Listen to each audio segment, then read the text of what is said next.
I caught the bouquet at a wedding and everyone joked about marriage. On the drive home, my boyfriend told me he doesn't see a future with me. Me, 26F, and my boyfriend, 26M, were friends for 2.5 years before dating, and now, 6 months in, he just told me he doesn't see a future with me. When we started dating, I made one thing clear: I wasn't looking for another short, pointless relationship. I'd already been through enough toxic and temporary ones, and I was finally ready to settle down. He said he wanted the same. He even told me, I'm not dating just to date. So I thought we were on the same page. A few weeks ago, we went to a mutual friend's wedding. I caught the bouquet, total accident, and everyone started joking, saying it was my turn next. We both laughed it off. I mean, it's still early for us, right? But on the way home, I noticed something was off. He was quiet, tense. When I asked what was wrong, he said, I don't know if I want to get married. I told him that was fine, maybe he was just uncomfortable with all the jokes. But then he added, with you. It felt like someone pulled the ground out from under me. He's my best friend, the person I thought I'd finally found real peace with. And now I can't stop thinking that our relationship has an expiration date. He still acts like everything's normal, sweet, romantic, the same as before. But I can't look at him the same way. Because every time he smiles at me, I hear those words in my head. I don't know if I want to get married with you. So now I'm stuck wondering. Do I stay, hoping he changes his mind, or do I leave before it breaks me completely? Relevant comments. Commenter 1. I'm not ready to get married right now is completely different from I don't know if I want to marry you. You don't say that unless you already know someone isn't the one. What he really meant is that he doesn't see you as his forever person. Maybe someday he'll decide to get married out of convenience, but that's not the kind of love you deserve. Have one honest conversation for clarity, then move on. If he truly doesn't see a future, you deserve someone who does. Commenter 2. Take his words at face value and end it, don't stick around hoping he'll change his mind. If he truly wanted a future with you, he wouldn't have said that. It's harsh, but honesty that painful usually means the decision's already made. Save yourself the heartbreak and walk away before it gets worse. Commenter 3. If marriage is something you absolutely want and he's uncertain, it's better to walk away now. Waiting around for someone to change their mind rarely ends well. You'll only grow more attached while he stays unsure. It's not cruel to protect your future, it's self-respect. I got banned from my boyfriend's friend's wedding, over middle school drama. So I went to a dog's birthday party instead, and now my boyfriend's upset I didn't tell him first. My boyfriend went to a wedding I wasn't invited to. Let me start by saying, I completely get that weddings are expensive, and brides can invite whoever they want. That's fair. Still, it felt weird knowing he had an A+1. And I wasn't even a maybe. But in this case, my boyfriend was the best man, and he had A+1. If he'd been dating someone else, she would have gone. The groom even joked about him bringing his mom, if he didn't have anyone else. Except, he does have someone. Me. And the groom still said no. Apparently, it's because we went to school together, from 1st to 8th grade, and I had a falling out with one of his friends 10 years ago. The groom said my presence could make things uncomfortable. So fine, I stayed home, but honestly, it stung. I didn't do anything wrong. I just existed in the wrong childhood timeline. That day, a friend invited me last minute to a picnic, for her dog's birthday. It sounded silly, but I thought, why not? It was just girls, food, dog hats, and cake. No guys, no drama. I didn't tell my boyfriend before going, not to be petty, just because it was spontaneous. When I got home around 5, I mentioned it casually. He froze. Said he wasn't mad about the picnic itself. But that I hadn't told him. That couples should share plans, even small ones. He said it hurt that I hid it. I told him I hadn't meant to, I just didn't think it mattered. But he said it did. And maybe he's right. I was already upset about being left out of the wedding. So maybe part of me did want to reclaim a bit of control. He says I should have told him, I say he should have stood up for me. For context, the groom and his friends used to make fun of me in middle school. One even dated me later, apologized years afterward, and apparently asked about me at the wedding, wondering why I wasn't there. So now I'm here, wondering if I overreacted. Or if I just protected my peace that day. Relevant comments. Commenter 1. Honestly, I don't blame you at all.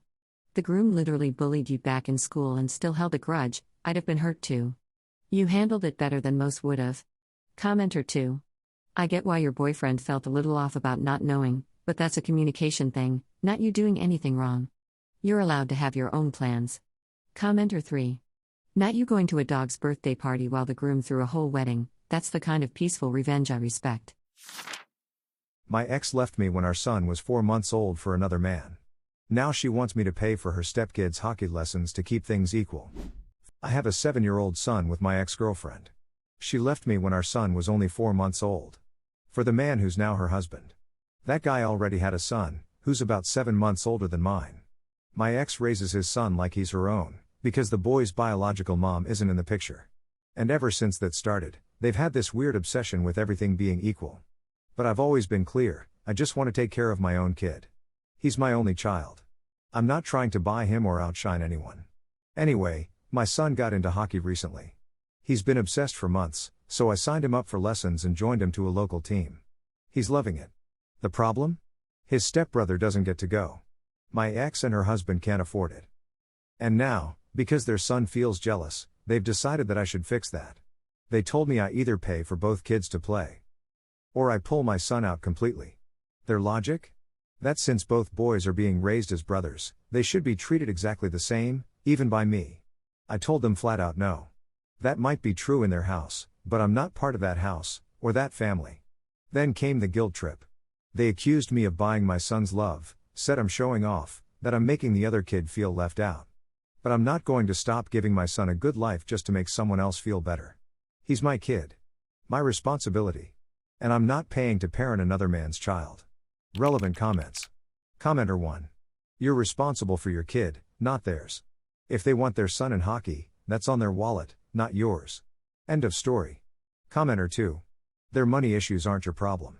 If they can't handle how you support your son, tell them custody can be revisited in court. Only communicate through a parenting app, and make it clear the stepdad has no say in what you do for your child. Keep everything documented, and if they cross a line, let a judge handle it. Commenter 3. Talk to your lawyer. If they can't afford something, it's their job to help their kid cope, not punish yours.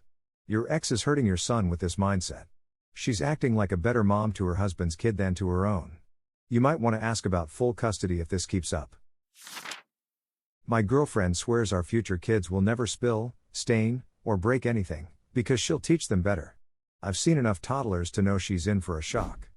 I'm 25, my girlfriend Amy is 27, and she's honestly amazing. She's super smart, works in a clean room with delicate tech, and she's, well, kind of a germ-conscious perfectionist. I mean, she keeps her toothbrush in a sealed bag outside the bathroom. Her place? Absolutely spotless. She showers 2 or 3 times a day, her car floor is so clean it's like it's never been used, and she even hand washes every outfit the moment she takes it off. I'm not messy by most people's standards. I don't have piles of dirty dishes or mystery containers in my fridge, but I'm nowhere near her level. Still, I've been willing to adjust. Until this one big thing came up. Amy really wants kids. She's been dreaming about it for years. I'd like kids too. But here's the catch, she's never actually been around babies or little kids. She truly believes she can keep our home in its current pristine condition and keep a baby equally spotless. As the oldest of 4 siblings and 9 cousins, I know this is impossible. I've been caring for kids since I was 10. And no matter what you do, a clean toddler lasts maybe 10 minutes. She thinks with enough effort, everything can stay perfect. I tried explaining, gently, about diapers, spit up, random creatures mysteriously brought inside, sticky hands everywhere, tipped over soup bowls, grape juice spills, nail polish on the wall. You name it. She says kids who do that are just badly taught and lack boundaries. I told her it's not about bad parenting, it's about kids being kids. They don't have perfect motor skills or impulse control yet, so accidents will happen. If she wants kids, she'll have to accept that mess comes with the territory. That's when she got upset. She said I wasn't being supportive, that I'm just making excuses not to have kids with her, and that I'm trying to make her lower her standards. Now it's turning into a full-blown argument instead of a discussion, and I'm starting to question myself. Maybe my own family was extra messy because we grew up rural and didn't have much money. Maybe I've just accepted too much chaos as normal. But I can't shake the feeling that her expectations are unrealistic. What do you think? Is this just a difference in experience, or am I being too negative about her dream of raising perfectly tidy kids? Relevant comments. Commenter 1, Dad of 2 here, you're NTA and you're right. Messes are inevitable with kids. You can't work at getting a newborn to not spit up, or not pee during a diaper change. Potty training exists, of course, but you're gonna be dealing with so many accidents. So many late night sheet changes. You'll find food on your kids in the weirdest, most random places. She needs to lower her expectations or she's going to be horribly disappointed. Commenter 2, all the joy will be regimented out of those kids' lives as they live in fear of mom's wrath any time they generate a speck of dirt. Commenter 3, her child will be so trained that all the innocence and joys of being a child are just non-existent. My wife admitted motherhood isn't what she wanted, and now I don't know if our family can survive it. +1 update. Neither of us were really sure about having kids. We were married 5 years before finding out she was pregnant. We were both nervous, but in the end, she wanted to try and I agreed. Parenthood was tough at first, it always is, but I fell in love with my son. He's smart, energetic, and he warms my heart every day. My wife, for the most part, was good with him too. Sure, we both got burned out sometimes, but we'd make time for date nights or breaks to recharge. Then things started shifting. She'd get really upset over the smallest accidents. If he spilled a little juice, she'd yell like he'd broken something priceless. We'd talk afterward, she'd apologize, and life went on. Then both of us started working from home, our son out of school, all cooped up inside. At first, I thought her frustration was just cabin fever. But even after things opened back up, it didn't stop. No matter what mood she was in, laughing, smiling, as soon as our son walked into the room, her whole vibe would change. Finally, we sat down and she admitted something that broke me: she's resented having him for years. She said motherhood wasn't what she thought it would be, that she missed when it was just the two of us, and she regrets ever having a child. I suggested therapy, solo, couples, anything, but she refused. We tried more date nights, more family time, but nothing changed. One day I asked if she even loved him. She said she does. But she doesn't like him. That cut deep. What really pushes me is that my son, now 7, is starting to notice. He's asked me why his mom is always mad at him. And no kid should ever have to wonder that. I love my wife, but I'm scared of raising him in a home where he feels unwanted. Is this really it? Is leaving my only option? Update. It's been a rough few days, but it happened.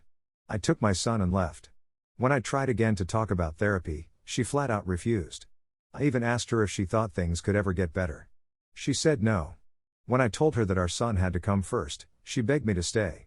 She promised she'd act differently around him, but still wouldn't agree to therapy. Then, almost instantly, she snapped and told me to just get out if all I cared about was him. That was it. We left late at night. My son was still half asleep, so all I told him was that we were going on a little vacation. He believed me since we're at a hotel, but he keeps asking for her. I'm trying to hold it together for him, even though my heart feels broken. She hasn't reached out since, but my family has stepped in to help. My sister invited him to spend the weekend with his cousins, and I used the quiet time to share this update. It's not how I wanted things to end, but I know deep down it was the right choice. He has to come first. Always. Relevant comments. Commenter 1. My mom used to tell me all the time she never wanted a girl, and I always wondered why she didn't like me. I remember sitting in my grandmother's room just sobbing, asking why she didn't like me. Commenter 2. To this day, my mom still talks about how she wanted a girl but got me instead. Last time I was there, she told the story 4 times to people right in front of me. I am nearly 50. Some parents have issues. Commenter 3. My parents have talked about wanting to put me up for adoption. Not my other 2 siblings. Just me. I was not a poorly behaved child, they just didn't like me. My girlfriend told me we had to wait until marriage, but now she's expecting a baby that isn't mine, and trying to blame me for it. +1 update. I am 24M, and I used to think I had a great relationship with my girlfriend, 26F. We were together for 8 years, and during the pandemic in 2020, we went long distance. I even ordered a ring for her. I was ready to propose. She always told me we had to wait until marriage, so the most we did was hug, kiss, and sometimes mouth stuff. Last Saturday, we were going to a party. I arrived at her house around 5 p.m., but we didn't leave until almost 6 because she was doing her makeup and wore a very revealing dress. I told her I wasn't comfortable with it, and she said I was being insecure.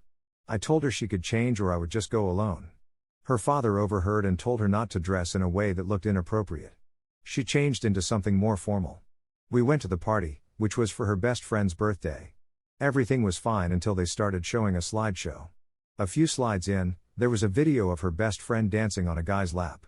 My girlfriend quickly covered my eyes, but my friend pointed at the background of the video. And there she was, my girlfriend, sitting on top of another man, kissing him, while he groped her. I asked when the video was from, or if it was edited.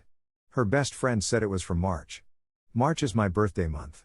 She had told me she couldn't celebrate with me because she was going on a 2-week trip to Japan. After she came back, she love-bombed me with gifts and attention. I left the party, gave her money for a ride home, and apologized to our friends for leaving early. I didn't answer her calls or texts. She even got my family to talk to me, saying she made a mistake. Meanwhile, the ring I ordered arrived that Wednesday. I didn't tell anyone in her family. She sent me one last message, saying she would hurt herself if I didn't respond. I told her I needed more time to think. Update: earlier today, she came to my house with her parents, and announced she was pregnant. Her parents were so happy. I asked her if she told them everything. Her parents were confused, so I told them about the cheating video from Japan, the threats, and everything. Her mom accused me of lying, but I said we had never even had sex. My girlfriend tried to insist I was the father, but I asked how far along she was. She said almost 6 months. That matched perfectly with her Japan trip in March. Her parents looked shocked. Her father demanded to know who the real father was. My girlfriend kept insisting it was me until her mom finally said, "Stop making this worse."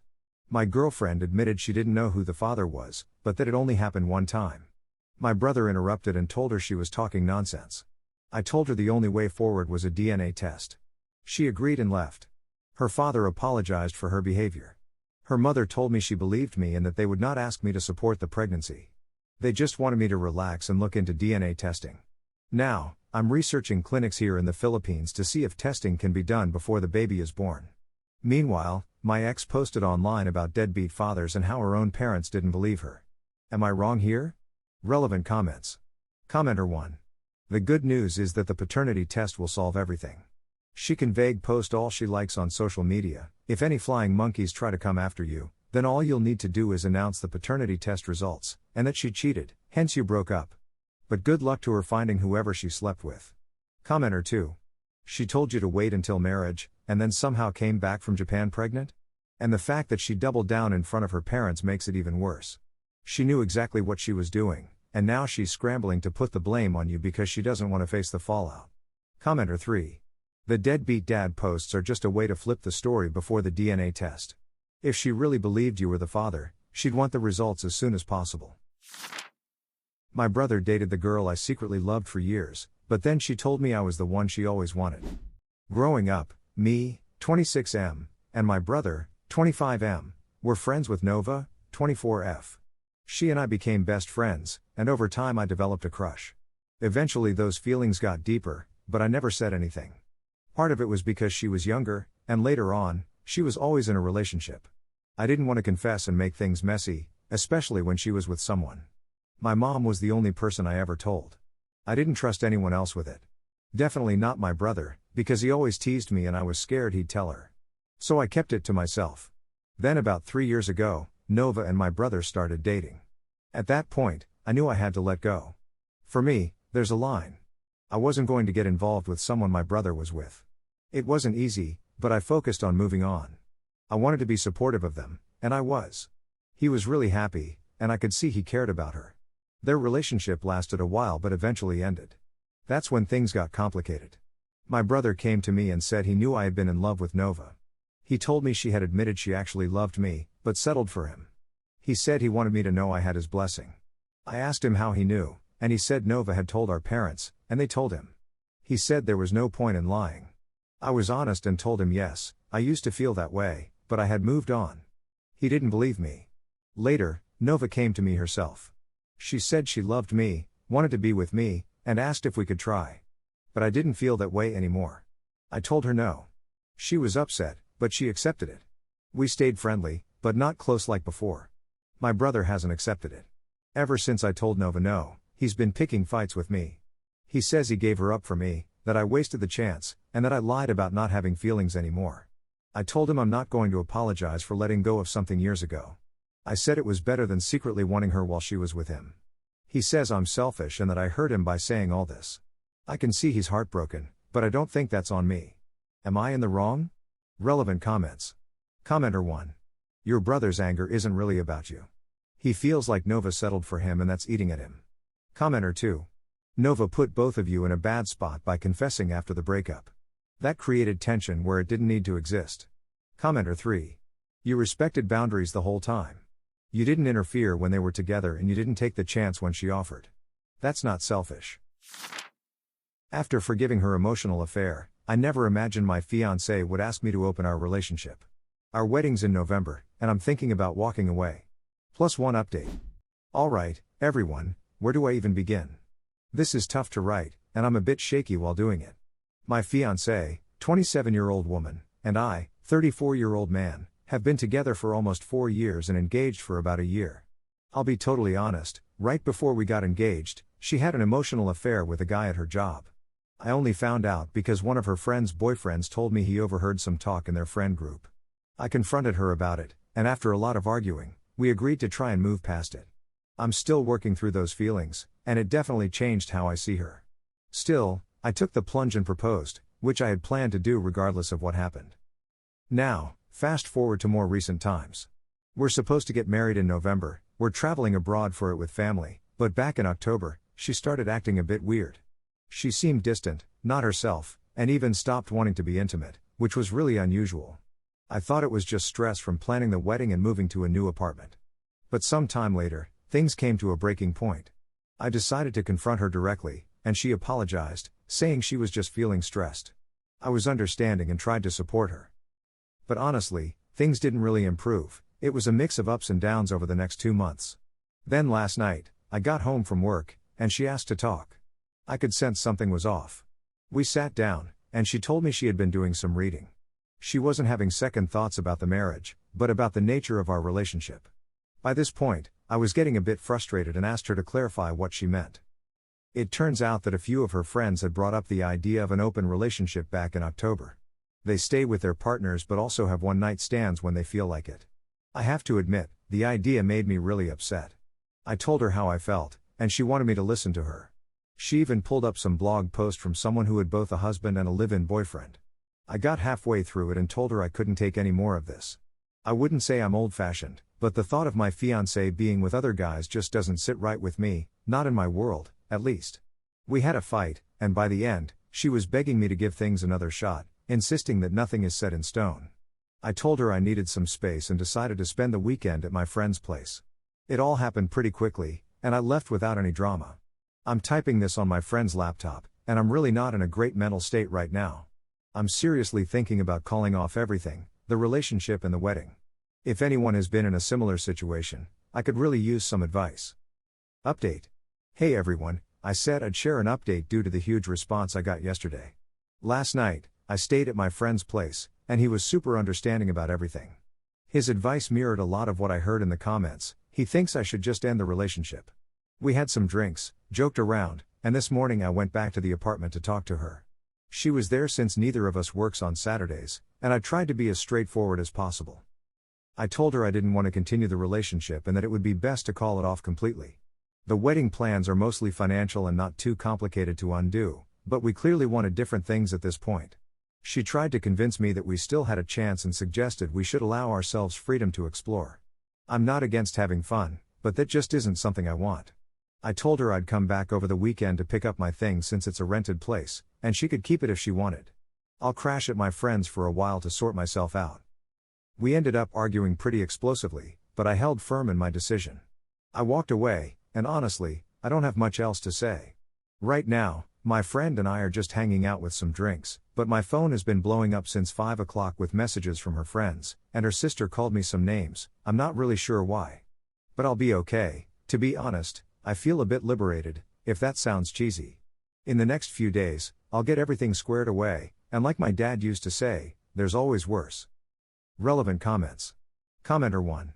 I doubt she is telling the truth about why you broke up, so don't be alarmed by her friends and family attacking you. All you did was avoid the future divorce when you caught her cheating on you, or she dumped you for some other guy. Commenter 2. I would tell her sister that I wasn't willing to commit to an open relationship. Let her sister and friends and family sort out what that means. Commenter 3. My guess from all the harassment is that she is telling everyone you wanted the open relationship. That she wanted to be faithful to you, and you told her no. That you would marry her, but would still see other women. She's trying to get in front of it so he doesn't tell them it was her idea, and be embarrassed by it. My mother-in-law secretly listened to my private therapy session and then threw my childhood trauma back in my face. That's when I told my husband she couldn't live with us anymore. I'm a 32-year-old woman, and my husband is 33. His father passed away suddenly a couple of years ago, and since then my mother-in-law has lived with us. He's the oldest of 4 and the only son, so he felt like it was his responsibility to take her in. My husband is finishing a combined residency in emergency and internal medicine, and I work in higher education. Since I've been remote for the past year, I thought I could manage the house so it wasn't overwhelming for him after long shifts. I'd vent about her sometimes, but nothing really changed. To be fair, she did help a lot with our 2 daughters, who are 4 and 1. But she also criticized almost every parenting decision I made. She questioned how often I fed our youngest, even though my husband and I had agreed on mixed feeding for convenience. She only backed off when he told her to, probably because he's a doctor. When we started sending the girls to daycare a couple days a week, she accused me of manipulating him. All we asked was for 1 hour a week where she left the house so I could have privacy for my therapy sessions. She clearly resented it. Last week, everything came to a head.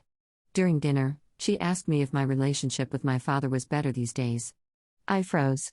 I've never spoken to her about my father, and my husband wouldn't either because it's a painful subject. He was harmful to me and my brother when we were growing up.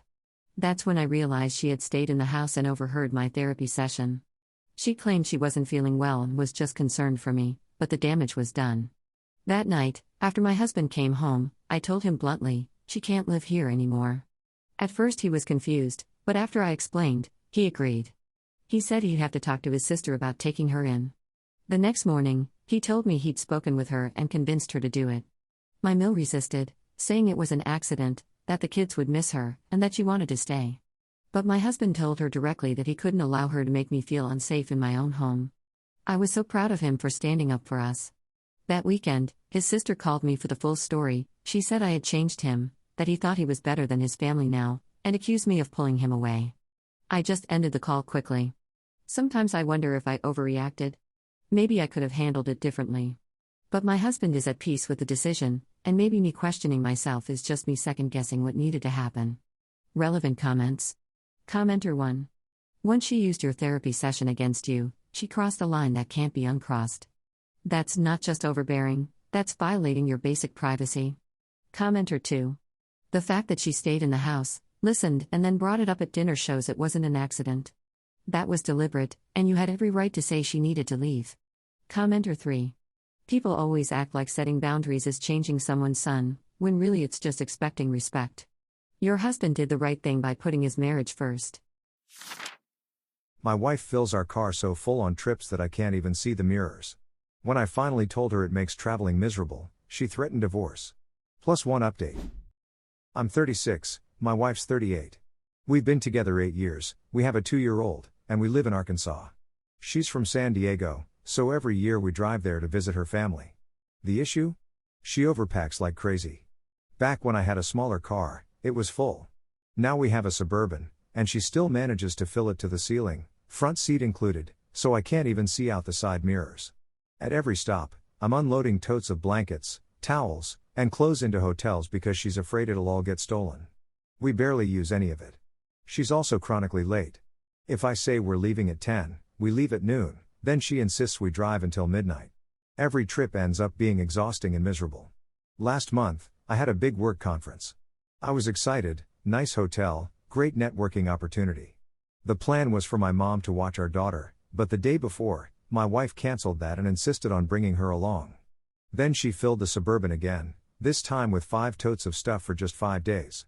We ended up leaving 3 hours late, and because of that, I missed the opening night, which is where people make the key connections in my industry. When I told her packing and lateness were making me miserable, she accused me of wanting to cheat at the conference and said she was filing for divorce. Update. Since then, we've started couples counseling, and she's seeing a trauma specialist for her hoarding tendencies. We even hired help and cleared out 2 dumpsters of stuff from our house.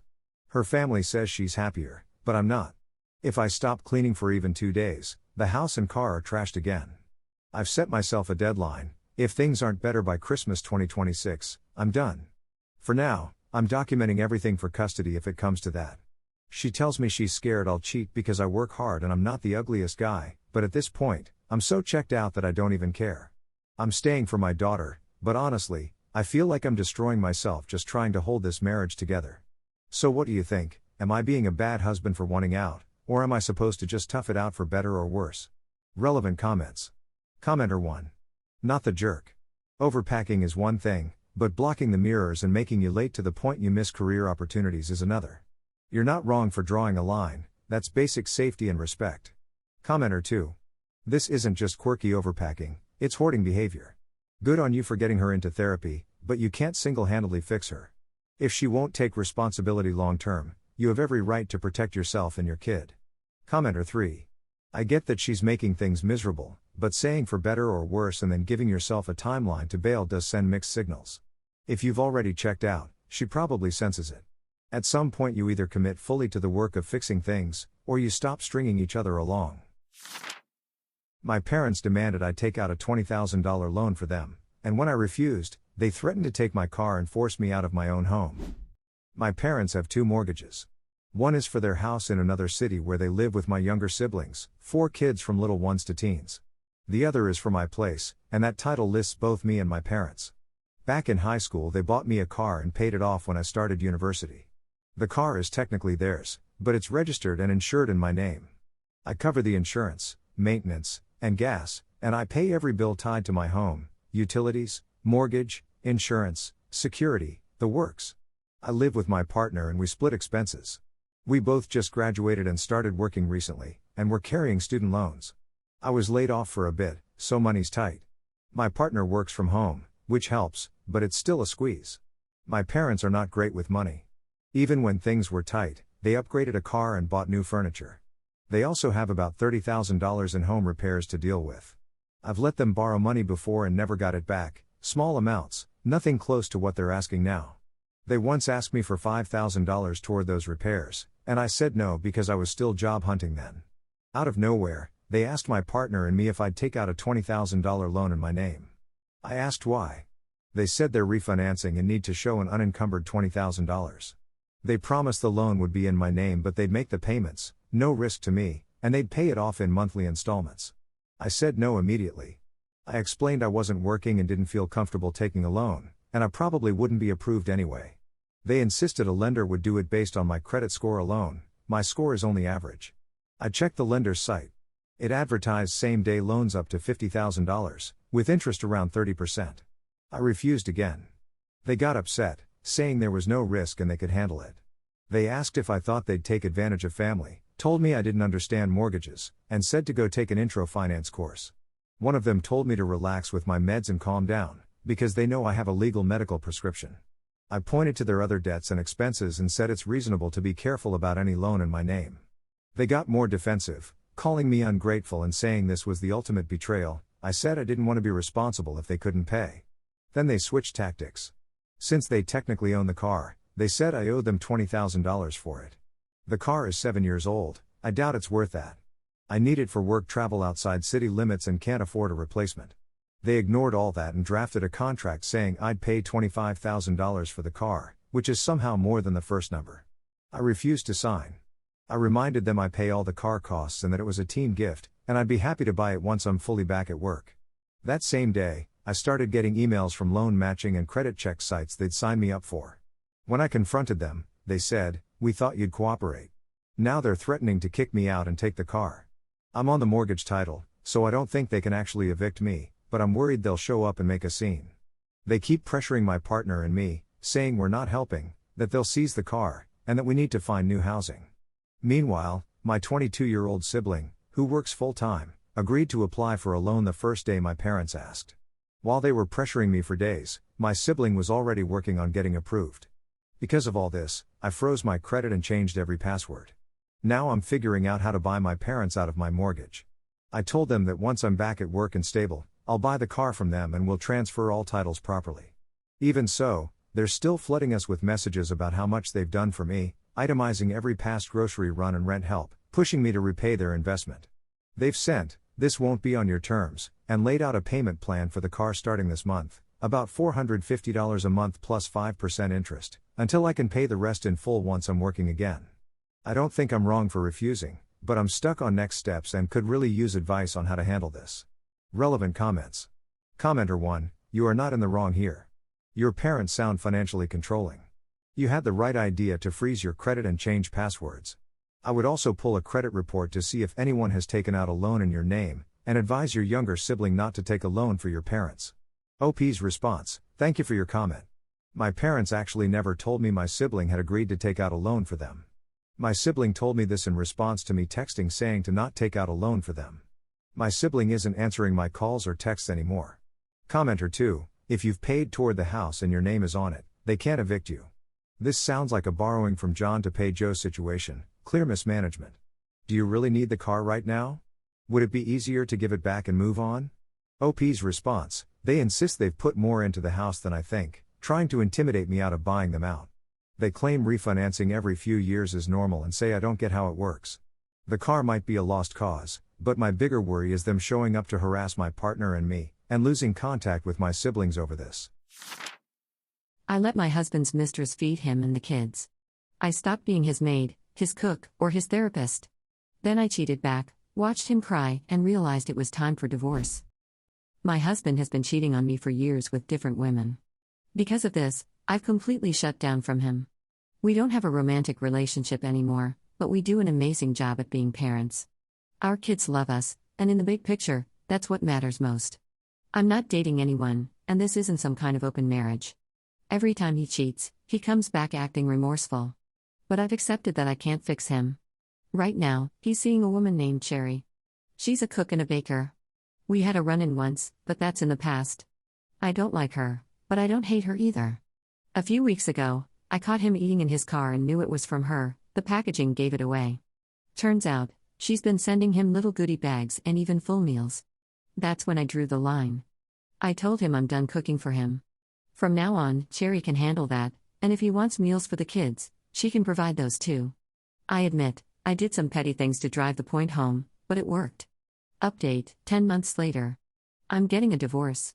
After my first post, a lot of people criticized me, and while some comments went overboard, others helped me see things differently. I realized dragging my kids into the pettiness was wrong. So, I stopped letting them eat Cherry's meals. They're too young to understand anyway, and my focus needs to be on them. I let Cherry handle his food, laundry, whatever. I refuse to keep acting like his maid, therapist, or financial planner. I'm just the mother of his kids, and soon his ex-wife. But here's where I made a mistake. I cheated back. And I did it in the most deliberate, petty way possible. I invited someone over at a time I knew my husband would walk in. He caught me in the act. It could have ended way worse, but honestly, I don't feel guilty. That night, he cried harder than I've ever seen him cry. And part of me thought, how ironic. I cried for years, and he only shed tears once. Watching him finally feel the pain he caused me, it weirdly felt like closure. The next morning, he begged me to reconcile. He's been extra nice, bringing me gifts, calling to check in, dropping off lunch. But I'm not falling for it. Kindness is the bare minimum, and it doesn't erase years of betrayal. So I told him flat out, if Cherry loves him, she can take care of him. Now, 3 nights a week, she sends over meals, and he plates them for the kids, who think it's just takeout. On other nights, I only cook for me and the kids. Recently, he accused me of manipulating him into using Cherry, asking what I even get out of these mind games. I laughed. I told my best friend, but she thinks I'm being reckless. She even asked what if Cherry put something bad in the food. But I honestly don't think she would.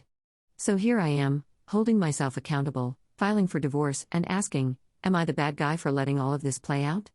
Relevant comments. Commenter 1. This feels like one of those messy back and forth situations where both spouses are caught up in payback. Nobody really wins in the end. Hopefully you get enough from the divorce to focus on therapy and real growth, so you're not walked over anymore, but also has space to heal, maybe date again, and let go of the hurt. Learning how to be truly happy takes time, and divorce is a whole different level compared to just breaking up. Commenter 2. I don't blame you for checking out of the marriage, but cheating back was just pouring gasoline on the fire. You already had every reason to leave. That one choice will divide people forever. Commenter 3. Everyone's bashing the husband, but let's be real, once you cheated back, you lost the moral high ground. At that point, you're both playing the same game. Doesn't matter who started it. My dad's affair partner made sure her daughter never knew my grandparents, until she saw them helping me financially. Now she's bitter they aren't close? You can't fake family ties just to chase a payout. I'm a 20-year-old girl, and my dad is in a relationship with Lara, who was his affair partner. They have a daughter named Lucy, who's 13. Just to clarify, Lucy was born after my dad and Lara had been together for a bit, and her arrival isn't what caused my parents to separate. Once my parents split, my dad's family found out about the affair and decided to ban Lara from family gatherings. The only members of the family who've met her are me and one cousin who stayed at my dad's place for a few days. My grandparents said they were open to having a relationship with Lucy, but it had to be my dad who brought her over since Lara said no to that. I think she was hoping to push herself way into the family through her daughter, but it just meant that nobody from my dad's side ever got to know Lucy. My dad would take me to see my grandparents or aunts without Lara and Lucy, and that was just how things were. Recently, my grandparents offered me some money to help me buy an apartment after I graduate, and that made Lara really upset. She's always been jealous about how my grandparents helped pay for my schooling while my dad covered university expenses. At dinner, she started making passive-aggressive comments, suggesting that we should have asked my grandparents to pay for my college too and how unfair it was that Lucy didn't get to know her grandparents because some people are petty and cruel. I glanced at my dad, thinking, are we really doing this right now? He stayed silent. Then Lara turned to Lucy and said, you should know this isn't your fault. Life isn't fair, and you got the short end of the stick with some family members. So, I couldn't help but respond, yeah, the short end of the stick is you, Lara. Lucy could have had the same relationship with my grandparents that I do, but your selfishness cost her that. Lara argued that someone who hated her couldn't have a relationship with her daughter, so I said, well, what are you upset about then? That your own principles hurt your kid? Maybe that's on you. By this point, my dad was giving me a serious look, so I just went back to eating. Later that night, Lara texted me saying she didn't appreciate what I said in front of Lucy and that it was her choice how to handle that relationship. She also called my dad's family cruel and vindictive. I didn't reply, though I haven't blocked her just in case something happens to my dad. Now, my dad is saying that my comments have caused tension at home because Lucy is starting to understand that it was Lara who didn't let her have a relationship with my dad's side and is upset about it. He thinks the way I spoke to Lara was inappropriate in front of a child and that Lucy shouldn't have to hear those things, but I believe she only heard it because Lara was trying to change the story. I didn't mean to create a problem between Lucy and Lara, but honestly, I do feel like Lara kind of brought it on herself by acting foolish in front of someone who knows everything that's happened. Relevant comments. Commenter 1, you're not the jerk. But, your father sure is.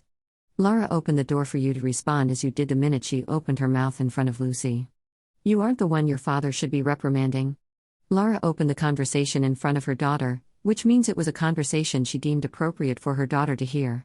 Commenter 2, the issue that started this whole thing is that Lara was pissed off because of the money your grandparents gave you.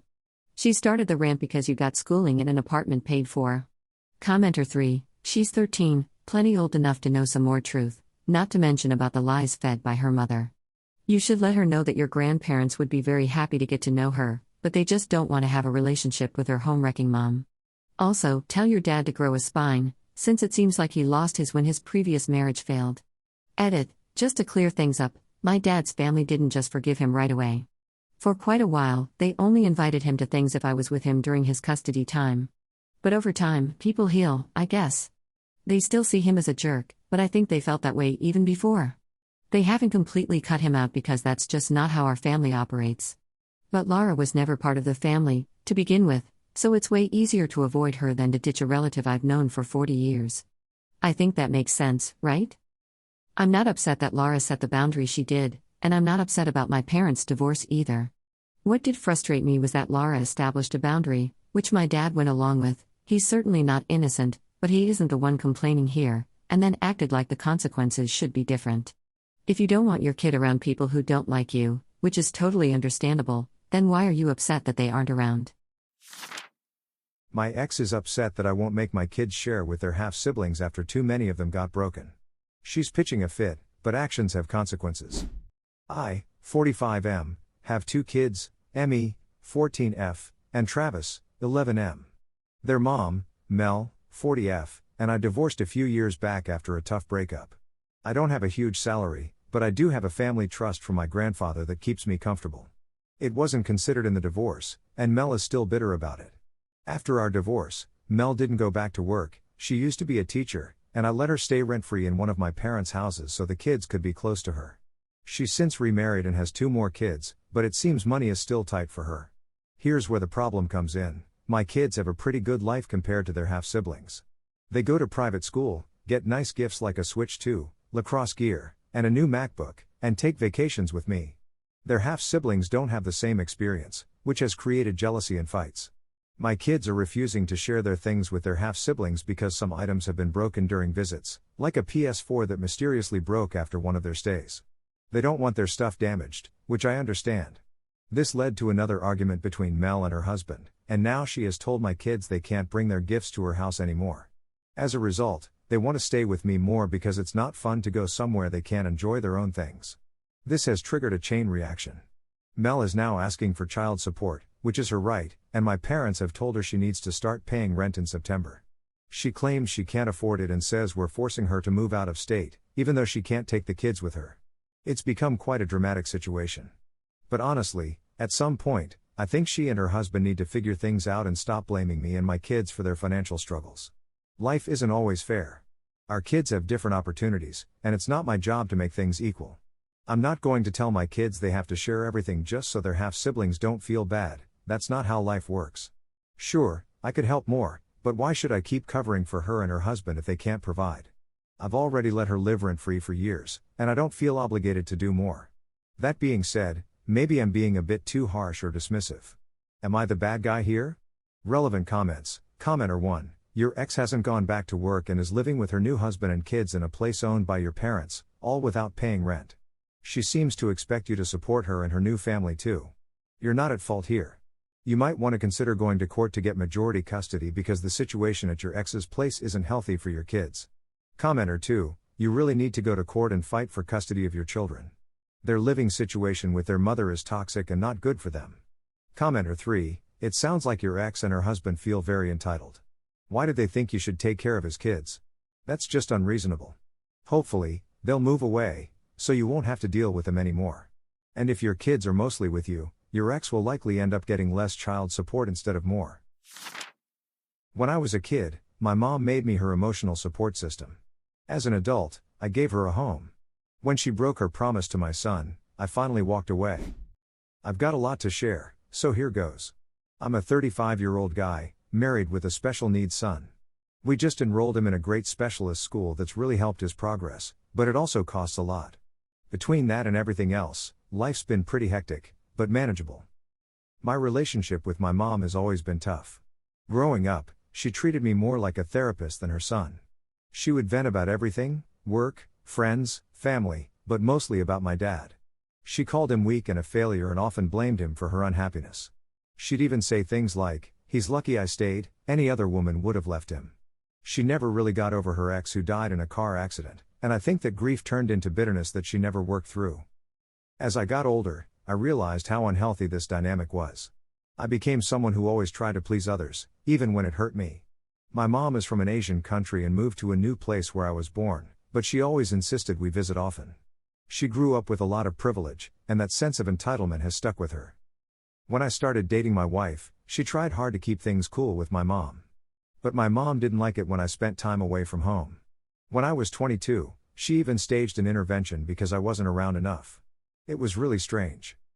Now, her brother is seriously ill, and she and my dad wanted to fly back to see him. They didn't have the money, so my dad called me, on her behalf, asking for a loan. I said yes, I didn't want them to miss the chance to say goodbye. They also asked me to take care of their dog. I agreed but made it clear I had a special birthday trip planned for my wife and son, and they needed to come back before then, in 3 weeks. My dad promised they would. I reminded them multiple times, including when they were at the airport. A week into their trip, my mom calls and says there are no flights back and they'll be delayed for another 2 weeks. I pushed back, thinking there had to be other options, and she snapped, saying they already booked the flight and there was nothing they could do. Then my dad called, and I confronted him. I told him I felt deceived and that this was a pattern of making decisions without considering how it affects others. He said he didn't remember any of it. I hung up. I didn't hear from them for almost a month. When they finally came back, my mom called to explain. I told her there was nothing to explain, they lied. She got emotional and yelled, "Do you want us to move out?" I said I wasn't having this conversation if she was going to act like that and hung up. For some background, my wife and I own the apartment where my parents live. They pay a really low rent, and we handle the rest to keep up with the mortgage. This arrangement was actually my wife's idea about 10 years ago when their previous landlord wanted them out. We've been supporting them for a long time now. Since I decided to go no contact, the last few months have surprisingly been the most peaceful I've felt in ages. Then my sister reached out to me, saying she doesn't get why I'm doing this and that I'm being ungrateful for all our parents' sacrifices. I tried to explain everything, how I've felt for years and how the most recent incident was the breaking point. Instead of listening, she just told me to stop living in the past. So, am I in the wrong here? Relevant comments. Commenter 1. Tell your sister that she is welcome to replace you fully in your parents' life, including buying an apartment and renting it to them at minimal rent. Commenter 2. You're not in the wrong, but you should have said yes when your mom asked if you want them to move out. They're taking complete advantage of you. Commenter 3. Your parents who are ungrateful and deceitful.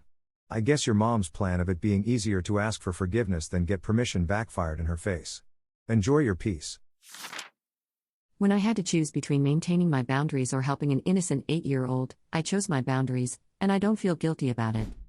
I found out my ex cheated on me while I was pregnant with our son. Because of that, he now has a daughter the same age with the woman who is now his wife. My son is 8, and his daughter is also 8. My ex and I share 50-50 custody of our son, but we are not on good terms. I don't have a relationship with his daughter. I've never spoken to her or spent any time with her. 2 weeks ago, during my ex's custody time, I got a call from the school. They said nobody had picked up my son and asked if I could come get him.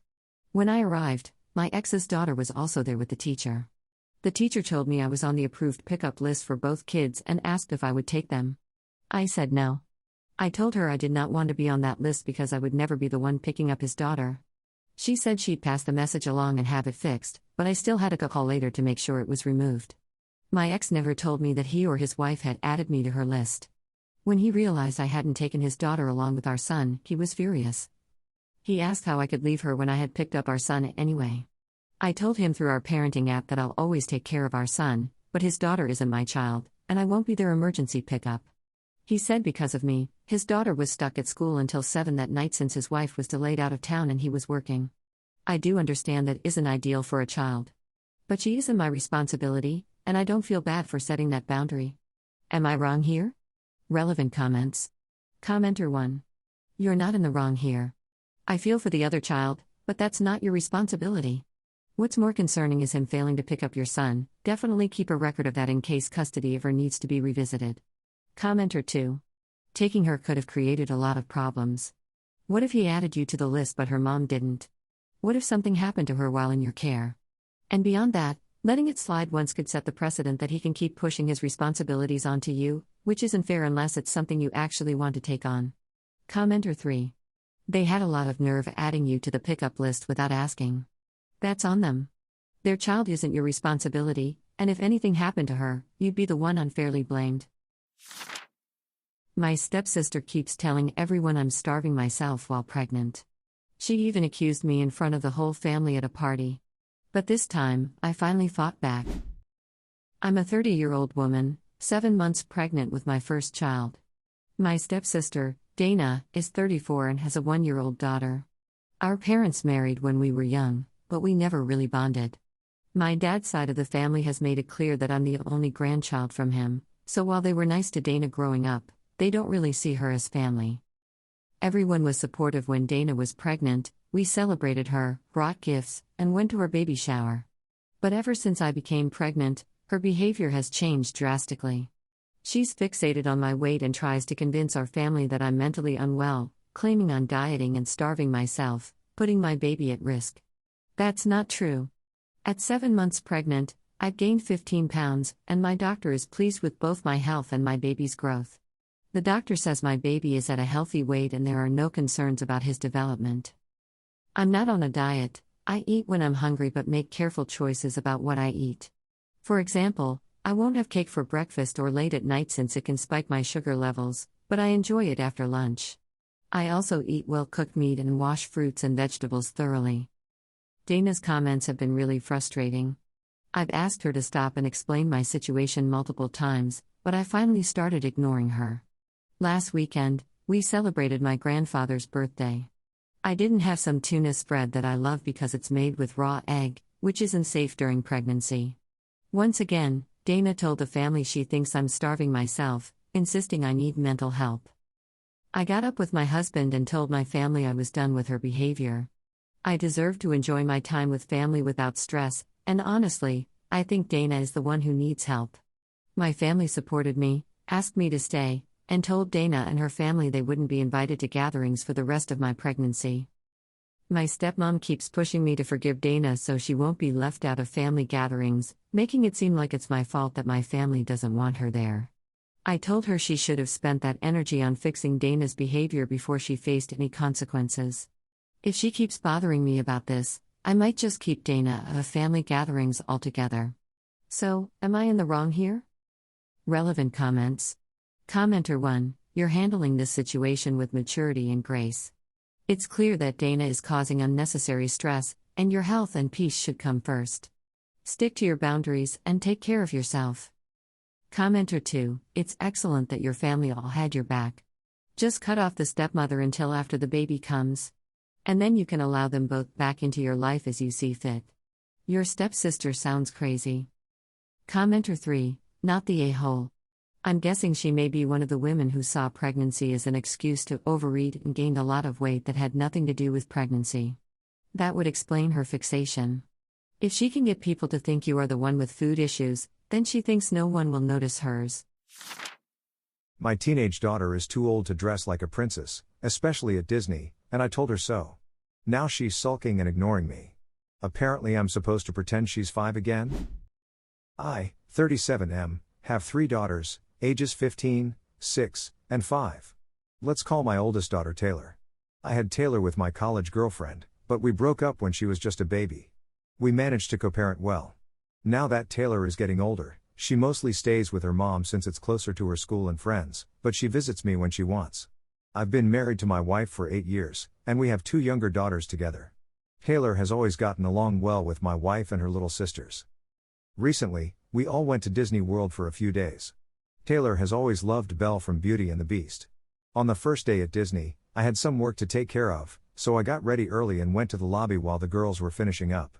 When I returned to our room, I saw that my 2 younger daughters were dressed in princess dresses and crowns, while Taylor was wearing an outfit that was inspired by Belle. I told the younger ones they looked like princesses, and my youngest asked about Taylor. Since Taylor has been against cute nicknames for a while, I said that I thought she was a bit too old to be a princess, but that she looked pretty. Taylor thanked me, but her tone seemed a bit off, though I didn't think much of it. We had a fun day, but I noticed Taylor was a bit distant with me while she enjoyed herself with my wife and sisters. I thought I would ask her about it later. However, I ended up getting a long and upset text from my ex-wife. She said that Taylor had told her I called her sisters princesses but didn't call her one, and that I implied she was too old to be a princess, which hurt her feelings. I reminded my ex that Taylor has disliked cute nicknames for years. My ex pointed out that given we were at Disney and Taylor was in a Belle-themed outfit, I should have figured she might want to be a princess for the day. She accused me of being oblivious. I tried to speak with Taylor about it, but she doesn't want to discuss it and hasn't talked to me much since.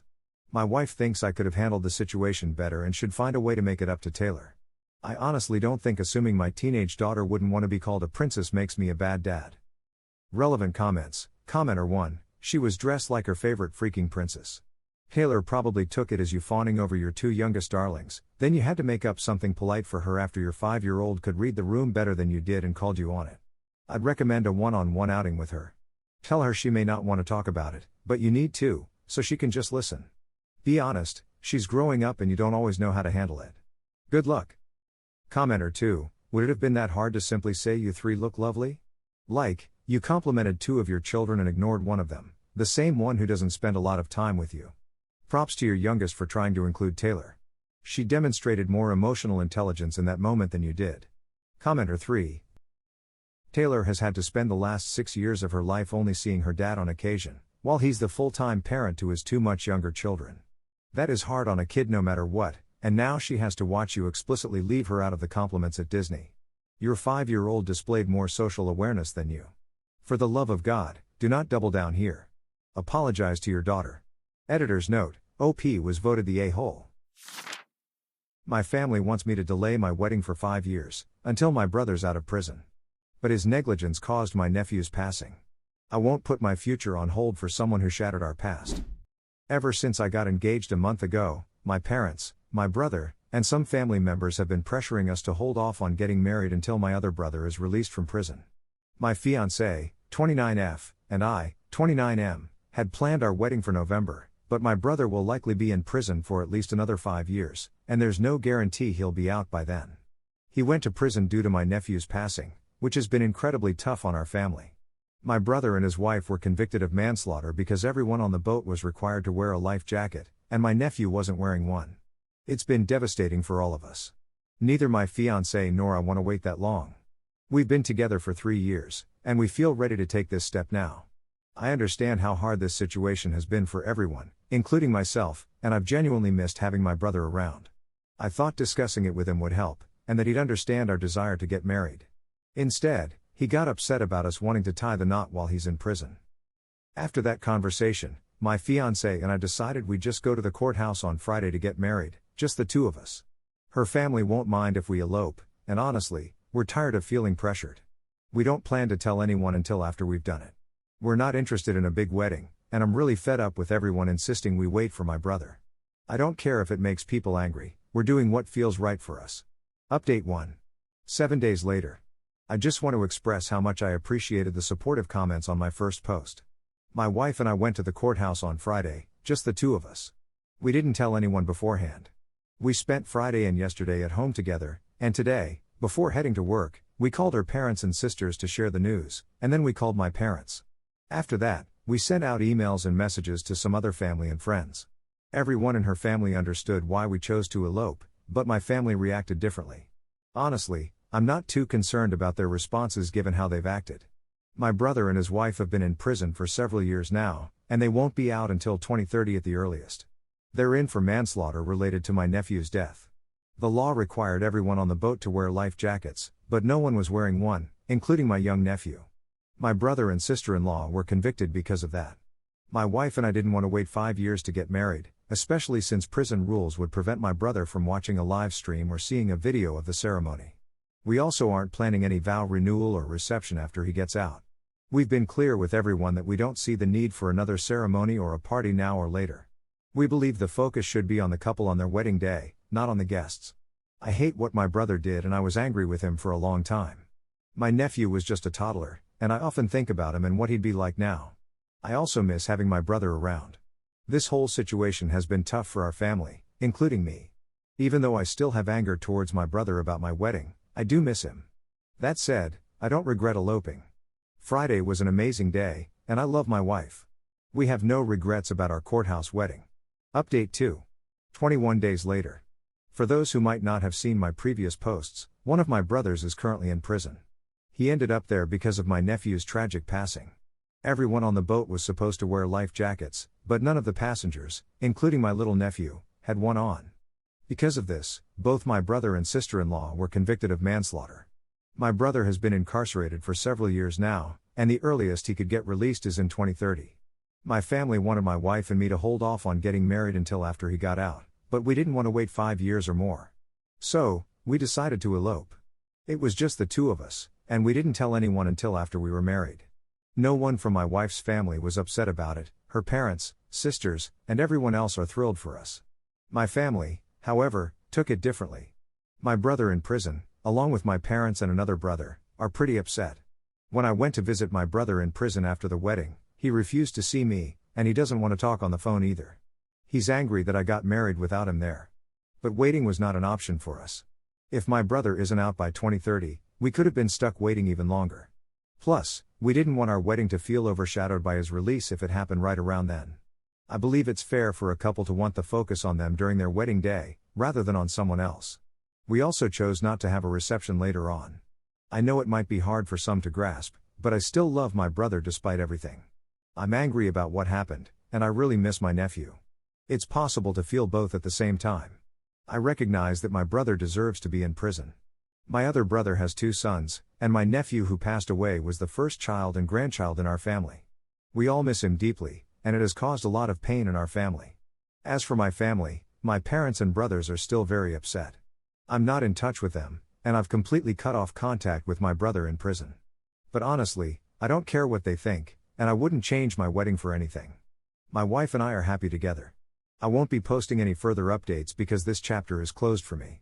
I want to thank everyone who offered their support in the comments. Also, I received some comments and messages accusing me of lying since the day we eloped fell on an American holiday, but in my country, we don't celebrate that holiday. It was just a regular day for us. I hope my English has been clear enough in my posts to make sense. Relevant comments. Commenter 1, you should not have to put your life on hold until he gets out. He made his decisions and life continues. Shame on him for missing the opportunity to be there, not on you to make your own life journey. Commenter 2, actions have consequences. He made choices that led to prison, it's not on you to pause your life out of guilt. You owe him nothing. Your life isn't a stand-in for his redemption arc. You honored your relationship, and that's what matters. Commenter 3, yeah, your brother was obviously the golden child. They wanted to combine your wedding with his freedom party. Now you can all throw a party when he's released from prison. My boyfriend told me not to take the promotion I've been working toward for years, because he's scared I'll outgrow him. Plus one update. I just got offered a huge promotion at work. It comes with more responsibility, a bigger paycheck, and it's something I've been working toward for years. I was proud and ready to step up. But when I told my boyfriend, things got complicated. Instead of celebrating, he said this new role would change our lifestyle too much. He worried about less free time, more stress, and us drifting apart. He even described me turning into a workaholic who forgets how to relax and worse, forgets about us. I get his concerns, relationships do need time and effort, but I can't put my goals on hold just because he's uncomfortable. I explained that a promotion doesn't mean I'll stop caring about our life together. I'm not about to become a robot who only lives for work. To me, this feels like a huge step forward personally and professionally. Still, he kept pushing back. He said he wants a simpler life, with less ambition stress, and that this could hurt us in the long run. Honestly, it's frustrating because it feels like my growth is a threat to him. Now I'm left wondering, am I wrong here? Should I turn down the promotion just to keep the peace? Or is it okay to want more for myself even if it makes him uncomfortable? I love him and I want us to be happy, but I also want to feel proud of my career and not hold myself back. What do you think? Am I in the wrong for choosing this? Update, after posting, I sat down with him for a serious talk. No TV, no phones, just us. I told him clearly this promotion matters to me, and that building a future together shouldn't mean one of us has to shrink. I also said while I value us, I can't promise him a low-stress, small dream life just to match his comfort zone. He admitted his real fear wasn't about me working more, it was about being left behind if my career outpaces his. That hit me harder than I expected. I told him that's not my goal, but I can't stop my progress out of fear. In the end, I accepted the promotion. He says he'll try to support me, but I can tell he's uneasy. I'm giving him the benefit of the doubt, but I promised myself this: if my growth becomes a constant fight, I'll have to reconsider the relationship. Because if someone loves you, they should want you to grow, not keep you small. Relevant comments. Commenter 1. I knew it. He doesn't want you to grow because it makes him feel insecure. It was never about supporting you, only about protecting his ego. He should be celebrating your success, not acting like he's doing you a favor. Commenter 2. He's acting incredibly immature and selfish. Please don't tie yourself down with kids until he grows up, because it won't end well. And protect your income, fragile egos can get ugly when breakups happen. If he truly cared about you, he'd be celebrating this achievement, taking you out to dinner, and bragging about how proud he is. That's what a supportive partner does. Commenter 3. It sounds like he's more afraid of losing control than actually losing time with you. A partner who feels left behind by your success isn't really supporting you, they're competing with you. That's not love, that's insecurity. My dad never said much, and as a kid, I thought that meant he didn't feel much either. Turns out his love was in the things he fixed, the way he showed up, and the quiet way he stayed. If people say I'm like him, I hope they're right. Growing up, my dad wasn't a man of many words. He wasn't distant or cold, he was just naturally reserved. The type of guy who would fix the sink, mow the lawn, and offer a subtle nod of approval when he was proud of you, instead of saying the words. As a child, I often misunderstood his quiet ways. I thought it meant he didn't care much. Birthdays? Just a brief happy birthday and a gentle pat on the back. Achievements? A raised eyebrow and perhaps a quiet grunt of approval. Meanwhile, my friends' dads seemed to go all out, writing heartfelt notes in cards and showing up with balloons. Then, last year, life threw a real curveball at me. Bills piled up, car problems emerged, and burnout was creeping in. One evening, after a particularly long day, I called my dad to check if he still had the old jack from his garage. Before I could even get into the details, he simply said, "I'll be there in 20. And guess what? He was right on time. He didn't pry for details or offer a lecture. He just arrived, tools in hand, fixed my car with quiet efficiency, and left a brand new set of jumper cables in my trunk, all without uttering a word. It dawned on me later that his silence wasn't about distance. It was about love, actions, and consistency. He might not have been the dad with flowery words, but he was definitely the dad whose actions spoke volumes. Now, whenever I hear someone say, "You're just like your dad," I take it to heart and cherish it as the greatest compliment I could receive. Relevant comments. Commenter 1. Actions speak louder than words. So glad you finally had the realization with your dad. Miss mine every day, he died 10 years ago and was my John Wayne. Commenter 2. Just lost mine 3 years ago and I don't think that sting ever fades, but reading these stories definitely helps remember the good times. Commenter 3. Quiet love is the strongest love. We finally had our rainbow baby, and my fiancé's aunt thought it was funny to make jokes about our daughter who passed. She crossed the line, and now she's banned from our lives forever. Plus one update. My fiancé, 26M, and I, 24F, recently welcomed our first child, which is a huge milestone for us, especially after experiencing a heartbreaking loss with our daughter last year. A few days ago, my fiancé's aunt flew in to meet our son and congratulate us. Unfortunately, during her visit, she kept making thoughtless jokes about our new baby and my loss. Despite my fiancé repeatedly asking her to stop, she ignored his requests and refused to apologize. I eventually told her that I wouldn't allow her to see the baby again until she took responsibility for her hurtful comments and could show us that she's capable of being mature. I made it clear that I didn't need her empathy or support, all I wanted was for her to share in our joy now, without dragging in the past. She reacted with anger, accusing us of being unfair and of cutting her off from her family. I'm left wondering if I overreacted in this situation. To add, my fiancé is completely on board with me, agreeing that her behavior can't be justified. Relevant comments. Comment 1. Absolutely not the a-hole. Lock your doors. P.S. Massive congratulations. Enjoy those newborn cuddles. The days are long, but the years are short. OP's response. Thank you for the congrats. I'm really savoring these cuddles. My baby will only be this small once. Commenter 2. Honestly, I would have told her to leave and made her find her own way. You have way more patience than I would have had. OP's response. If our baby wasn't right there in my arms, we would have confronted her more directly. Since he was feeding, we couldn't easily remove him from the chaos, and I had to step away from the situation. If he hadn't been there, our patience would have likely worn thinner. Commenter 3. She effed around and found out. It's your child, your rules. Making jokes about losing a child is completely out of line, and it's even worse that she kept doing it after you both asked her to stop. Stick to your guns on this one. Update. I'm not sure if anyone was looking for an update, but here it is. Just a heads up, although I posted last night, this all happened a few days ago. My fiancé's aunt is currently staying with his parents. Earlier today, he talked to her about everything. I chose to stay home, which I think is pretty understandable. He explained to her that we're cutting off all contact with her, she's not invited to our wedding, and she won't be seeing our son again. He made it clear that she crossed the line, and even if we were to get an apology, it would be hard to believe it was genuine. There was much more said, but that's the general idea. What really took me by surprise was that she never even mentioned what happened to his parents. They were shocked and really went off on her. They told her she had two choices, either get a hotel and explore this area on her own or book a flight home. Fortunately, my fiancé's immediate family, his parents and two younger sisters, have fully supported me and haven't blamed me at all. I feel incredibly lucky to have my fiancé and most of his family by my side.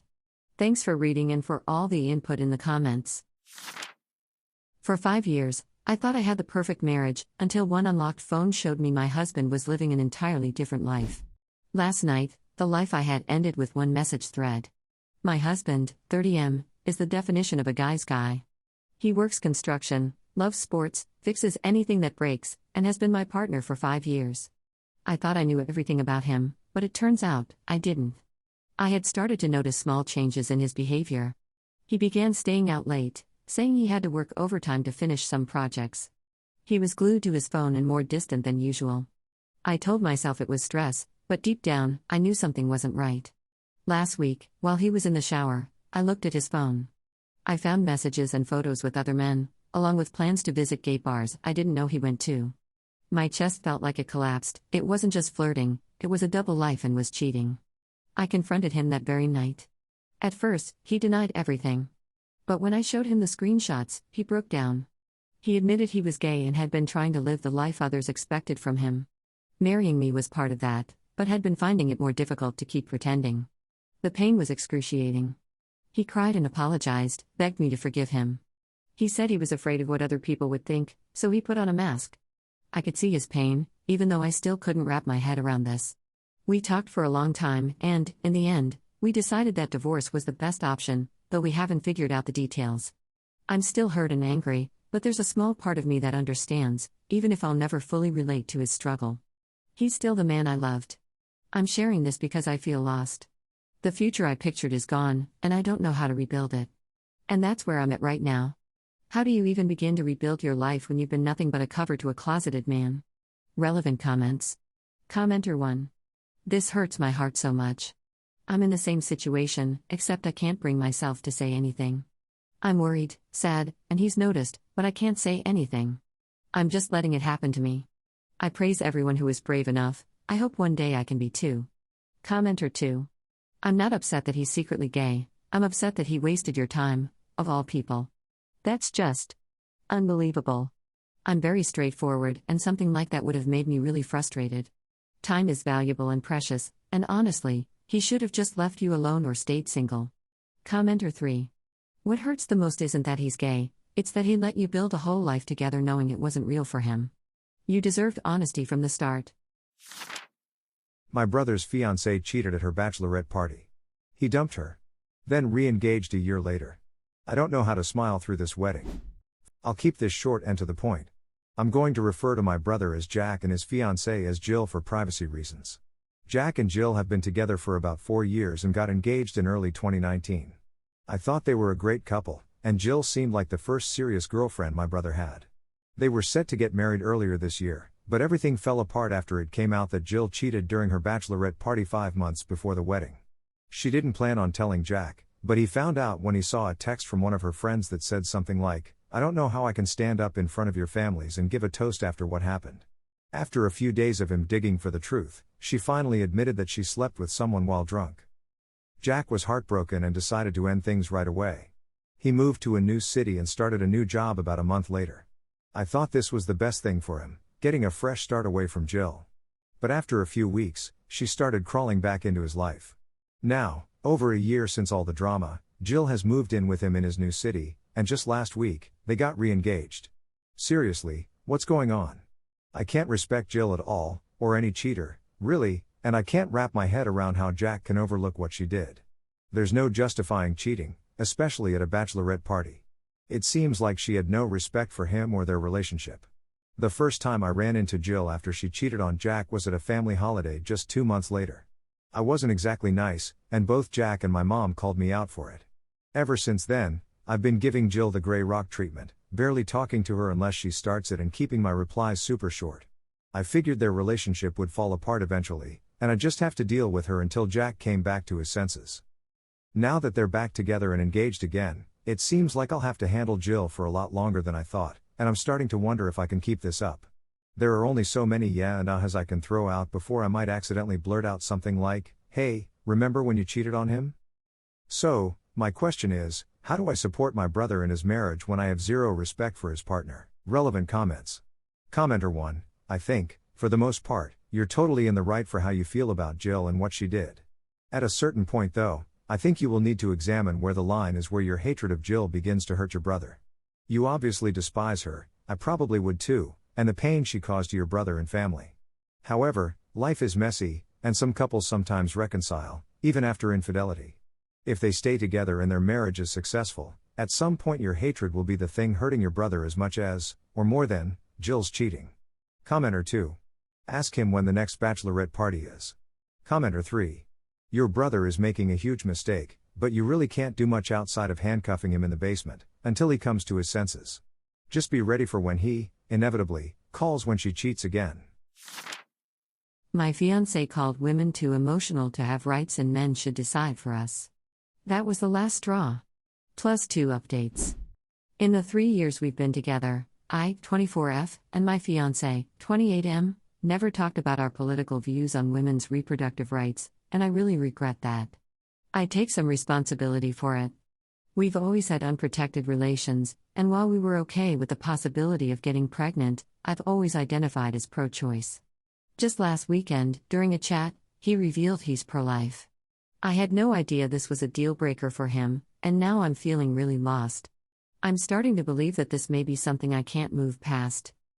I tried to explain my perspective and see if we could find some common ground, but he's really firm in his beliefs, as am I. I told him, out of respect for my body and my boundaries, that we should start using protection until we're absolutely sure we want to bring a child into this world. He laughed it off. We were on a road trip, so there was no chance to test that, but later that night, things escalated into a serious argument. He drunkenly asserted that women are too emotional to have political discussions like this and that the decision of reproductive rights is a conversation for men. I was shocked and hurt by his remarks. He apologized the next morning, but it hasn't sat right with me since. When we were together last, he tried to be intimate. I told him he needed to buy rubbers, and he laughed. After some back and forth, he got visibly upset, stating he would prefer not to be intimate at all than to use protection. Unsurprisingly, we didn't sleep together, and I haven't really spoken to him since. I'm beginning to realize I can't be with someone who holds those views. I talked to my family about it, but they told me it's not worth breaking up over. I just needed to vent and hopefully get some insight from others. Update: wow, I truly didn't see this feedback coming. It's made me realize just how influenced I've become in this relationship. For those asking about my safety, since we're in a long-distance situation, I do feel safe enough to consider ending things. My mind is racing, and I appreciate all of you more than I can say. I also want to mention that I'm definitely planning to seek therapy to better understand healthy relationships, boundaries, and communication. Your support has been invaluable in helping me gain this perspective. Relevant comments. Comment 1. Don't date misogynists who talk like predators. He thinks of you as a non-person with no say in your own body. Dump him. He is already an abuser. Comment 2. Girl, he's shown you can't trust him to have a conversation about your bodily autonomy. Leave him for the sake of your future. Comment 3. You don't need permission from internet strangers to break up with him, but here is it from me: break up with him. He doesn't care about your views. Drunkenness doesn't excuse misogyny. In your next relationship, make sure you figure out you're on the same page with a prospective partner as early as you can. That's what those days are for. Final update: I shared this thread with him in hopes of opening his eyes, but he's now denying everything. He's still claiming to be pro-life but insists he never said I shouldn't have a choice, among other things. I've taken everyone's advice to mute him but not block him, just in case I need to refer back to the messages. I'm feeling overwhelmed, but I want to thank you all, you truly are lifesavers. Moving forward, I'll be sure to have these important conversations early on with anyone I'm interested in, and I will stand up for myself. After 7 years together, my fiancé left me for a TikTok girl. So I kept the dog, and started sending him the pettiest revenge updates ever. My ex-fiancé, 27M, and I, 25F, were together for 7 years. Until he left me for a 21-year-old he met on TikTok. Since January, I had suspicions something was off. Whenever I asked about her, he'd brush it off with, "Don't worry, babe, she's just my best friend." But guess what? The very day we ended things, for what he claimed were unrelated issues, he's already posting online about how much he loves her. A week later, he flew her out from 6 states away and moved her into his dad's house. Keep in mind, we've only been broken up a month. Now here's where it gets funny. We had a dog together, Rosie. Since the house we lived in is mine and she's bonded with my roommate's dogs, he agreed Rosie should stay with me. He only asked that I send him updates and pictures every so often. I said sure. But every day, I snap a photo of Rosie doing her business in the yard and send it over. Different angles, a couple of videos, his inbox is basically a shrine to what I really think of him. Edit, Rosie and I are doing great. She misses him a little, but she's surrounded by other pups and gets spoiled with belly rubs daily. As for my ex and his new girlfriend, maybe she knew about me, maybe she didn't, I don't even care anymore. If he really loved me, nothing could have pulled him away. His actions told me everything I needed to know. Now I'm reconnecting with friends, trying new things, and actually feeling fulfilled for the first time in years. Honestly? The best revenge is being better off without him. Relevant comments. Commenter 1. Make sure to crop out Rosie's cute face so he doesn't even get that joy, just her business in frame. Absolute perfection. Commenter 2. He asked for dog pics and you delivered. Just not the kind he wanted. That's art. Commenter 3. Rosie out here becoming the Picasso of petty revenge, one backyard masterpiece at a time. My parents protected the golden child bully and ignored my sister's pain for years. Now that she's getting married, they're furious she didn't invite our brother. After starting drama, now they're not invited either. Plus 2 updates. This is a throwaway because my brother is on Reddit.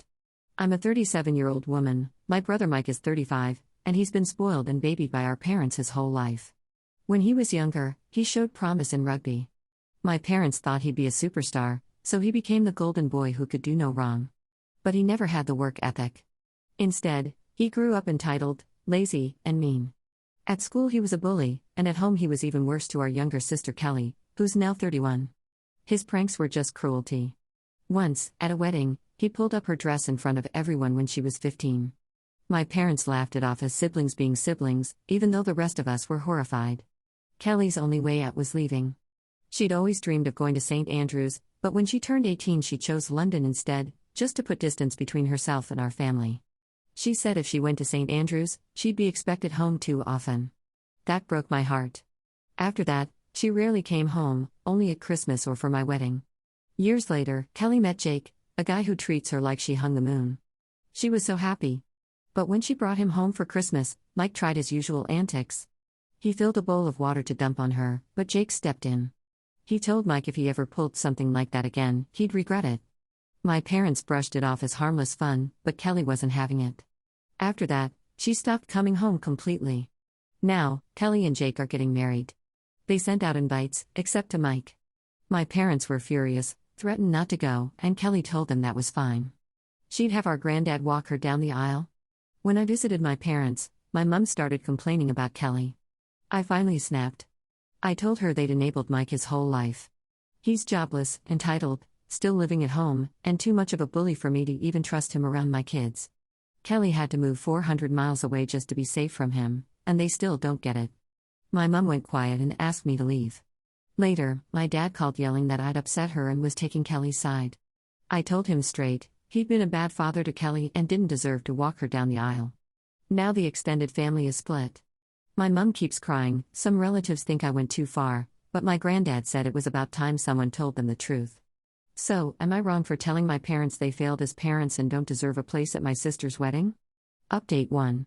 There were a few things people asked, so I'll clear those up. First, the pranks only started after I left for university. I did speak to my parents about them, but they never listened. Second, about my kids. They don't like going to my parents' house. My daughter says it's boring and that Mike is a weirdo. My son doesn't like my dad, because he keeps pressuring him to play rugby. My son isn't into sports at all, he's a Pokemon kid. He plays online and goes to tournaments at our local card shop. I didn't realize how much my dad's comments bothered him, but now I do. I told my dad to stop, and if he mentions it again, he won't see my son anymore. Third, about security at the wedding. Kelly's fiancé Jake has 2 groomsmen who are police officers. They know the situation, so there won't be any problems. Finally, about Mike being the golden child. He wasn't a favorite until rugby. Once he showed talent, my parents treated him like he was special, almost as if his success would make them special too. Today, I sat down with my parents. My dad wanted me to apologize to my mom, but I refused. I told them Kelly didn't want them at the wedding, and they needed to respect that. They weren't happy, but said they wouldn't go where they weren't wanted. I also told them I wanted space until after the wedding, because I can't keep my mouth shut around them anymore. My mom complained about seeing my kids, and that's when I told them the truth. My kids don't like going to their house. My dad got upset, but I told him flat out I won't force my son into rugby. Then I asked what their long-term plan was with Mike. Do they expect Mum to keep cooking for him when she's 90? What happens when they're gone? Mike can't look after himself. Kelly lives down south, and I'm planning to move away too. I told them they set him up to fail, and they need to deal with it. I also told them I know they're leaving everything to Mike in their will. But the way they've raised him, he'll burn through it in a year. I think that shocked my mum most of all, realizing no one is going to step in for him. So for now, I'm going low contact. I'll check in from time to time, but that's it. I'm visiting Kelly soon, and honestly I'm looking forward to it. As for my extended family, I texted them, if they're so worried about my mum, they can step up and deal with Mike. Not surprisingly, no one wanted to. Update 2. Kelly got married last weekend, and everything went smoothly. Our parents and Mike didn't even try to attend. My mum did try to contact Kelly through other relatives, but Kelly shut that down quickly, even warning that anyone who kept pushing would lose their invitation too. That ended it. Mike is still doing nothing, still living off my parents, according to a cousin. I haven't spoken to him. I've only spoken to my parents once since the last post, and nothing has changed, so I don't have the energy to deal with them. My kids don't miss their grandparents at all, so keeping distance has been easy. The best part is, I've been talking with Kelly much more. Our relationship is stronger than ever, and that's the silver lining in all of this. No dramatics, no big showdown. Just a wedding that went off perfectly, without the people who never truly supported Kelly. Relevant comments. Commenter 1. I'm so glad everything went smoothly for Kelly, she truly deserves it. I can't help but wonder what will happen when reality finally hits Mike and your parents. It seems likely your mum will struggle first, but she won't stand a chance against both your dad and your brother. Keep your distance and enjoy a calmer life without their drama. OP's response, I'm fully no contact with them right now, but I hear bits and pieces from other relatives. My dad insists I'll eventually come around, while my mum keeps playing the sympathy card. What they don't realize is that by acting like this, they're only pushing me further away. My life feels so much simpler and less stressful without them in it. Commenter 2. Imagine having a daughter bright enough to get into both St. Andrews and Imperial College, two of the best universities in the UK, and still choosing to overlook her in favor of the brother who never held a job and only had a bit of talent in the sport your parents liked. OP's response, it's something I'll never understand either. Kelly worked so hard and achieved so much, but my parents only ever saw Mike. It's like her success never mattered compared to his brief shot at rugby. Honestly, I'm just proud she built a life for herself despite all of that. My girlfriend says it's her dream to be a stay-at-home mom, but the kids aren't mine. If we move in, I'd be covering everything for all three of them. I can't tell if this is a future together. Or a financial trap. I'm a 28-year-old guy, and I've been dating this woman, Amy, who is 29, since May 2022. We met through a mutual friend, and things were going great until a few days ago. Amy has 2 kids from a previous relationship, twin boys who are 7 years old now. I get along really well with them. We had started discussing the possibility of moving in together and how that would work with the kids, but then something came up.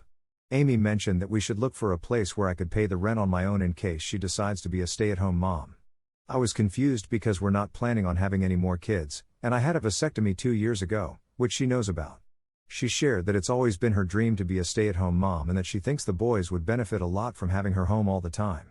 She acknowledged that it would be a lot for me to take on, but she hoped we could discuss it and possibly make it work when we move in together. When we talked, I let her know that I wasn't comfortable being the sole breadwinner for a household of 4. I could manage rent on my own, but covering groceries, bills, and everything the kids need would be tough. If I could make it work, there wouldn't be anything left for savings. I also mentioned that while I agree that kids benefit from having a parent around, it's not an absolute necessity since the boys are in school most of the day. I expressed that the pressure of them all depending on me would stress me out. She said she understood, and we didn't bring it up again.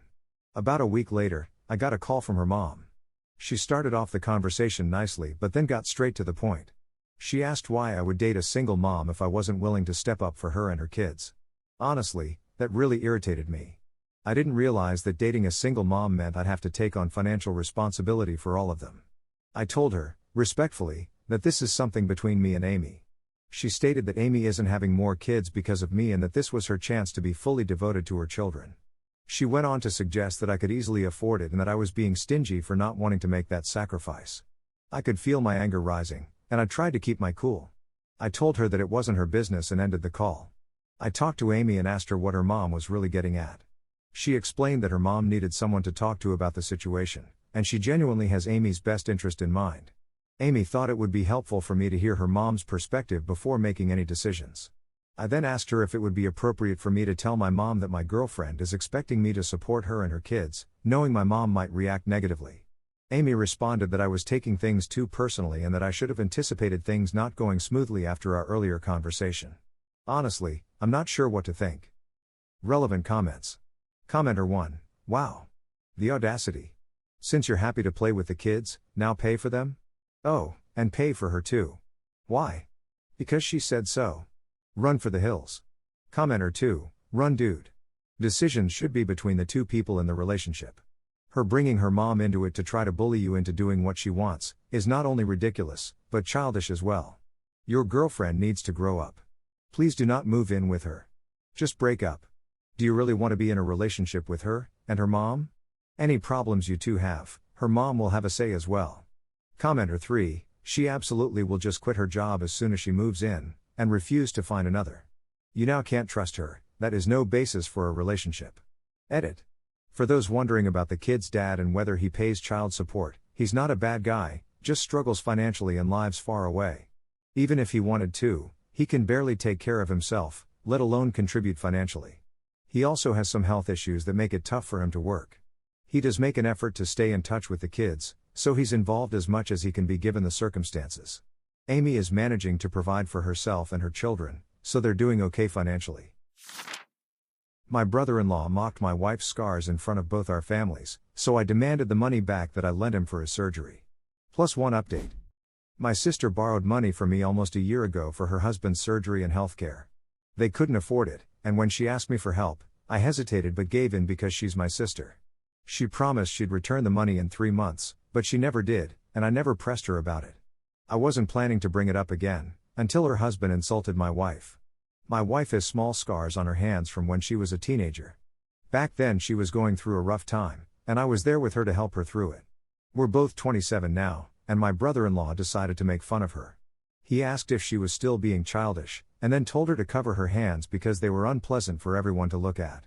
The whole family went quiet. My wife was speechless. I told him that when we're young we do dumb things, and that he'd had too much to drink, so he should stop talking. But he pushed further, repeating that my wife should hide her scars. I snapped. I told him my wife would cover her hands the day he pays me back for the surgery money. My wife tried to calm me down, but I kept going. I called him out for being unable to afford his own medical care, forcing my sister to beg for help. He got even angrier and shouted that he'd pay me back, so I told him to do it right then, but he couldn't. My sister started crying, and at that point I stopped, because I didn't want to make things worse for her. Since then, though, she's been begging me to apologize, saying I hurt his pride and made him miserable. I refused. I told her he owed my wife an apology, not the other way around. I also told her they need to pay me back as soon as possible, no matter their situation. Update. For those who don't want to read the full post, my brother-in-law insulted my wife's scars, and I fired back by demanding repayment for the money I lent them. They promised to return it in 3 months, but it's been a year and they still haven't. Recently, my wife told me that my brother-in-law called her to apologize privately. He asked me to forgive the debt because they can't afford to repay it. My wife says she forgives him and doesn't want the money back. She thinks I should move on and be the bigger person. But I told her he only apologized to avoid paying, and that insulting her in public required a public apology. Honestly, I don't even care about the money anymore, I just want him to feel the same humiliation he gave my wife. My wife doesn't agree, and she wants me to let it go. So, am I wrong if I keep demanding the money and go behind her back? Relevant comments. Commenter 1. This stopped being about the debt the moment he insulted your wife. But if she's already forgiven him, you might be risking your marriage more than you'll ever hurt him. Commenter 2. Family and money rarely mix. You gave them a loan, not a gift, he has no right to act like he does. But dragging it out for revenge could backfire. Commenter 3. He humiliated your wife in public. A private apology doesn't cut it. The question is whether it's worth continuing to fight if your wife wants peace. My cousin cornered my sister-in-law at my wedding, so I went scorched earth, and my whole family turned on me. I'm a 28-year-old woman, and my husband is a 30-year-old man. His family is Arab Muslim, and they are genuinely the most supportive people I've ever known. My own family? Complicated, dramatic, and not really there for me. My parents only backed off when I threatened to cut contact. My half-brother, who lives in Japan, called to congratulate me, but otherwise, I knew I couldn't count on my family. The wedding was going beautifully until the disaster started. My cousin Mark, who's 35, was there only because my aunt begged me to invite him. Mark is a mess, multiple kids he doesn't support, constantly causing chaos. But I gave in. Big mistake. Near the end of the night, I heard a scream. My 19-year-old sister-in-law, Layla, was backed against the wall, shaking. Mark was in front of her, dripping wet. She had thrown water at him. He had cornered her, telling her she was too pretty to hide under that thing and reached for her hijab, trying to pull it off. This was especially cruel because Layla had a traumatic accident years ago, and it took years before she was even comfortable around her own father and brothers. For him to corner her like that was terrifying for her. My other sister-in-law rushed in and was ready to fight him. My father-in-law stepped in and told Mark, with absolute calm but total authority, "It's time for you to leave my son's wedding." That should have been the end of it, but then my aunt stormed over, yelling that he was just joking, and my own mother joined her, saying it was an overreaction. Seeing Layla trembling and hearing my own mom defend him, something in me snapped. I told them, "No, he's leaving. Now." When my aunt argued again, I lost it. I said, "This blind worship of your son is why your family is broken. He ruins everything, and you still choose him over everyone he hurts. That's why your daughter cut you off." The room went silent. My aunt cried and stormed out, dragging Mark with her. My parents gave me their classic "you're a disappointment" look and left too. Since then, my phone has blown up with messages. My parents say I was cruel, vicious, that I twisted the knife. They say I broke my aunt's heart. My husband has been nothing but supportive, reminding me I was protecting Layla. But I can't shake the guilt. Mark was completely wrong. I will never let him near us again. But did I go too far when I brought up my aunt's daughter cutting contact? I defended my sister-in-law, but now my whole family hates me. Am I really the monster here? Relevant comments. Commenter 1. You're not in the wrong. It sounds like you said something that was way overdue, and honestly, your family got off easy. Your cousin physically harassed your sister-in-law. Don't look back. You did the right thing. Commenter 2. Your aunt needs to realize this could have involved the police. Just kicking him out was letting him off easy. She should have stayed quiet. And your poor sister-in-law, being harassed like that at her new sister's wedding is awful. Cut them off, all of them. They could have wrecked your marriage before it even started. You clearly married into a good family, so step away from the toxic one. Some things just aren't forgivable. Commenter 3. Just because Mark has always been like this doesn't mean anyone has to accept his behavior. It's disappointing that 2 women chose to defend him. You did the right thing by standing your ground and having him removed. That's something to be proud of. I saved for months to help my senior dog walk again. But then my boyfriend stole the money and told me to let him go. I have an 11-year-old senior German Shepherd. A few years ago, he was hit by a car, and the recovery process was long and heartbreaking. He dealt with seizures, bladder issues, and was terrified of anything moving quickly near him. I couldn't even throw a ball anymore. We even had another puppy at one point, but our senior boy was so stressed that we had to rehome her. He looked like he'd been through something awful, but in reality, he was just scared. Over time, he's made amazing progress, and I'm so proud of him. The vet put him on zonisamide for seizures, and it's been working. At our last appointment, we discussed ways to improve his mobility. The vet showed me a special walking aid for dogs, almost like a cane with sensory objects on the end, so he wouldn't bump into furniture. We tested it in the office, and his mood lifted instantly. But I couldn't afford more treatment at the time, so I decided to save up and come back for it. That's where D comes in. I met him earlier this year while walking my dog. From day one, he knew my dog needed special care and that I would do anything to provide it. Things seemed great between us, nothing controlling, no bad vibes, and everything just clicked. I let myself get comfortable.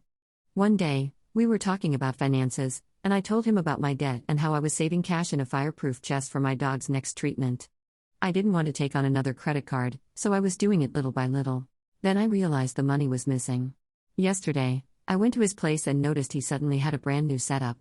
When I asked where the money came from, we argued. And he admitted he took it. Then he said something that made my stomach drop: "He's halfway dead anyway. You should just let go." My dog isn't anywhere near the end. Yes, he's older, but every checkup shows he's doing as well as can be expected for his age and condition. We're focused on the future and making his life better, not giving up. Now I'm stuck.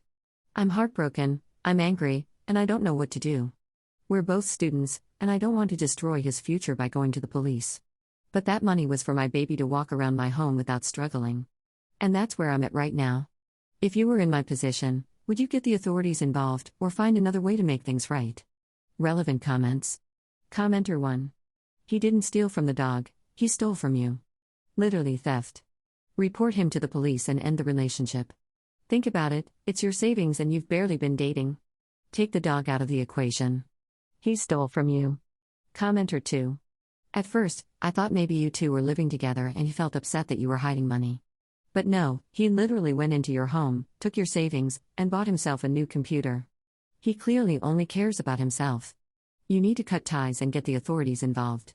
Commenter 3. He's willing to steal from you, let your dog pass away, and doesn't even care that you know. Why wouldn't you ruin him completely? Honestly, I'd take action for you if I could. My mother-in-law ruined my wedding with one sentence, and now she's trying to sabotage my pregnancy. Plus one update. I'm a 26-year-old woman, and I've been married to my husband, a 27-year-old man, for just over a year. We met 4 years ago when I was a student teacher and college student. His favorite pizza place was near my campus, and we literally crossed paths walking on the same street. I've always loved my husband, but one of the challenges in our relationship is that we come from two very different financial backgrounds. He grew up in a wealthy family, while my mom worked 2 jobs just to get by. Honestly, if life had played out the way the system is set up, we probably never would have crossed paths. I might have ended up needing government assistance, the same way my mom did her whole life. Despite that, he never once made me feel less than him. From early on, even before marriage, he made it clear his money was also mine, and he treated me as his equal. The problem has always been his mom. When I first met her, she didn't directly say anything rude, but the way she looked at me and the little jokes she made about my college choice made me uncomfortable. As our relationship got more serious, those jokes turned into direct insults. She told me I was stupid for studying early education because teachers don't make money, and she would compare me to her other daughters-in-law, who were nurses or in business. My husband confronted her many times. Each time, she would back off for a little while, but then slowly go back to the same behavior. Last year, my husband proposed, and 6 months later we had a beautiful vineyard wedding. It was perfect, my dream dress, my dream day. But during her speech, my mother-in-law opened with, "She's not the woman I had in mind, but she's the woman he loves." That one sentence ruined my night. Especially because my mom's speech was so heartfelt, saying how happy I was and how she cried happy tears every night knowing I found true love. After the honeymoon, my husband confronted her again. She apologized over the phone and sent flowers to our house. 3 months ago, I found out I was pregnant. I was so excited, and my husband was thrilled. He's always wanted to be a dad, and he immediately started buying baby things and sending me pictures of nursery ideas. We told his family at one of their regular dinners. Everyone seemed happy, but we were all waiting to see how his mom would react. She put on a smile and acted supportive, but 2 days later, my sister-in-law sent me screenshots of texts. My mill had told another daughter-in-law that she was disappointed in my husband, and that I had trapped him and was now stuck in their family. I was hurt, but not surprised. I told my husband, and he confronted her again. She apologized again. He and I agreed that if she said one more thing against me or my pregnancy, we would cut contact. When I told my sister-in-law about our plan, she warned me that keeping a grandchild away from her might not go over well. But my husband and I were in agreement. Update. Since then, my mother-in-law crossed the line again. I was talking with my sister-in-law about the vaccines doctors recommend during pregnancy. My Mila overheard and later gossiped on the phone with her sister, saying I would be slowly killing my baby. Word got back to me, and as a first-time mom, that really hurt. My own mom reassured me, reminding me that she got all the recommended vaccines when she was pregnant with me and my siblings, and we're all perfectly healthy. My husband didn't hesitate this time. He sat his mom down and told her plainly, her behavior has been unacceptable for too long, and she will have no access to me or our baby until further notice. That meant no family dinners, no vacations, no events, nothing. I also told her that any information she gets about the baby will only come through my husband or my sister-in-law, and only if I agree to share it. She didn't take it well. She said we were selfish for cutting her off, and that a grandmother is just as important as a mother. I reminded her that my child still has a grandmother, my mom, who is very much alive and lives only an hour and a half away. Since then, the news has spread in the family. Some of my sisters-in-law and my husband's brother are defending us, but not everyone is on our side. My father-in-law even called my husband and said that families fight all the time, and he shouldn't keep her only grandchild away over a disagreement. But to me, this isn't just a disagreement. It's years of disrespect. My husband and I are standing firm. She doesn't get access to me or our child until she learns to respect me as his wife and as the baby's mother. Relevant comments. Commenter 1. Her biggest issue isn't that you're in the family, it's that you don't fit the image she built in her head. She wanted her son to marry someone who matched her status, and the fact that he chose love over money is something she'll never admit bothers her. Commenter 2. Your husband standing firm is huge. Most stories like this end with a spouse defending their mom, but he's drawing the line with her instead. That tells me he understands respect for you comes before keeping the peace. Commenter 3. Everyone saying but she's the grandmother is missing the point. Good grandparents are a bonus. Bad ones are how generational trauma is passed on. You're not keeping your child from her but protecting them from her. My whole family shaved their heads for my sick niece. Now they're pressuring me, but I'm saying no. That doesn't mean I don't care about my niece. The title probably gives away that I'm in the wrong here, which I might be, but I really need some outside opinions on what's happening. I'm a 17-year-old guy. Sadly, about 6 weeks ago, my niece was diagnosed with leukemia. She's been dealing with health problems since she was born, and I can't even begin to explain how terrible I feel for my aunt, uncle, cousin, and especially my niece. It's been really hard on their family, and even though I haven't been super close to them, I've tried my best to support them emotionally, especially my cousin. I want him to know that I'm there for him and that he can talk to me about anything, which he has done a few times. Now, to get to the main issue.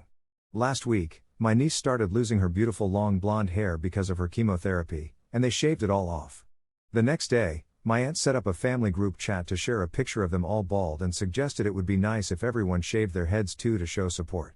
I thought it was a sweet idea, but I wasn't sure if anyone would actually do it. When I got home 2 hours later, I found both my sister and mom bald. Then my other cousin and grandma followed suit. The next morning, my mom asked me, "When are you going to do it?"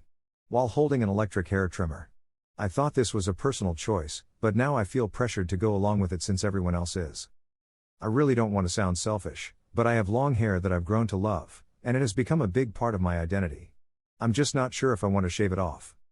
Yes, if I shave my head, my niece might be surprised that her cousin with long hair finally cut it off to support her. But to be honest, my aunt made a video showing my niece's reaction to my mom and sister shaving their heads, and she didn't seem to care at all. In the video, my aunt had to tap her multiple times to get her attention, and when she finally looked, she just said wow and went back to watching her cartoon. After that, my mom started pushing me to shave my hair too, as a way to show support. I know it sounds harsh, but it feels like she wants to pull me into this situation with her. This morning, I got a text from my aunt saying it would be really nice if I shaved my head to show my emotional support for my niece. In reality, shaving my head wouldn't really change anything about the situation, but I feel like I can't just say no. I'm unsure about what to do. If my aunt had shown more appreciation for my sister and mom, I might have thought about it more seriously. But since she didn't even respond to their pictures and just showed them to my niece like it was a must, I'm not sure I'm willing to go through with it. Don't get me wrong, I really love my niece. Even though we're not super close, I've always cared about her and made sure she felt comfortable with me. We have a lot of fun memories from when she was little. But since they moved a few towns away, we don't see each other as often. So, what should I do? It feels like I'm being pressured to shave my head by 3 people. If I do go ahead with it, what if there's no appreciation for the gesture? I would be doing it to show support, but if it goes unnoticed, what's the point? Relevant comments. Commenter 1, not the a-hole, it isn't exactly support if it's done under coercion. And nobody should force anybody to change their body for someone else if they are unwilling. Commenter 2, removing hair is not very useful support if the niece doesn't value it. It'd be more practical to cook, grocery shop, clean for the aunt and niece, i.e. actually assist. Maybe you could offer that instead.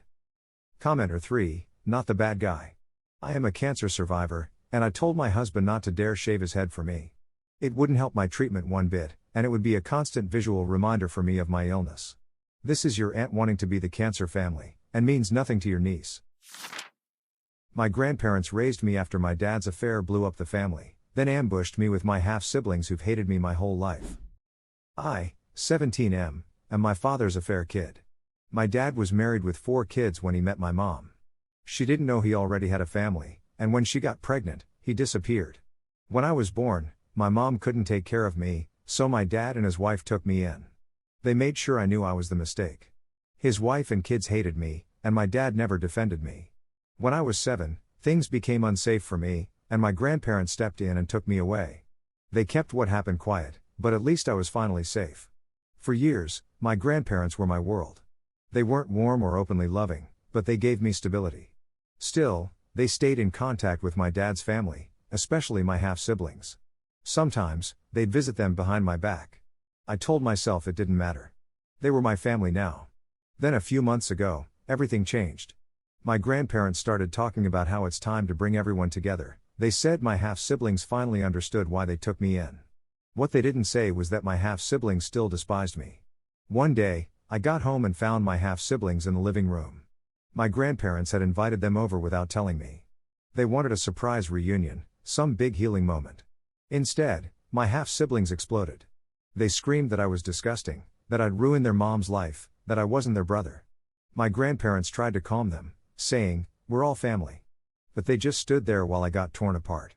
Afterward, they cried like they were the victims.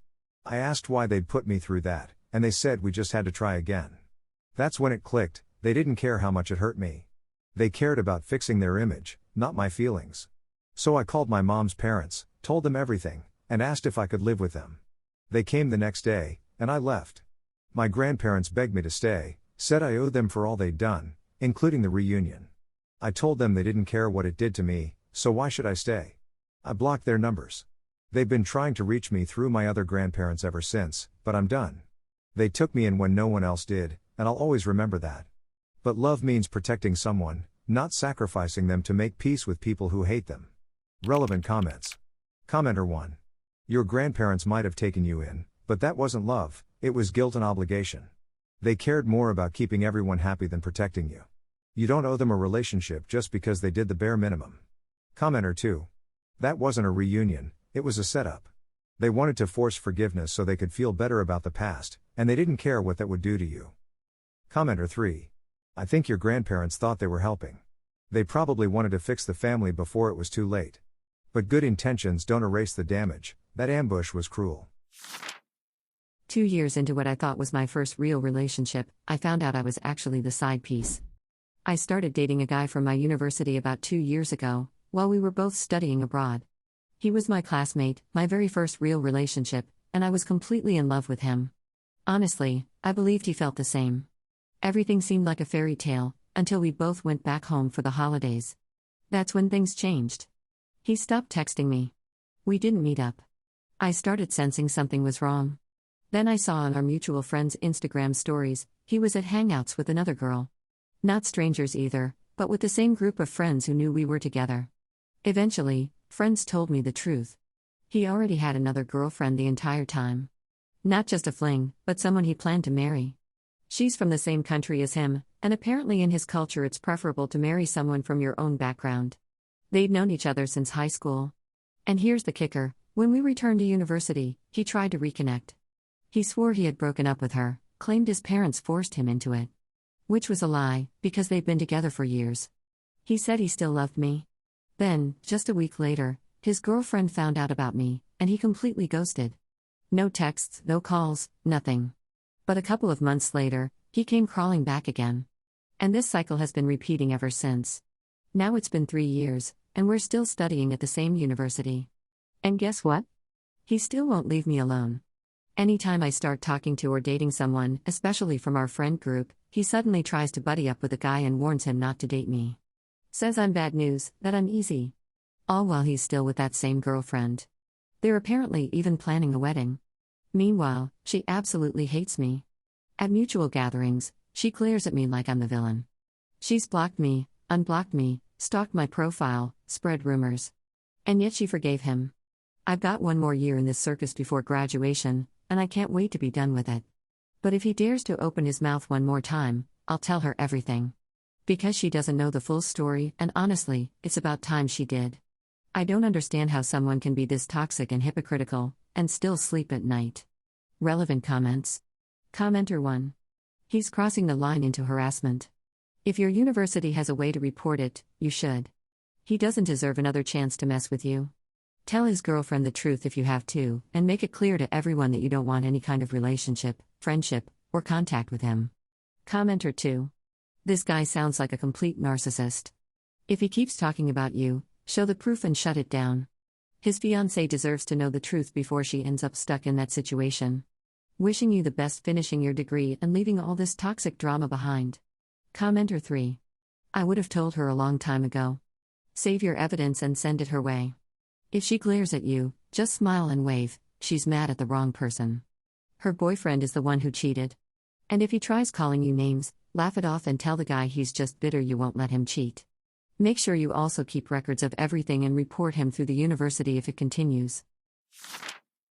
My sister was my boyfriend's side chick for over a year. Then she cried and called it a mistake when I found out. Now she's blocked, broke, and out of excuses. Plus 2 updates.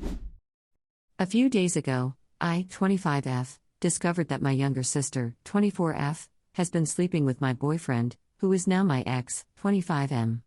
We were together for 3 years, but it turns out they were involved for at least a year. They always seemed close, but I thought it was innocent. I'm not into video games, but my sister is, so I assumed their texting was just about that. I was wrong. They were actually discussing their secret dates while I was busy with work and school. I found pictures, videos, and other terrible things in their messages. My sister even asked my ex if she was smarter or prettier than me and compared our private parts. Honestly, we're both pretty, and she's actually thinner and has a different kind of beauty. I don't get where her jealousy came from. Our parents never compared us, and she had her own friends. She was the one asking my ex to compare us in their chats. The moment I found out, I tossed all of my ex's stuff out of the apartment, insulted him in every way I could, and kept the computer I gave him for Christmas. That was mine. I didn't say a word to my sister for over a week, and she didn't reach out either, until yesterday. She sent me a message trying to explain herself, saying it was a mistake, yeah, a mistake that lasted over a year, and that I should forgive her because we're sisters. For a second, I thought about being the mature one and not letting my anger take over, but I realized that's just not me. Instead, I went on my phone and wrote a long message to her. I called her out on everything and told her how much of a failure she is and how she's always been envious of me. It seemed like she wanted to know what it was like to be me for a moment in her sad life. She replied with a voice message, crying about how she's struggling mentally, but she's still with him. She asked me not to make her feel worse and said she regrets it. I just reacted with a laughing emoji and a skull emoji. I didn't even bother to listen to the whole message. Was it wrong to point out all her flaws? Sure, but it's even worse to betray your sister and expect her to just forgive you because you're related. Honestly, sending her that message made me feel better and was kind of like therapy for me. By the way, I've never gamed on a PC before, but I'm looking up how to download The Sims. I've always supported my sister through everything. I stood up for her when she was bullied in high school, helped her make friends, and went everywhere she wanted. So this betrayal really hurts, and I don't think I can ever forgive her. It stings that she was with someone I cared about, but what really hurt were the things I read in their chats, how she liked hearing him compare us and asked about our personal life just to joke about it. To me, she's dead, and my parents know it. I don't care if it makes me a bad person like her, this is unforgivable, and I don't regret my reaction. Update 1. Thanks for all the supportive comments. Many of you gave me tips for The Sims, and I really appreciate the other recommendations even though I'm not great at action games. As a way to show my thanks, I'll share parts of the message I sent to my sister. It was really long, and I cut out the bits where I talked about private stuff or insulted her since I was hurt and angry at the time. I'm not open to hearing any excuses. I trusted you not to do something like this, and now I see why people distance themselves from you. You deserve it. What you did was terrible, and deep down you know it. You spent a year behaving like my boyfriend's other woman without shame. Once I found out, you went days without talking to me because you're too scared to face it. Now, you're only reaching out because Dad probably stopped talking to you, and you need money again. You've always been selfish, but don't you think being my boyfriend's second choice is a lot to handle? How little do you respect yourself? We're sisters, and I can't wrap my head around why you'd do this. I read all the messages between you two, and, comparing our bodies? That's just sick. I never did anything to deserve this, and I actually loved you. If I see you on the street, I'll just cross to the other side so I don't have to deal with you. Update 2: They broke up. Everyone saw that coming. When all this went down, my parents scolded my sister. She got really upset and only spoke to them when she needed money she claimed was for her career. Turns out, she used it to buy my ex some sneakers. After that, my parents refused to give her any more money. To be honest, she's not too bright. My parents started paying for us to attend a private college, and the only requirement was that we actually study. She had everything handed to her on a silver platter but didn't take it seriously, so my dad finally got fed up and hasn't sent her money for months. My ex saw my post and, of course, recognized the story. He reached out to apologize, admitting he messed up and how my sister manipulated him. I told him to save it. As for my sister and me, we've only run into each other a few times. She always avoids me, probably thinking I'd get violent, which I wouldn't. Luckily, we're not in the same program, so we don't see each other much. A few days ago, she went to our parents' house to say she broke up with my ex. I'm not sure why, but she claimed to be really sad and even had an anxiety attack. I wasn't there to hear their conversation, but my mom later told me that she warned my sister about what would happen if she slept with him. My sister insisted they were in love, so they ended up arguing again before she left. Now, she only talks to our grandmother when she needs money. I doubt my sister will change her ways or learn anything from this. Honestly, I wouldn't be surprised if she got back together with my ex, because they're just toxic for each other. But that's her choice, not mine, and I'm done worrying about it. On the bright side, I sold my PC, which helped with expenses. I didn't get to play The Sims much, but I prefer having the extra cash.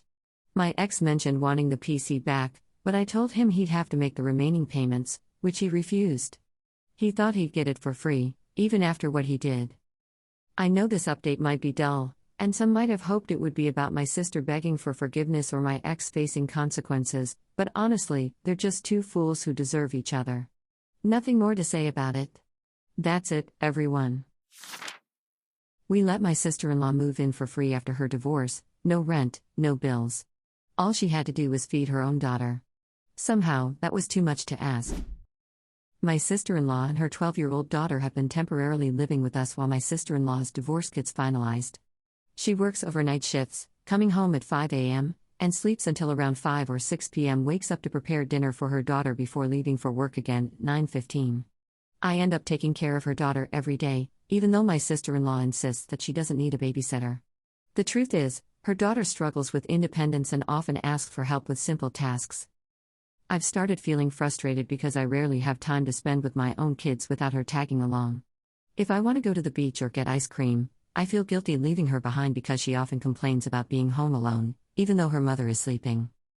I talked to my sister-in-law about this, but she keeps saying that her daughter is 12 and doesn't need supervision.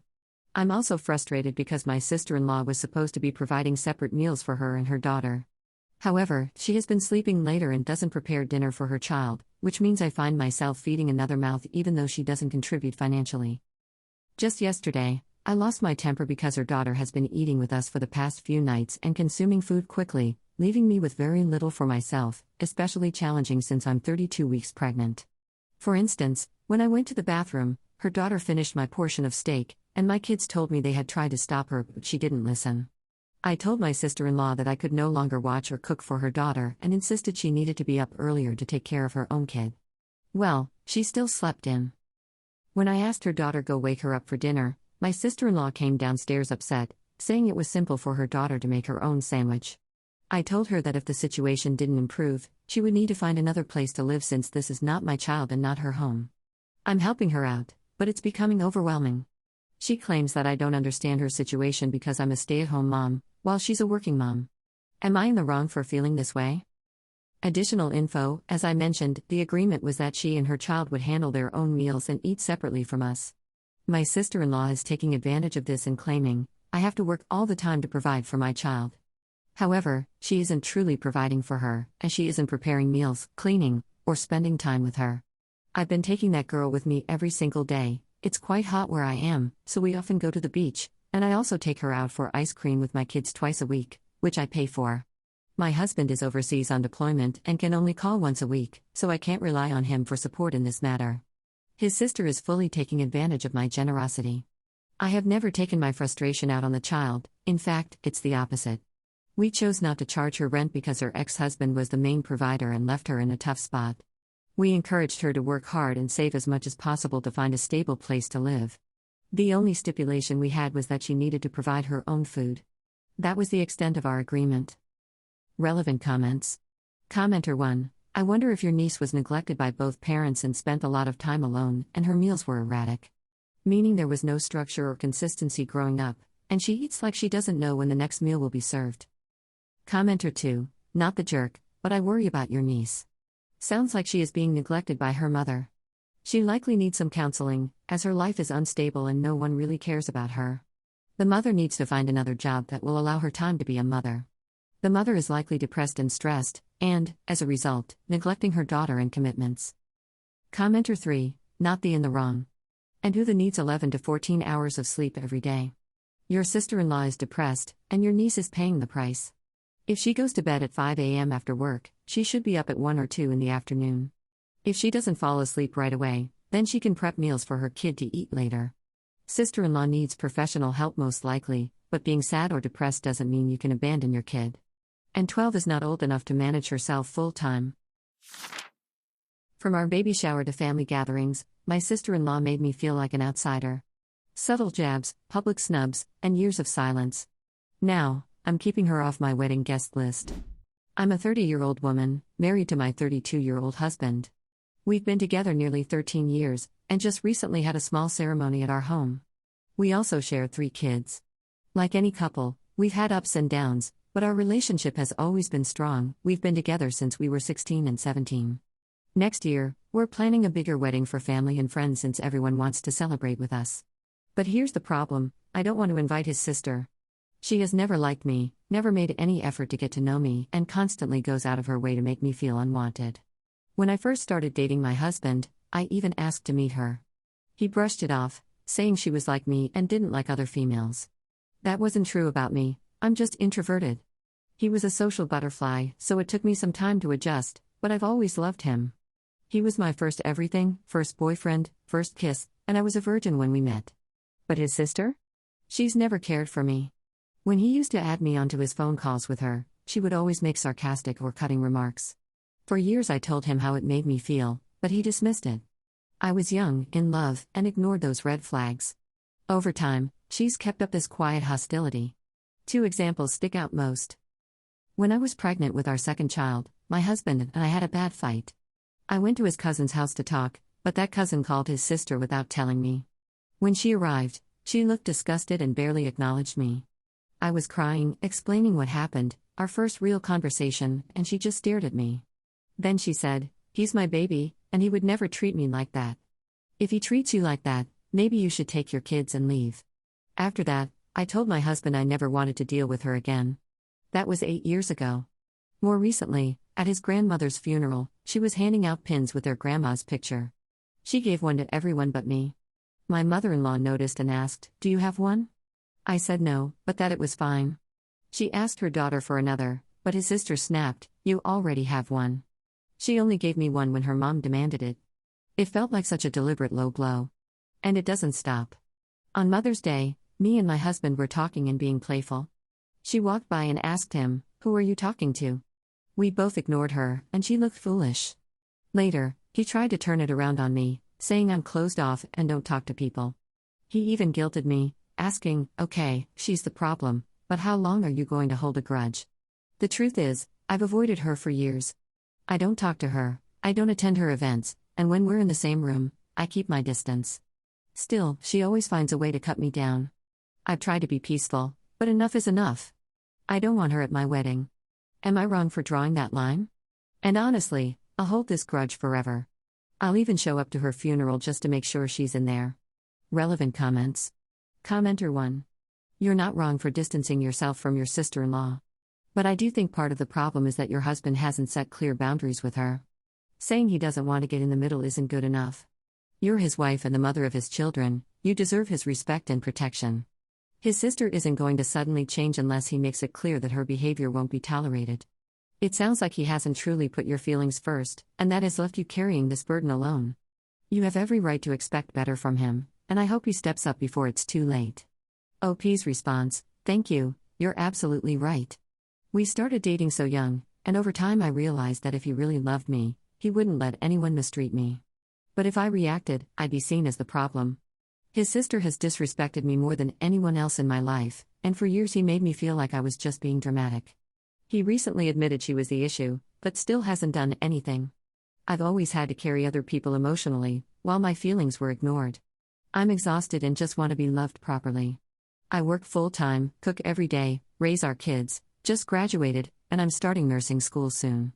I don't even want an apology, I just want peace.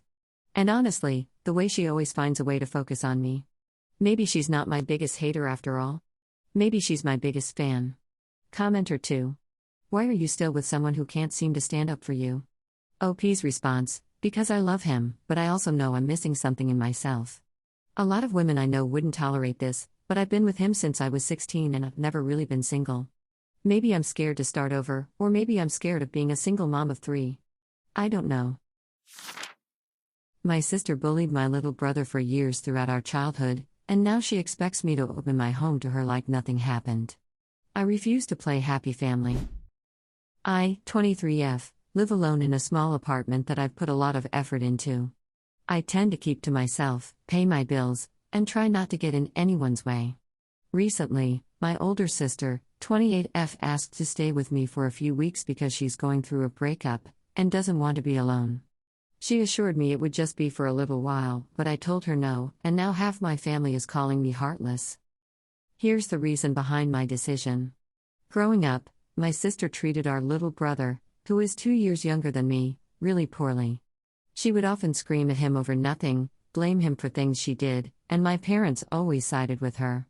There was one time when she locked him outside in the winter for just being annoying and left him out there for nearly an hour while she played video games.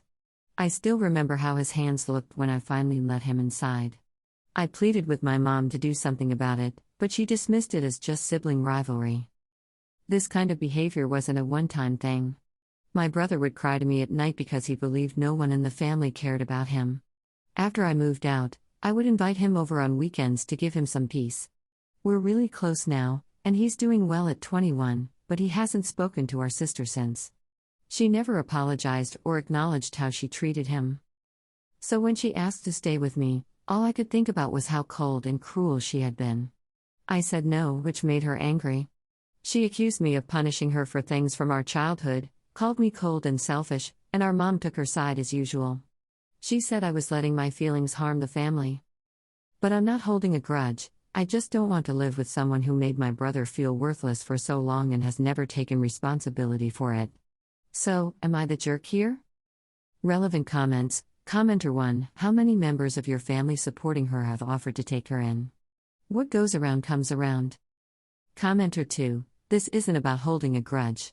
This is about distancing yourself from a monster.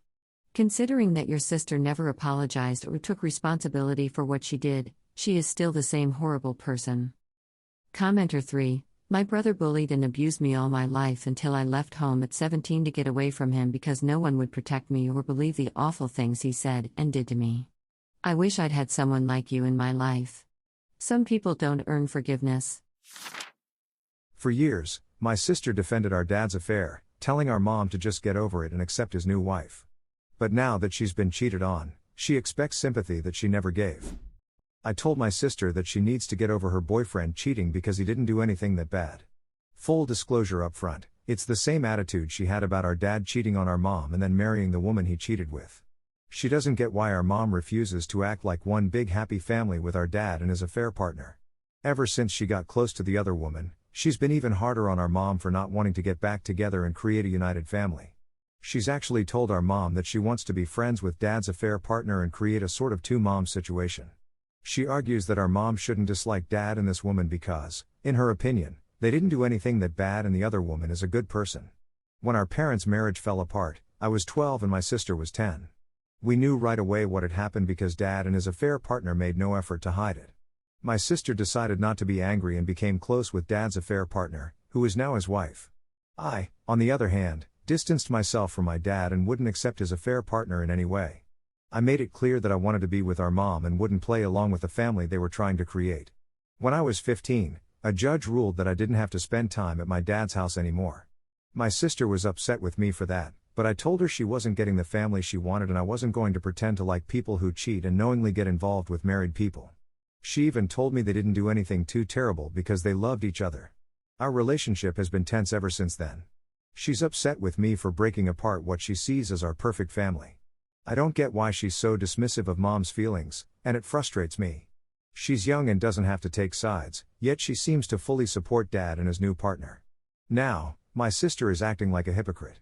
She was cheated on by her boyfriend of about 18 months and came to me and mom for support. I told her she needs to get over it and that he didn't do anything that bad. I even suggested she try to be friendly with the other girl and make the best of the situation. She got really upset and told me to stop being insensitive. I pointed out that if they stay together, it must be meant to be, and she disagreed, saying it's wrong for people to cheat. I reminded her that I view dad and his girlfriend the same way. She called me out, saying I was being an ass and that her situation was different. I told her to take her feelings to the cheater instead. She insisted that as her older brother, I should be more supportive, but I told her I couldn't handle the double standards. So, am I the one in the wrong? Relevant comments. Commenter 1. Your sister doesn't see your mother as a person. OP's response, you might be right. I didn't really think of it in that way. But it makes sense because I know a lot of people struggle to see their parents as people. Commenter 2. You're wrong, but only a little. Kids should never be forced to take sides when their parents split, even if one cheated. Your sister didn't pick your dad, she just tried to make the best of a bad situation, which is a normal coping mechanism for a child. It sounds like you and your mom pressured her to justify still loving him, which pushed her into defending him harder. Now instead of showing her empathy, you're punishing her for how she reacted as a kid, and that makes you a bit of an a-hole. OP's response, my sister really did ask mom to be friends with dad and his affair partner. She told mom she was a bad mom for not making more of an effort to be one big family and even said if mom loved us, she'd do it. Mom was civil, but my sister wanted everyone to hang out and be close, and she blamed me for ruining her family when I stopped visiting. Instead of just loving everyone in her own way, she tried to force relationships on the rest of us. To me, that was her choosing dad's side and dismissing how everyone else felt. He said marriage felt like a noose, and I let it slide. But after our baby, he obsessed over other women while I struggled to love my new body. Now I don't know if I'm staying for love, or just to keep my family together. Plus one update. I've been thinking a lot, and I honestly don't think I want to marry my boyfriend anymore. It's not like he was really into the idea of marriage either. He's mentioned that it feels like a noose around the neck. I used to be so in love with him, and we have this amazing child together. I wanted to marry him to show I was fully committed, thinking he felt the same way. But over time, I realized I was just fooling myself. After our baby was born, I noticed he started following a ton of girls on TikTok, and I told him how hurtful that was, especially since my body changed after pregnancy. My self-esteem hit rock bottom, mostly due to hormones, and seeing that didn't help at all. I asked him to stop following them and engaging with that kind of content. Every time I managed to feel good about my new body, I'd find out he followed even more girls. I reminded him, and sure enough, he'd unfollow them, but it felt like I was constantly rebuilding my confidence. Things seemed to be getting better for a while. I lost some of the baby weight and started focusing on my appearance again, but then the drama kicked back in. He borrowed my phone for work, and when I checked my TikTok later, I saw he was logged into my private account. There were hundreds of girls liked and followed. I confronted him about it, and when I explained how hurtful this was, I told him I considered it cheating. He promised not to do it again, and we tried to move on. For a bit, things actually seemed to improve. But then I stumbled upon his Twitter account, even though he claimed he didn't have one. This time, it wasn't just likes, he was liking and commenting on things. I hit my breaking point and talked to him about it. He said, I don't get it, I see it as just After going back and forth, I realized I didn't want to be with him anymore. The only reason I'm still here is that I can't imagine not seeing my son every day, and I want him to have his dad around too. Now we are back in the growth phase, but it honestly weighs on me every day. There are moments when I feel happy and confident, and then I remember those women and how I look nothing like them. When I look at him lovingly, feeling good about our progress, it's hard not to wonder how he might be hiding his attraction to those women. When he calls me pretty or beautiful, it feels insincere. Sometimes when we're playing with our son, I can't help but think about whether it'll be the last time we share that moment. I see my boyfriend on his phone, so focused that he can't hear me talking, and I worry that his mind is on someone else. I miss the version of me who didn't know any of this. I wish I could go back to being unaware. I long for the days when I was blissfully in love with him and our little family. I regret agreeing with him when he mentioned marriage feeling like a noose. Update. A little update for everyone, 1 year and 9 months later, and I wanted to fill in everyone who saw my post a while back. Everyone was right. The same issues kept happening, over and over, until I reached a point where I felt completely numb to it all. I started focusing on loving myself, prioritizing exercise, eating right, creating art, and spending time with my son.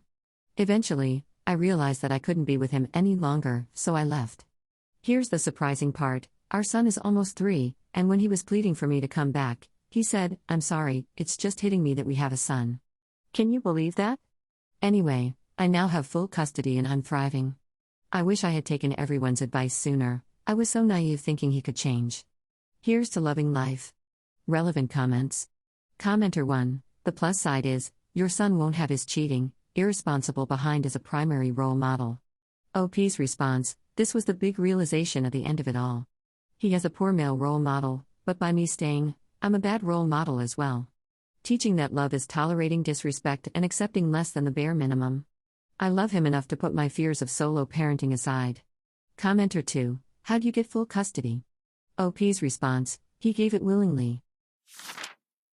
My neighbor thinks I cursed her sourdough starter and now she's waging a bread war against me. +1 update. I live in a duplex, and my neighbor, let's call her Linda, is in her 50s and really into witchcraft, crystals, moon water, the whole deal. I didn't care, she seemed harmless. Until about a month ago. She came over upset that her sourdough starter died overnight. She told me my bad energy killed it. I laughed and said maybe it was just mold or she forgot to feed it. Big mistake. Ever since, she's convinced I hexed her kitchen.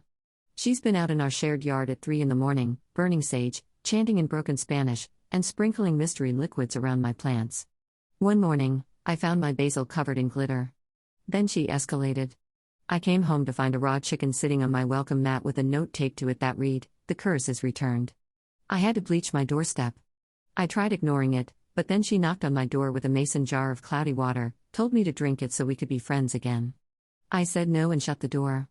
She screamed that I don't respect the balance and that the bread gods will punish me. At that point, I wondered, do I call the police?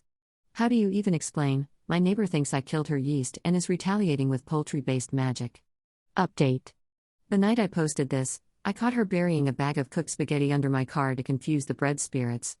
I thought that would be my breaking point, but the next night, I saw her inside my fenced backyard, shaking salt over my lawn while mumbling about restoring the bread line.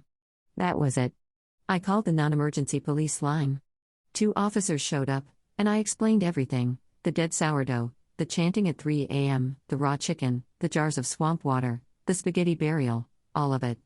They went to talk to her, and within 30 seconds I heard her yelling, "She's lying." The doe told me what she did. Then she dragged them into her kitchen to show them the evidence. 10 minutes later, the officers came back looking like they'd just survived a hostage situation with the Pillsbury doughboy. They told me she has some unusual beliefs, but unless she damages my property or harms me, their hands are tied. They suggested I put up a fence, I already have one, and just avoid her. As they were leaving, Linda stood on her porch holding a loaf of bread over her head like Simba in The Lion King and screamed, "The curse will turn on you." So now I've got police documentation, 0 solutions, and a neighbor who definitely thinks she won this round. What would you even do if your neighbor declared a bread war on you? Relevant comments. Commenter 1. That reminds me of when, about 20 years ago, my upstairs neighbor was convinced I was a vampire. I was going through a rough patch, only going out at night because I slept all day just to avoid life. She actually hung garlic on my doorknob. Honestly, she and your bread lady neighbor just need to team up with a cheese fanatic and start a food truck. Commenter 2. I once had roommates who stole my hairbrush and stuck it in a salt circle because they thought it had bad spirits or something. They even drew sigils on the wall they copied from Supernatural. Like, if my brush is haunted, that's still not your problem. Commenter 3. My neighbor is a 90-year-old nudist who mows his backyard lawn completely naked. It used to be the front yard too. Until the police told him to stop. Would I trade neighbors with you? Honestly. Tough call. Unentitled, spoiled rich kid thought he was untouchable. 2 years, 1 court case, and a home arrest later, guess who won? 2 years ago, I pulled into a crowded parking lot with my wife and kids. There was only 1 space left, but a luxury car had pulled in crooked, nose first, leaving barely any room. I asked the attendant and she said the system counted it as available, so I carefully squeezed in, leaving maybe 3 centimeters of space. I had to climb out through the passenger side. When we came back, the luxury car was gone, but 2 of my tires were flat. I called the attendant over, she called her manager, and he said someone would be there within the hour. My wife and kids went home in a taxi while I stayed, angry, waiting. I also called the police and demanded the video footage. The manager said they wouldn't release it without an official complaint, so I filed one right there. After the paperwork, a mechanic showed up and refilled my tires. But it took me 3 months of hounding the parking company before they finally gave the police the right camera footage, first the wrong angle, then the wrong time frame, finally the correct one. Once the police had it, I amended my complaint to vandalism. The video showed the luxury car driver clearly. He looks at my car, gestures angrily, pulls his car out, and then deflates my tires. The plate number was crystal clear. Months later, I got a letter inviting me to arbitration. I refused and added that to my complaint. A week later, a lawyer called, saying the kid had been upset, made a mistake, and offered me a few thousand souls to let it go. I said no and told them not to contact me again. Over the next year, I got multiple calls from different lawyers offering more deals. Each time I refused and made sure the calls were added to the case. Finally, about 6 months after it all began, I got a court date, 11 months away. When the day came, the driver showed up with his father and their lawyer. They tried one last time to settle, but I said no. The trial was short, the video was damning. The judge saw him walk up, look at my car, pull out, and deliberately deflate the tires. His defense had nothing. The verdict, guilty of vandalism, 50 days fine at half rate, about $1,700, and 90 days of home arrest. They appealed, but the appeal was rejected. A few weeks ago, I got confirmation. The verdict is final. The payment deadline is October 10th, or home arrest becomes jail. Yesterday they called for my bank details, and today the money hit my account. Monday, I'll report it as paid and close this 2-year fight. So Martin, if you happen to use Reddit, enjoy your home arrest. Too bad your university doesn't accept home arrest as a valid excuse, you'll be losing this semester's credits. Maybe next time, think twice before messing with someone else's car. Relevant comments. Commenter 1. The best part is knowing he's probably pulled stunts like this before and always got away with it, thanks to his dad. Not this time, now he knows the world won't always cover for him. Commenter 2. Props to you for not taking the easy payout. Most people would have caved, but standing your ground set the perfect example. He'll never forget that his actions actually had real consequences. Commenter 3. The way this dragged on for 2 years actually makes the ending so much sweeter. Imagine thinking you're untouchable, then ending up with home arrest and losing university credits. That's karma served cold. My fiancé's mom moved in for the summer. 6 months later, she's still here, hasn't applied for a single job, and treats me like her maid. Now I'm done paying for a bedroom I can't even use, and I'm leaving them to figure it out. Plus one update. I'm 29F and my, possibly ex, fiancé, 27M, have been living together for about a year and a half. He came here for an MBA, graduated, and we moved in together afterward. He's from the Midwest, and his mom has always wanted him to move back. She wasn't happy when he told her he planned to stay here. I work in STEM for a large international company. I've been there 7 years, and I've been fully remote since 2020. Before he moved in, I rented a 1-bedroom and kept my home office in the living room. When we decided to live together, we got a 2-bedroom so I could have a dedicated office. Since that second room was for my job, I paid 2/3 of the rent, and we split everything else evenly. Last May, his mom called him saying she wanted to move to our city. She asked if she could stay with us just for a couple months while she found a teaching job. I thought, no big deal, summer break was coming up, and teachers usually find work quickly. I moved my office into a corner of our bedroom so she could have the extra room. But months went by, and she never applied anywhere. Now it's been 6 months. She interrupts me constantly, even when I'm in meetings. She refuses to drive in the city, so she asks me to take her everywhere. And she makes comments about women's roles and criticizes me for splitting chores with her son. In September, I told my fiancé we should split the rent 3 ways. He said she needed to conserve money until she found a job. I told him I hated paying for a room I couldn't use, so he agreed to a 50-50 split. I could afford it, but it made me furious to be funding her lifestyle. Whenever I complain, he says he agrees but can't kick his mom out. He won't talk to her about her behavior, either. One of my friends needs a roommate in February, and with our lease up in June, I'm seriously thinking about moving in with her. Yes, that means paying rent on 2 places for a few months, but at this point, I feel like my sanity is worth the price. Would I be wrong for leaving them in that situation? Update. I couldn't keep up with every comment, but reading them all, especially the harsh ones, made me realize just how much I've been letting them walk over me. This weekend, I finally managed to get my fiancé alone to talk, which was harder than it should have been because his mom tries to tag along for everything. I told him exactly how miserable I've been, how it's affecting my job, and how wrong it was for me to pay most of the rent when she first moved in. I brought up her finances, and it turns out she got money from her divorce and had been working full-time before moving here, so she's not broke. I told him I'm moving out before the end of the month. From now on, I'll only pay 25% of the rent since I'm sharing a bedroom while she has her own. After I leave, I'm not paying for anything but my part of the rent, no utilities, no groceries, nothing. The only reason I'm paying anything is because I'm still on the lease, and the landlord doesn't care who pays as long as it's covered. Until I move, I'll work elsewhere so she can't bother me. My friend offered her place for now, and I'm looking at public spaces and co-working memberships. I've already moved my valuables into storage. He seemed stunned, like he really thought I wanted to take care of his mom forever. He asked about our engagement, and I told him I need space after I move out. Honestly, I don't see us staying together. I also told him he needs to tell his mom, because she is not my responsibility. If he refuses to pay rent or makes things ugly, I can report her to the leasing office for living here without approval, which could get them both evicted. At this point, I'm done prioritizing their comfort over my own. I'm leaving, and how they deal with it is entirely up to them. Relevant comments. Commenter 1, you're at the end of a long and painful process, but I'm sure that you will be the better for it. Good luck. Commenter 2, I'm proud of you for sticking up for yourself. Your fiancé just seems to be a wet noodle. He wants space, but he has no backbone to set boundaries with his mom, and feels like he's stuck, which he isn't. It will never change, so you're doing the right thing by prioritizing yourself. Commenter 3, his mom is the biggest jerk because she specifically planned this. It isn't that she's had bad luck, she didn't even apply. Add in that she didn't respect your workplace and insults you. She's basically trying to be the matriarch of the house, while being a complete mooch. The biggest problem is your fiancé though. This is just a glimpse of your future with a mama's boy.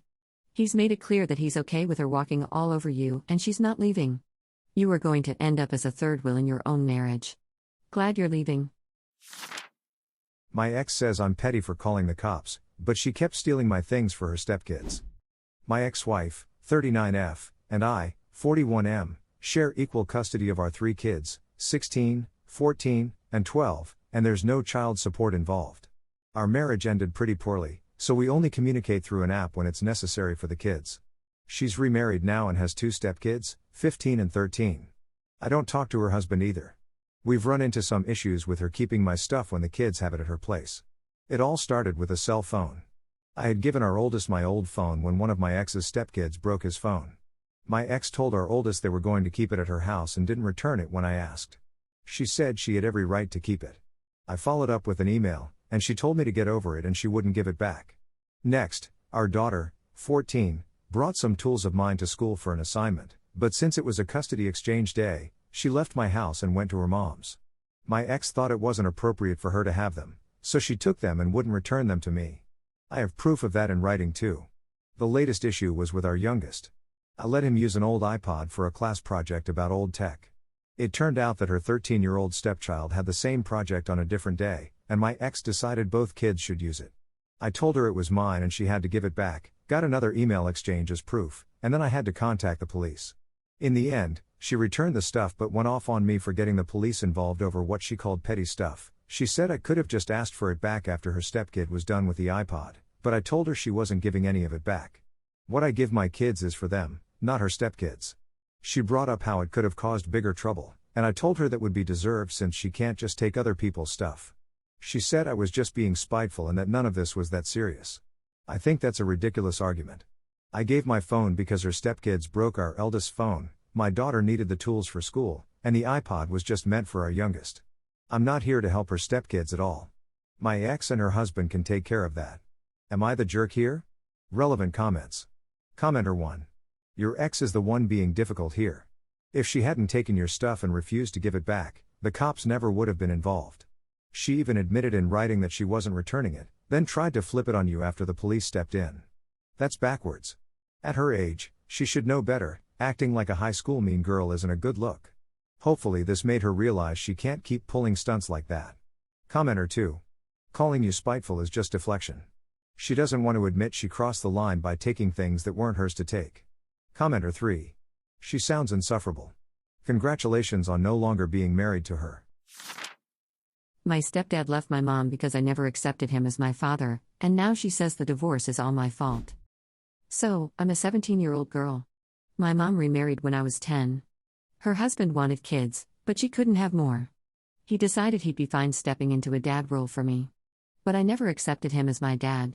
My real dad passed away, and to me, he was still my only father. This man was just someone who married my mom. We got along okay, but he was always disappointed when I said no to adoption or when I called him by his first name. He kept calling me his daughter, and I quietly hated it. I always corrected people who called him my dad, hoping he'd realize nothing was changing. A few months ago, I did an art project about my parents. I drew my mom and my dad. It wasn't meant for anyone else, but my teacher emailed it to my mom, and her husband saw it too. That, for him, was the final straw. He told my mom he couldn't live without being a parent. He said he thought he could be mine, but I had never given him the chance. He said he wasn't going to wait until I was older to feel differently. At 51 years old, he said he still had time to meet someone else and have kids of his own. So, he left my mom and filed for divorce. Before leaving, he told me he hoped I'd regret rejecting him, because I had no idea how good I could have had it. Ever since, my mom has blamed me. She said I needed to convince him to stay, but I told her I wasn't going to lie. She said he's been around almost as long as my real dad was and would have been there for my wedding and future kids. She asked me who I call a father figure now, and I told her it was always my grandpa's. She told me the fact I'd argue after ruining her marriage shows I don't care about her. I said I do care, and that's why I tried to get along with him. But I was never going to call someone else my dad. She said I was making excuses and should feel more shame for ruining such a good thing. Relevant comments. Commenter 1. If a marriage depends on a child's feelings, it was never solid. Your stepdad wanted kids, your mom couldn't have them, and they married despite that. Their incompatibility ended the marriage, not you. They're just blaming you because it's easier than admitting their mistake. I'm sorry you're in this position, but it's not your fault. Commenter 2. Your stepdad wanted you to fill the void of not having his own kids. But being a father is about trust and security, not forcing a title. By pushing himself on you instead of respecting your feelings, he likely pushed you further away. Commenter 3. They built their marriage on your feelings as a child, which was never fair. At 44, if being a parent was truly a priority, your stepdad would have acted sooner. Blaming you for their problems shows both of them failed you. You're not at fault here, they are. My wife says I abandoned her kids just like their first dad. But what she won't admit is that her daughter terrorized mine, stealing, gaslighting, and crossing every line. I didn't leave because I didn't care. I left because I do. My wife and I are in our 30s, and between us, we have 5 kids. I have 2 kids, who are 15 and 13, from my late wife. My wife has 3 kids, a 16-year-old daughter from her previous relationship and 2 more, aged 10 and 7, from her late husband. We've been married for 4 years, and before that, we were together for 2 years. When we first got together, she was sharing custody of her oldest daughter with her ex. After we got married, some issues started popping up. Family members suspected she was taking things from them and mentioned that she had a bit of an attitude. I started to notice money going missing here and there, but we couldn't pinpoint who was taking it. Her ex would mention cool stuff their daughter bought because she was so good with saving money, but that didn't match our experience. In our house, she would spend her money immediately unless someone stopped her, which her dad never seemed to do. Then it got really apparent that she was being disrespectful and taking things that didn't belong to her. About a year after our wedding, her dad asked the court for permission to move out of state for work and to take her with him. My wife fought it, but since the daughter wanted to go, the judge allowed it and said her dad had to cover all the visits to us. During those visits, her behavior got worse, especially with stealing. She would wait until she was about to leave and then grab small things that wouldn't be noticed right away. One time, she took parts of my 15-year-old's Nintendo Switch because she claimed her own was broken at her dad's house. Other items went missing too after her visits. My wife replaced the stuff her oldest took, but after the switch incident, I told her that we needed to come up with a plan because I was worried about my kids. I felt I had to put them first. While we were discussing it, her daughter asked if she could live with us full-time during the summer visit. My ex was all in right away, super excited. I can't say the same for myself. She thought we could just address the issue now and move on. Other family members pointed out that it wouldn't be that simple since there were worries about her daughter since she was 7, and things were actually getting worse. I saw their point but explained to my wife that I had a responsibility to my kids just like she did to hers. She reassured me it wouldn't be a big deal and that we could figure things out. I firmly believed that wasn't possible, and I told her I'd be moving out with my kids. She asked me to chat with my kids first to see if they were okay with it. Deep down, we knew what they would say. My son had already made it clear he didn't want to see her daughter again after the last incident. My wife insisted we needed to work this out because her younger kids would suffer without me. I felt bad about it, but I stood my ground. I wasn't going to make my kids live with her oldest. She argued that I had a responsibility to all 5 kids and that if I was so troubled by her daughter's behavior, I should stick around and help instead of running away. I told her that losing my kids over her oldest wasn't an option. I wanted to be there for the younger 2 if that's what they wanted, but it was obvious we couldn't make this work. When we finally moved out, my kids looked so relieved, confirming I made the right choice. They even confessed they were worried her daughter would take their stuff if we stayed. A couple of weeks after we moved out, I filed for divorce. My wife has tried reaching out and asking me to come back, saying that her oldest is living with her now and claiming we didn't really make an effort to solve things. I told her that there was nothing to work out because I was clear about my boundaries. She brought up how the youngest 2 are suffering since both dads chose to leave and questioned how she could explain to them that their second dad put his biological kids first. She has pleaded with me several times to reconsider the divorce and try to be a family again, but I just can't agree to that. Am I in the wrong here? Relevant comments. Commenter 1. Not in the wrong.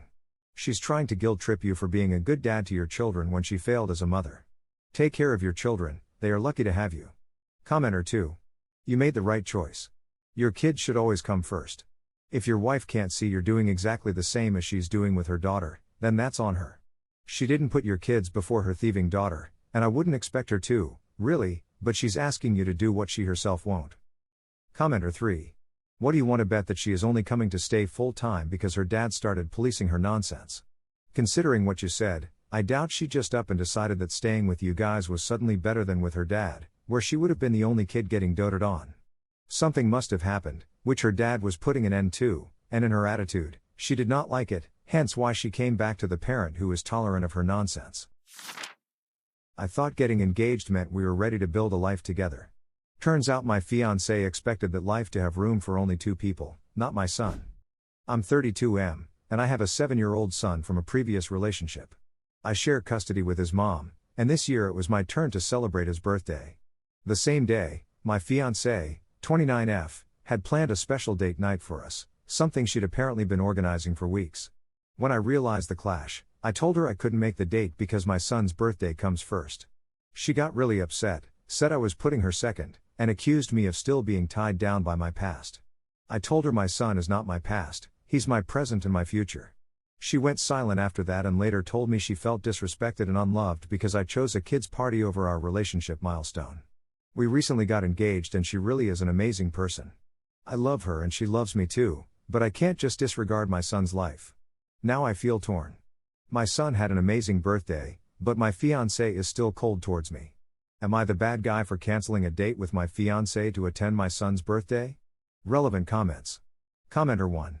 Not the bad guy here. When it comes to your son, there's no room for compromise, he should always be your top priority. The sooner your fiancé realizes this, the healthier your relationship will be. And if she can't share you with your son, then you both need to take a hard look at whether this engagement can even last. Commenter 2. Your fiancé clearly resents that your son is your priority, and children can always pick up on that kind of negativity. He probably already senses the tension from her. This is the person you're planning to make your wife, which means she would also be a step into your son's family. Why choose to marry someone who can't even celebrate your child's birthday with you? Please think carefully about moving forward with this marriage. Commenter 3. This is the stepmother you want for your son? Really? She's already asking you to put her above your child, and you're not even married yet. That's a huge warning sign. If you have more kids with her, your son could easily end up pushed aside. Think carefully about the future you're setting up here. Edit. This post might have just exposed a huge red flag I was too blind to see. Thanks to everyone for your input. It's about that time I canceled this engagement until my fiancée knows that she'll forever be my second priority. My son will always come first. My dad forced me to share everything with my stepsister, my room, my hobbies, even my friends. For years, I felt like nothing was really mine. When I finally spoke up, it turned into a full-blown custody battle. My parents divorced when I, 16F, was really little, and my dad remarried when I was 4. My stepsister is the same age as me, and I spent every other week at my dad's house, so I felt like I had a good relationship with both of my parents. But my stepsister hardly ever saw her dad, maybe once or twice a year, and that stopped pretty quickly after my dad and stepmom got married. Since we're close in age, my dad and stepmom thought it would be great if we were best friends and did everything together. Whenever I was at their house, we were expected to hang out all the time, and that meant including each other with friends too. My stepsister got really attached to this, but honestly, I hated it. The worst part was not being able to see my friends without her being there too. As the years went by, my stepsister started pretending to like everything I did. We ended up in the same after-school activities, and our birthday parties were the same right down to the cake. It also meant we got fewer gifts and had to share big stuff because we both loved them anyway. At my dad's house, nothing felt like it was mine, not my clothes, my toys, or even my room. Whenever I tried to get some space from my stepsister, she'd complain to her mom or my dad, and then he would step in and say I needed to spend time with my sister. He and my stepmom even pressured my mom to take my stepsister out with us when we did things. I remember one time my stepmom called my mom a horrible name just because she said no to taking my stepsister to the trampoline park with me and my friends. Then my dad and stepmom yelled at my mom for throwing parties for me and not inviting my stepsister, and every sleepover I had with my friends was a huge deal for them. Things got really tense when I was 10. My dad accused my mom of trying to keep me away from my stepsister, and my mom wanted to get me therapy to help me deal with the pressure at my dad's house. But my dad didn't want me in therapy, except for family therapy. In the end, he didn't win custody, and my mom was able to get me into therapy. I tried talking to my dad about how I don't want to be best friends with my stepsister, how I don't want to do everything with her. But he just ignored me. It feels like he's worse now because he acts like I'm the one bullying her when I don't talk to her nonstop or when I don't include her at my mom's house. So, I asked my mom if she could look into getting full custody of me. Her lawyer said we could try, and then my dad ended up counter-filing for full custody too, so it turned into this back-and-forth thing between them. My mom had support from my therapist, which helped a lot because the judge decided to talk to me. She wanted to know how I felt, but I didn't get to make the final decision or anything. I told her everything, how I really felt and what I wanted. In the end, she decided to give my mom full custody, but I have to keep in touch with my dad over the phone. They laid out rules about how often and for how long we have to talk, but at least I don't have to go to his house anymore. Now, besides school, I hardly ever see my stepsister, and it's honestly great. At school, I tell her I don't want to talk and I just walk away. Plus, I get to enjoy summer break, which makes everything better. I'm really happy about it. My dad's super mad, which I expected. He says I'm not being nice about any of this, and that I might not have bullied my stepsister before, but now I basically am. He says I'm punishing her just for loving me and being my sister. He called me a spoiled mean girl who can't share. He also mentioned that I'm running away from most of my family. I don't think that's true, but maybe he has a point. It really sucks that I feel like I lost my dad in all this. So, am I the jerk here? Relevant comments. Commenter 1, even if you were full sisters or twins, you should still have your own life, activities, and friends. If your dad and stepmom had let your relationship develop naturally, you might have been closer to your stepsister. Their interference and the belief that you needed to be inseparable messed things up. You're not at fault here. Commenter 2, this happens a lot with twins, but it really shouldn't happen to anyone. At least my stepsister and I look different. I can imagine it's even tougher when you're identical twins and feel like you're losing your identity. Commenter 3, you didn't distance yourself from most of your family, he pushed you away. You explained the issues to him, but he prioritized his expectations over your feelings. This situation happened because of his actions. The neighbor's 22-year-old daughter sunbathes nude in the yard every day, and now my son and all his friends are glued to the fence. Her dad thinks it's my fault they keep sneaking peeks. Am I supposed to patrol the fence like a bouncer? We all live on a road next to a baseball field. The kids in the neighborhood grew up playing there, and when there are no games, it becomes the official hangout spot. There's a large blacktop area with basketball courts, a baseball diamond, places for foursquare and hopscotch, and a big playground.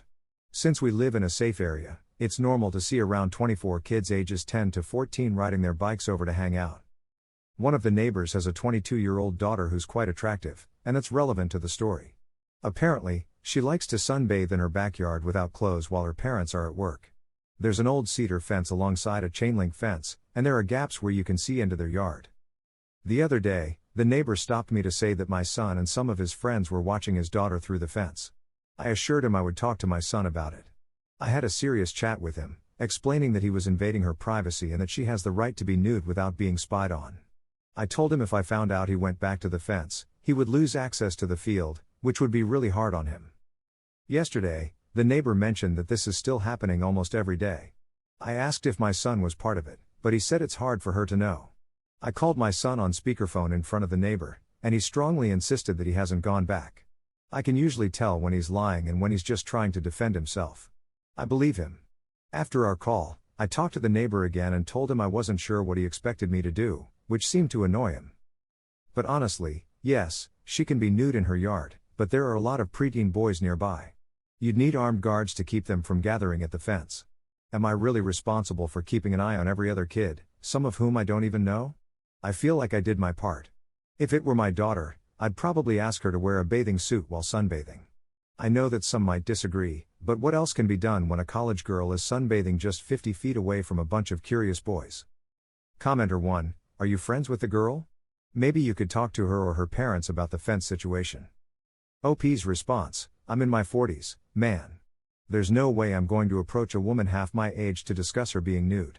Plus, the fence has a ton of rotten spots. There are probably 50 places where you could see into the backyard. It needs a complete replacement, which will likely cost about $15,000. That's why the old fence has been there for 30 years. It's not my concern. I'm just focused on my child. Commenter 2, so just to clarify, a woman who isn't related to you is sunbathing on property that's not yours, while some young boys who aren't related to you are looking from another property that also isn't yours? People need to take responsibility for themselves. OP's response, exactly. I feel like I'm losing my mind here.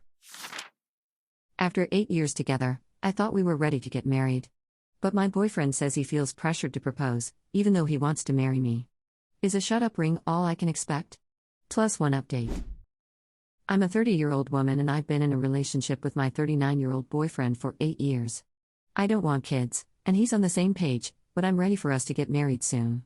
We've been open about marriage since we started dating, and we've lived together for 4.5 years now. About a year ago, I mentioned getting engaged, but he said it wasn't the right time. He wants to be married within a year after getting engaged, and he felt like things were too hectic with work. I tried bringing it up again the following year, and he said the same thing. Then we talked about rings, and I showed him a design I liked on Etsy for $1,500. He liked it, but he seemed hesitant and said he wanted a perfect proposal. I told him it didn't have to be anything fancy. Last year, I brought up the topic again, and he said that the idea of proposing felt too pressured and that he would rather just skip to the wedding. Although I was confused by his reaction, he's usually confident and calm, I started looking at wedding venues because I was excited. Then he shut that down too, saying it was too much for now and I should ask him in 6 months. I ended up waiting 12 months because he got injured. Recently, he's expressed more issues with me. He doesn't like my new hiking and backpacking hobby, feels like I'm not prioritizing him, and has brought up problems we thought were already resolved. I feel like I'm a good girlfriend, but his expectations are high. I'm even starting individual therapy to work on these feelings of inadequacy. Last week, during couples therapy, I expressed my concerns about engagement and marriage, worry that he might not commit since he seems unhappy.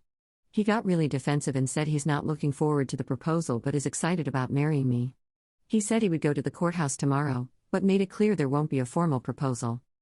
I even suggested he could propose at home on the couch, but I just want him to ask. I don't want to be the one to do it.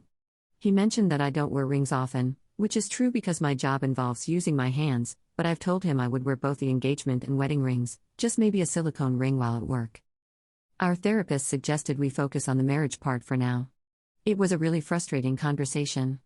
I appreciate that my boyfriend reassured me he wants to be with me and is serious about marrying me, but after waiting another year to bring this up and having him get upset and make excuses, I'm really questioning things.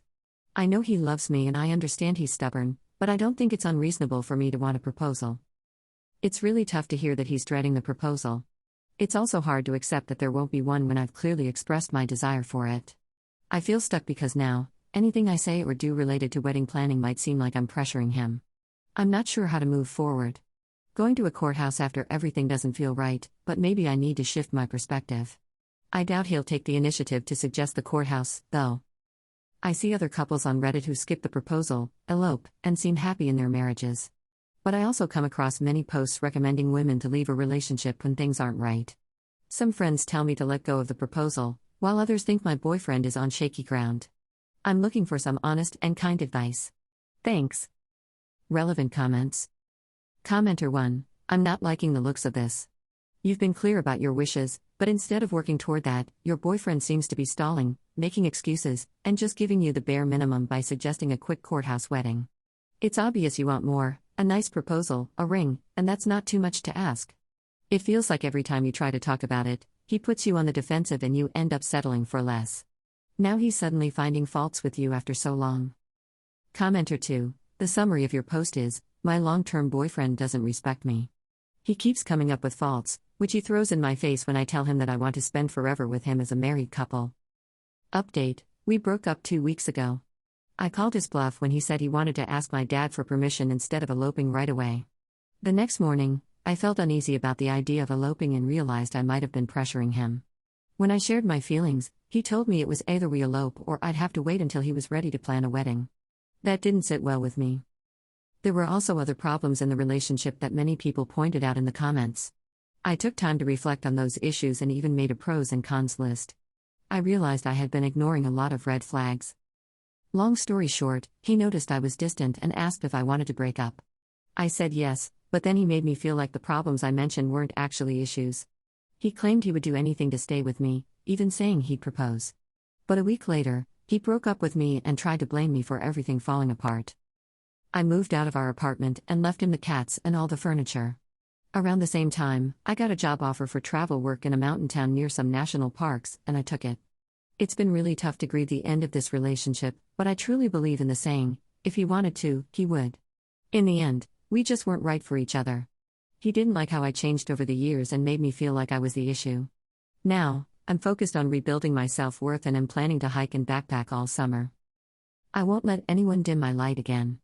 I refuse to make myself smaller or let fear hold me back. This breakup has been really hard, but I'm grateful for my friends and family who have supported me. Thank you to this community and everyone who shared kind words to help me reevaluate the relationship. Sending love to anyone else going through a similar situation or breakup. After waiting a month for my boyfriend to come home, he skipped our plans for a surprise party I wasn't even invited to. I had been dating my now ex for 5 months. Things were mostly good, but one issue kept coming up: he was unreliable with plans. He would cancel, delay, or change things last minute, sometimes knowing hours in advance but only telling me right before we were supposed to meet. He even showed up 30 minutes late to our first date. I value my time and like to plan ahead. I stayed flexible and forgiving, but I made it clear, if he ever canceled something big, it would be a deal breaker. He promised to make it up to me, but never followed through. Then the real test came. He had been away for work for a month, barely in contact. We planned to celebrate the night he came back. At first, he said he'd come straight to my place. Then he changed it to stopping by his house first. Then another call, he was having dinner with his parents. I was upset because I already had dinner waiting, but he brushed it off and said he'd be over soon. I waited. Then he texted me that his family had thrown him a surprise party. And that he wasn't coming at all.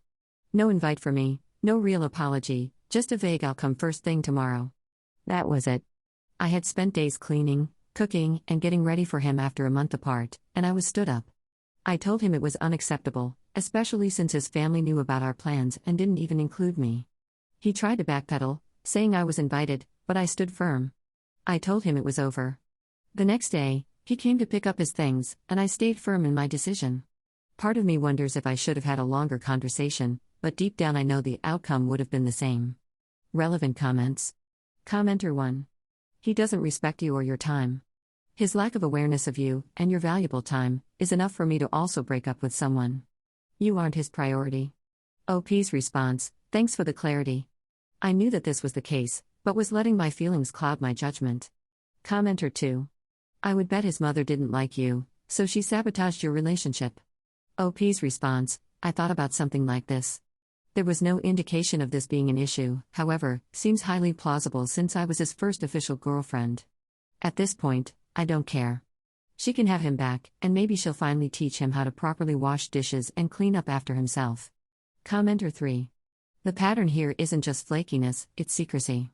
If he really saw you as his girlfriend, you'd naturally be included in family events. The fact you weren't makes me wonder if there's someone else in his life that they do see as his partner. OP's response, I honestly never got any signs that he was seeing someone else, but the way his family handled that night definitely made me feel like I didn't belong in his life. When my fiancé started budgeting my 15-year-old survivor benefits into our household expenses, that's when the red flags started flying. +1 update. My son is 15 and receives $1,100 a month in survivor benefits from his late father, who passed when my son was 5. I've been in an on-again, off-again relationship for years with my now ex-fiancé. Recently, things seemed good, and we got engaged. We even started planning to move in together. He has 3 kids, and one would be living with us full-time. The house we were considering was $2,500 a month. His proposed budget? He would pay $950, I would pay $950, and then he expected me to use $600 from my son's survivor benefits to cover the rest. He said the leftover $500 could go into savings.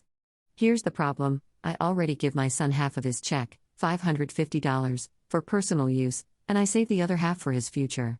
I believe that since he's nearly 17, he deserves some control over money that's meant for him. My fiancé disagreed completely. He thought that since we were going to be a family, all the money should be pooled for household expenses. He even accused me of being selfish for wanting to keep my son's benefits separate. To me, it felt wrong. That money was intended for my son's care and future, not to reduce another adult's share of the bills. I couldn't shake the feeling that he was trying to use my son's benefits to subsidize himself. Update. I ended the relationship over the weekend.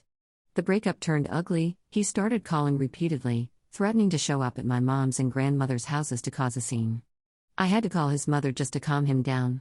That was the final straw.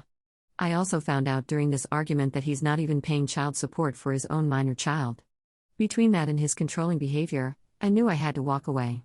For anyone wondering, my son is a very responsible young man. His college is already paid for, he has a car, a part-time job, and he saves most of his money. The issue was never about the $500, it was about my ex trying to manipulate finances to gain control. Now I'm focused on protecting my family. I've blocked all contact and started documenting his threats in case legal action is needed. For the first time in a long time, I feel relief and strength. Relevant comments. Commenter 1. You dodged a bullet. I hope he leaves you alone now. Good for you. Commenter 2. Instead of blocking his number, mute it. That way, any threats are still saved if you ever need them for a protection order. I'm glad you got out when you did. Now you and your son don't have to deal with him using you anymore. Commenter 3. When you first shared this, it seemed obvious he was financially irresponsible and hiding things. Now it's clear he's selfish, entitled, and unstable. You were smart to take precautions, and you definitely dodged a bullet. My boyfriend told me women can't respect a man who cries or earns less than her, classic manosphere garbage. Then he used Dread Game from the Red Pill playbook to manipulate me. All it did was make me lose all respect for him. I've been friends with a guy, who is 27, for about 4 years. We met in college, took some classes together, and managed to stay friends after that. Throughout most of our friendship, we were both in other relationships, so it stayed just a friendship. When my last relationship ended, we started getting closer. He was really kind and loving, and I began to develop feelings for him. Eventually, he confessed that he loved me too, which made me really happy. We agreed to start dating after I moved to another city since we were living quite far apart. During that time, we communicated all day and shared a lot of laughter.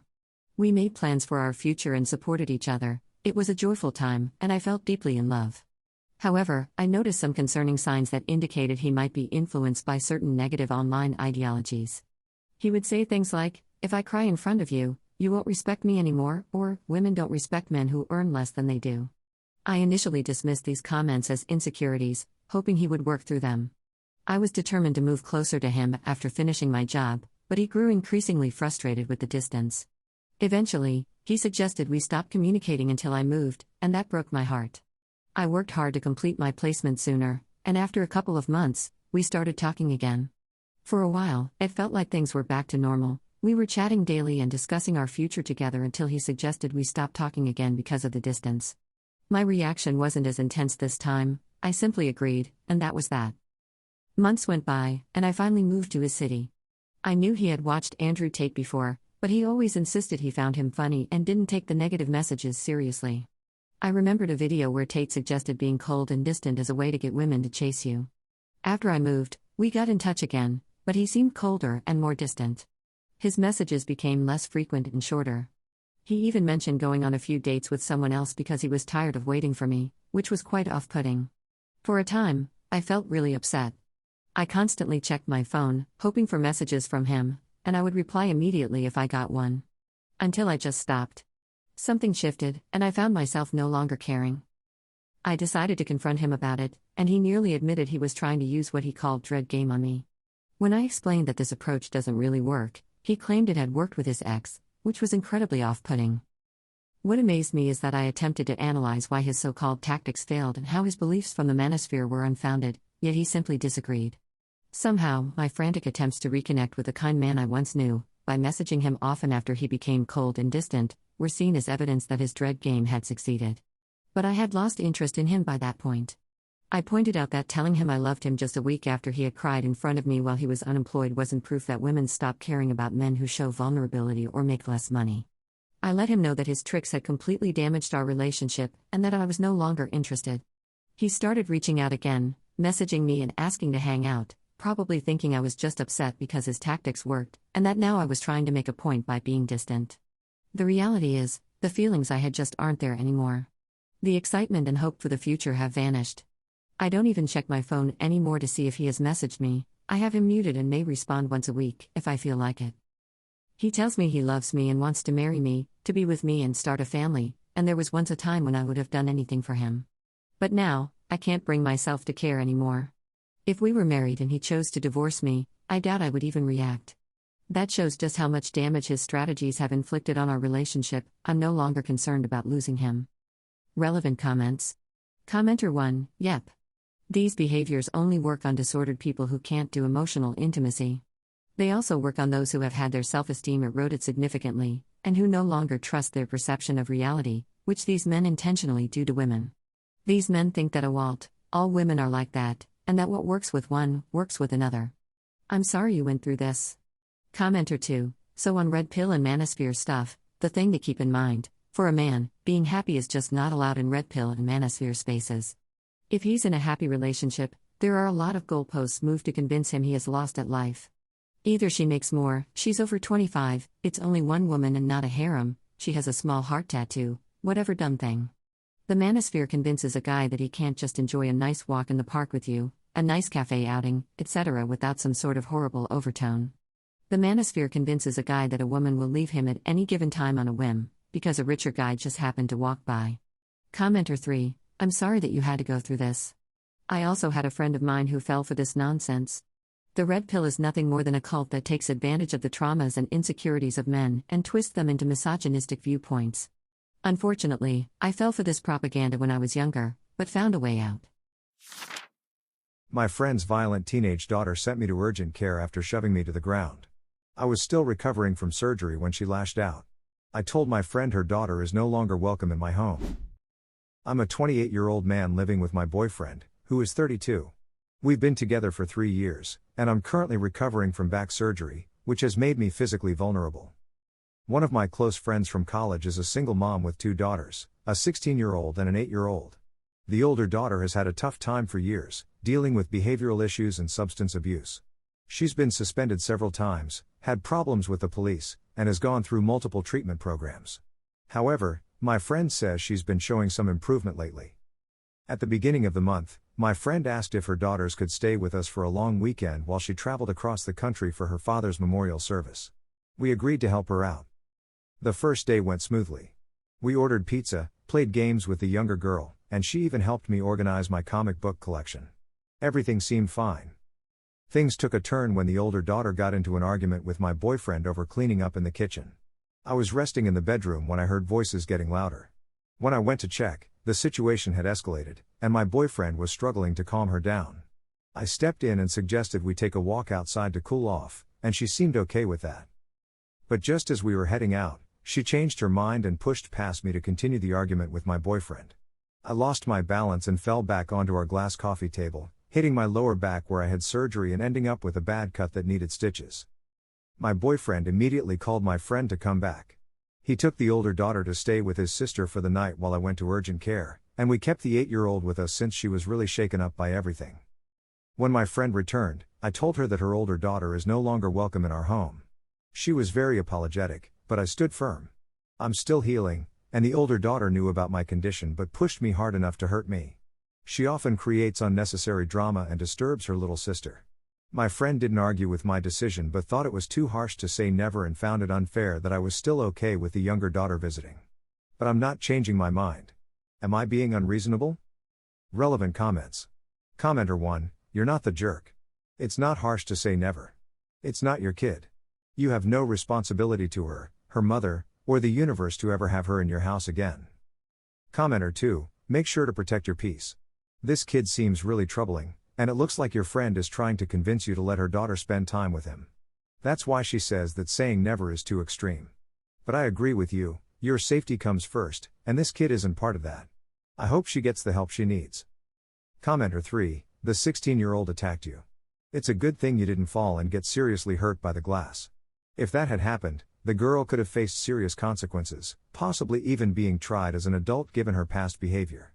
It's time for her mom to understand how dangerous the situation was. Honestly, I'd think about pressing charges. It might help the girl understand how serious her actions are. I just found out I have a 5-year-old daughter, and I've never even met her. My wife deleted the message from my ex and blocked her without telling me. Now I don't know if I can forgive her, and she's pregnant with my child. Plus 2 updates. It's been almost 2 weeks since I found out the truth. We did the tests, and she's definitely my daughter. A couple of weeks before my ex gave birth, she sent me a message to fill me in on everything. At that time, my girlfriend, now my wife, saw the message on my phone, deleted it, and then blocked my ex without reading it. My ex must have taken that as a sign that I didn't want to be involved and ended up raising our daughter alone for 5 whole years. My daughter is about to turn 5 next month, and I haven't even met her yet. Just thinking about all the time I've missed out on makes me really upset. I know I should focus on what I still have rather than what I've lost, but it's not easy. It took me 2 hours to even write this down. I can't even start to imagine what my ex went through alone, especially when she had to reach out to my mom for help, knowing my mom can't stand her.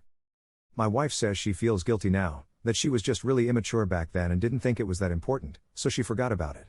I love my wife more than anyone else, and she's been there for me through so much. I believe she feels bad about what happened and regrets it. Right now, she's about 21 weeks pregnant with our first child together. We're separated while I figure all this out, and I'm honestly not sure how we'll move forward from here. Relevant comment. Commenter 1, how did you find out? OP's response, my ex asked my mom for some money for our daughter. My mom got mad at me, calling me a deadbeat, and I had no idea what she was talking about. That's when she told me about my ex and how I had blocked her. I brought it up with my wife, and she admitted there was a time she deleted a message from my ex and blocked her too. Update 1. Last week, I met up with my ex to clear the air and talk about what comes next. Unfortunately, it didn't go well. There was a lot of awkward silence and a few small arguments. Toward the end, she mentioned talking to a lawyer and said she didn't want me involved. She plans to go for full custody of our daughter, seeks no visitation for me, and is looking to sue me for back child support and put me on child support. So yeah, that was quite the conversation. Just to be clear, I always intended to support my child more than my fair share. I'm not really sure how any of this works yet, and I haven't received any official notices from the court, so it could just be a scare tactic, but she seems serious about it. I decided to take charge and find a lawyer, and I'm meeting with a brother of an old friend tomorrow, which is a relief. My wife and I are trying to fix things between us. With the legal stuff hanging over us, we couldn't afford an actual therapist, but my wife's pastor offered to provide some marriage counseling. We managed to have 2 sessions, but then family drama hit, and we had to put things on hold. The issue of my wife deleting a message got out, and now some family members are sending her nasty messages. To make matters worse, my older sister posted about it on her Facebook, adding fuel to the fire. My wife has locked herself at home, really struggling with the situation since even her friends now know and have pulled away from her. I'm worried about her, but at least her mom is with her, and I try to check in regularly. It's all pretty overwhelming. When I'm not thinking about my daughter, I'm thinking about my ex. When I'm not thinking about her, it's family drama on my mind, and then I'm back to worrying about my marriage and the pregnancy. And I still have work to deal with. It's honestly been a tough week, and it's hard to stay optimistic and excited for my daughter with everything going on. Just a really rough situation all around. I didn't mean for this to turn into a big vent, so I apologize for that. I probably won't have any updates unless there's some good news, so I just want to say thanks for the support. Update 2. I have a long story, but the short version is that I've finally met my daughter. My ex and I worked out our custody and support agreement on our own, and even though it was all signed off by the court, we're both committed to making co-parenting work, and so far, it's going well. My wife and I are back at home, looking forward to the arrival of our new baby, and we've decided to move forward with things. Now for the longer version. The last time I updated you, my ex was threatening to take me to court. I spoke with a lawyer who suggested we try mediation, so we set it up with her attorney and a mediator. Unfortunately, the mediation didn't go well at all. It turned into a lot of unnecessary fighting, and we didn't reach any resolutions in the 2 sessions we had. Ironically, the chaos of the mediation made us realize that neither of us wanted to spend forever fighting. So, after the 2nd session, she reached out late at night and asked to meet the next day. In that meeting, we actually talked things out and listened to each other. We sorted through some of the baggage from our past and discussed everything that's happened over the last 5 years. It was a long conversation, but definitely worth it. We agreed to put our daughter first and make this work. I arranged to meet my daughter face to face, and when I finally did, I wasn't properly introduced as her dad, so she was a bit wary of me. Even so, it was amazing to see her. She's been seeing someone to help her adjust to having me in her life, and I've since been introduced properly.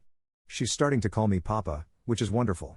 Everything is going really well, and she seems to be handling it all nicely.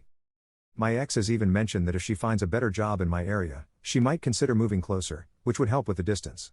For now, I'll keep driving to see her until we're comfortable enough for her to come visit me. The last update about my wife is that my sister shared everything online and it caused some tension between my family and my wife. My sister has since deleted the post and apologized to my wife, even if it didn't feel very heartfelt. We're still working through things, but efforts to mend the relationship between my family and my wife are going okay. My wife took some time to stay with her parents for about a month to get a break, but she's back at home with me now since our baby is due in the next few weeks. We're really excited about that and have managed to work through our issues. I know some of you might be disappointed, but I fully believe in my wife and trust her completely. She's still the woman I love, and we all share responsibility for how things turned out.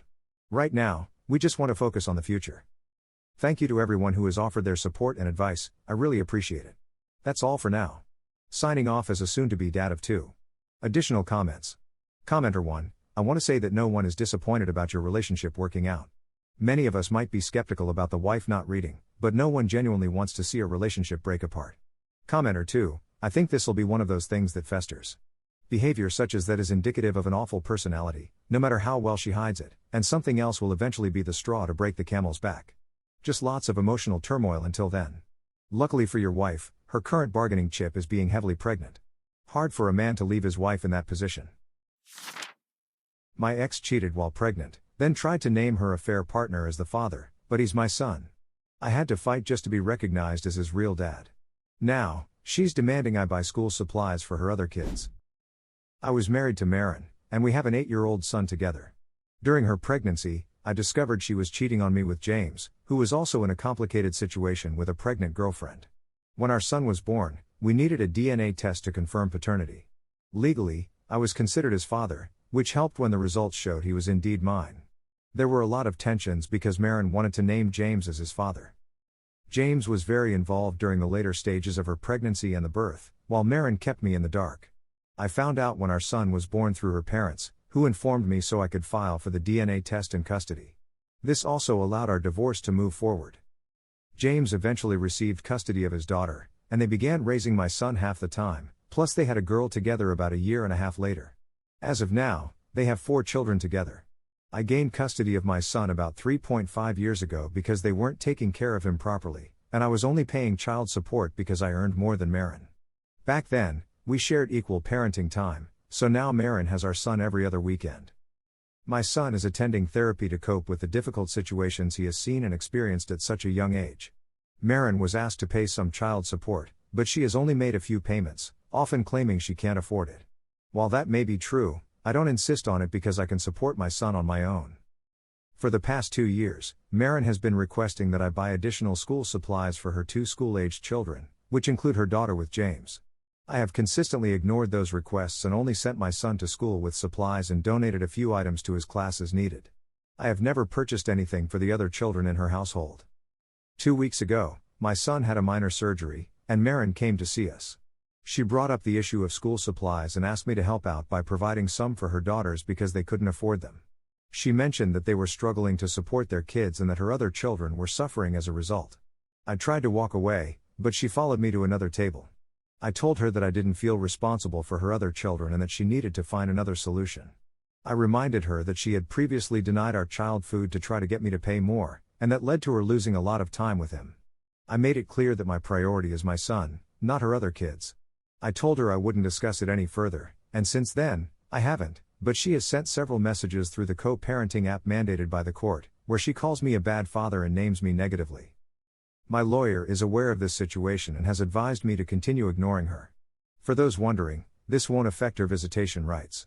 It was tough enough to gain primary custody after she denied our son adequate food to try to manipulate me financially. The visitation won't change unless my son decides he doesn't want to see her or if Child Protective Services becomes involved with her other children. Given all of this, am I in the wrong? Relevant comments. Commenter 1, she chose to cheat on you. Married and had kids with her affair partner, and still had the audacity to ask you to provide for the kids she has with her affair partner. That's wild. The audacity and entitlement is insane. She should be ashamed of even asking. Commenter 2, that's a terrible backstory, and I'm sorry you and your son have been through that, but it doesn't matter. They're not your kids, so you have zero obligation. Commenter 3, don't respond to her text because your response will only fuel her ongoing attack. If she needs more money, she needs to get a job or a better paying job, help from her folks, or her husbands.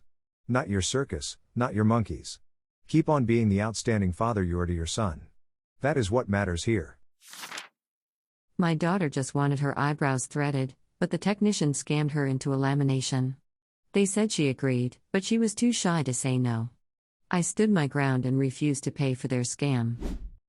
I took my teenage daughter to get her eyebrows threaded for the first time today. I checked in on the iPad and chose eyebrow threading as the service. When it was her turn, she sat in a chair about 5 feet from the waiting area, so I sat nearby and explained to the woman what we wanted. I noticed her putting something on my daughter's eyebrows, so I got up and said, "We're just doing threading," in case she was planning to do a tint. The woman nodded and said, "Yes, threading." Then she covered my daughter's brows with plastic wrap. I went over again and said we didn't want a tint, just threading. She explained it wasn't a tint, it was laminating. I told her we didn't ask for laminating. She insisted she asked my daughter if it was okay, and my daughter said sure. The service cost $49. My daughter texted me, apologizing because she didn't understand it would cost that much or what she was agreeing to, and she said she would pay for it. She's the type of kid who struggles to speak up and was clearly upset. She didn't want me to say anything while it was happening because she was worried the woman would mess up her brows. After they finished, I told her it was unprofessional to upsell a child without asking the parent who was right there. The woman said she had asked my daughter, and that was enough for her. I asked for the manager, who was right there. I questioned if it was really acceptable to do that in business. Another customer waiting chimed in and agreed that the woman was wrong for upselling without permission.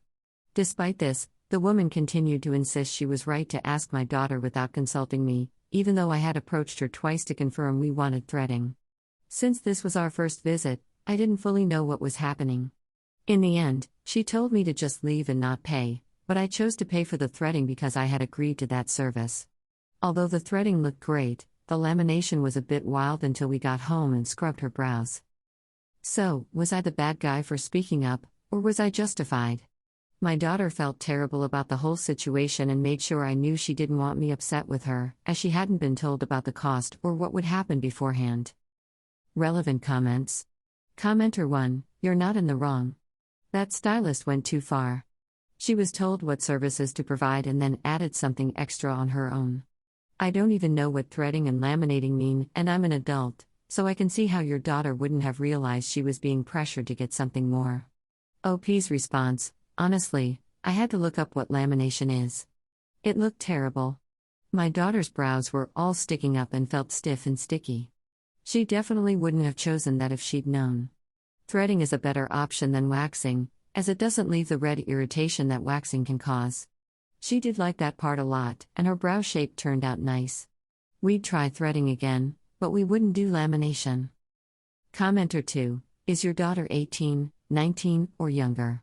If she's younger, she can't make contracts, and they should realize that, so she shouldn't have been able to agree to it without you. For her, this is a good lesson about being an adult: never agree to a service without knowing the cost first. For the store, it's a lesson in not upselling kids, especially when the parent has already said no. OP's response: she's 16.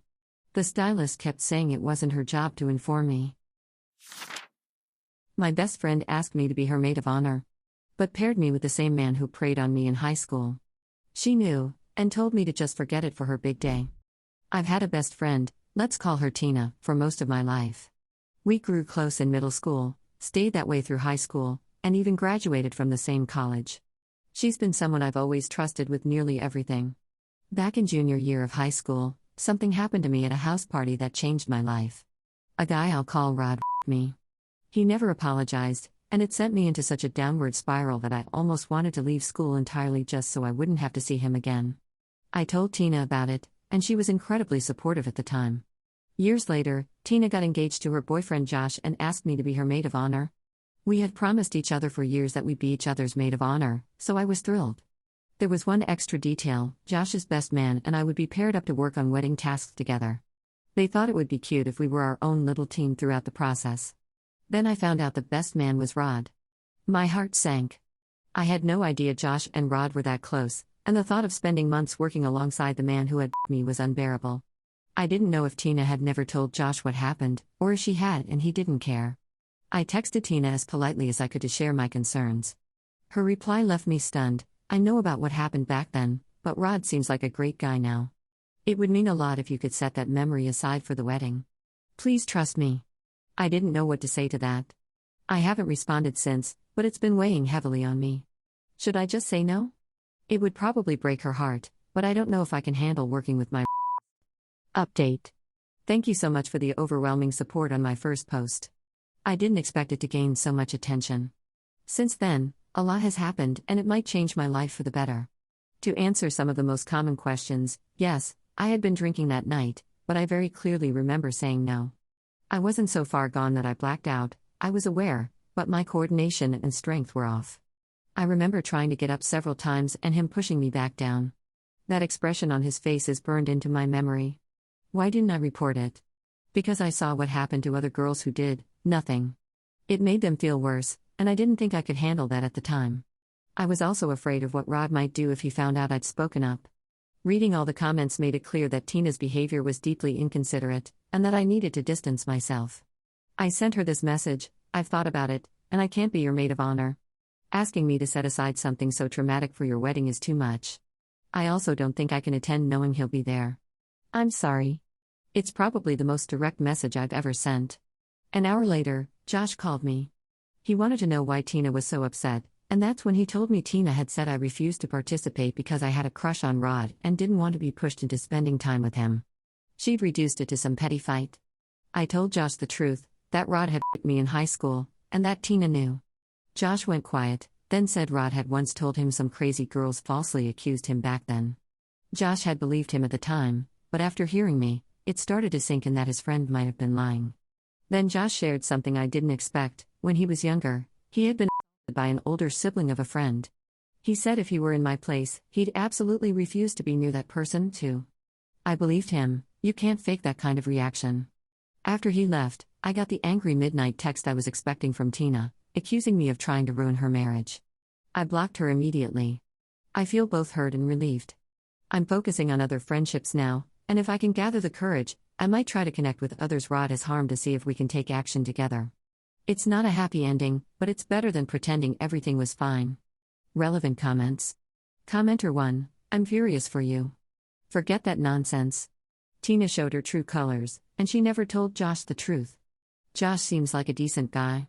You should consider staying in touch with him, especially since it sounds like, in the fallout with Josh and Tina, he's going to have to cut ties with toxic friendships.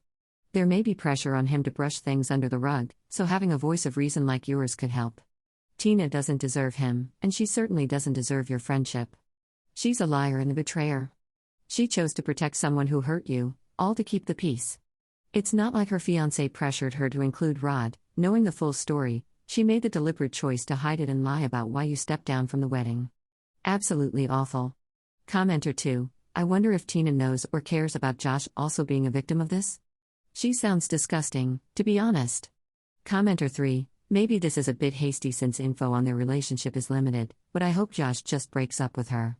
He seems like a very emotionally mature person. He deserves better. After an accidental overdose, my 4-year-old son needed a liver transplant. I'm not a match.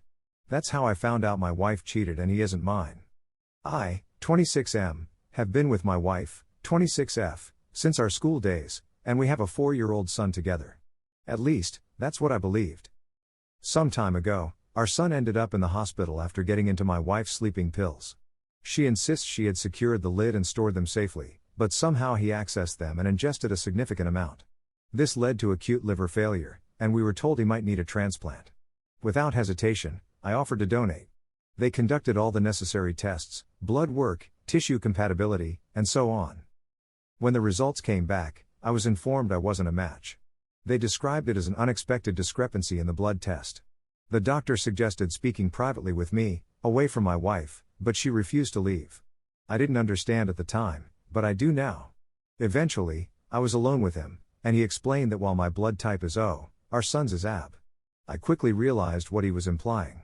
All I could do was confirm my suspicions by asking if it meant I couldn't biologically be his father, to which he confirmed. I didn't want to cause any scene at the hospital, so I chose to go home. Truthfully, I wanted to be there for my son, even if he wasn't biologically mine. I've been his dad for 4 years, and it would have been hard to keep my emotions in check. Fortunately, the tests they performed were precautionary, and thankfully, he didn't need a transplant. His liver is recovering, and he's on the right path to getting better. I'm still waiting for answers from her, not that I really want any. I know she was with someone else, and that kid isn't mine. That's all that matters to me now. I decided to move out, letting her stay at the house for the sake of him. I can't just kick a kid out of his home. For now, I'm at my mother's place, trying to figure out what's next. Honestly, I'm not great with my emotions, but I have to admit this has hit me hard. It feels like when my best friend passed away, even though this loss is different. I've lost my wife and my son all at once. It's been over a week since everything fell apart, and I still don't know how to move forward. She's been bombarding me with texts and calls, asking to talk and claiming she wants to explain. She insists it meant nothing and that she loves me, but I'm not interested in hearing any of it. Nothing she says will change anything. There's no chance of us getting back together.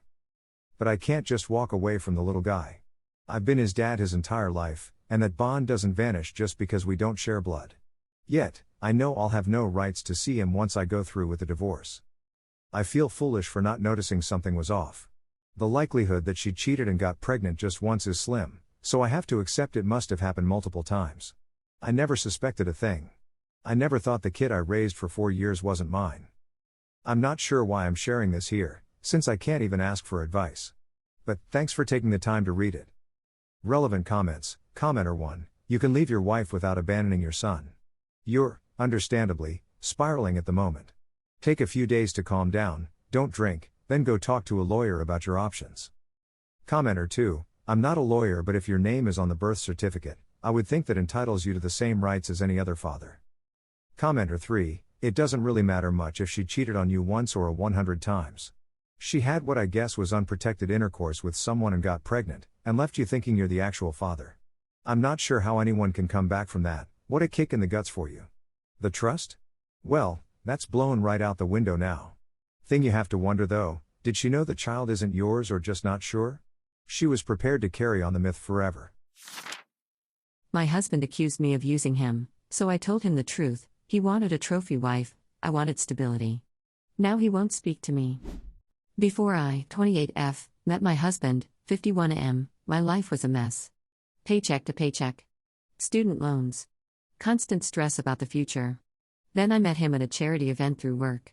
He was confident, charming, and used to getting what he wanted. He made life look easy. We started dating quickly. He spoiled me, dinners, trips, gifts, even paid off my student loans.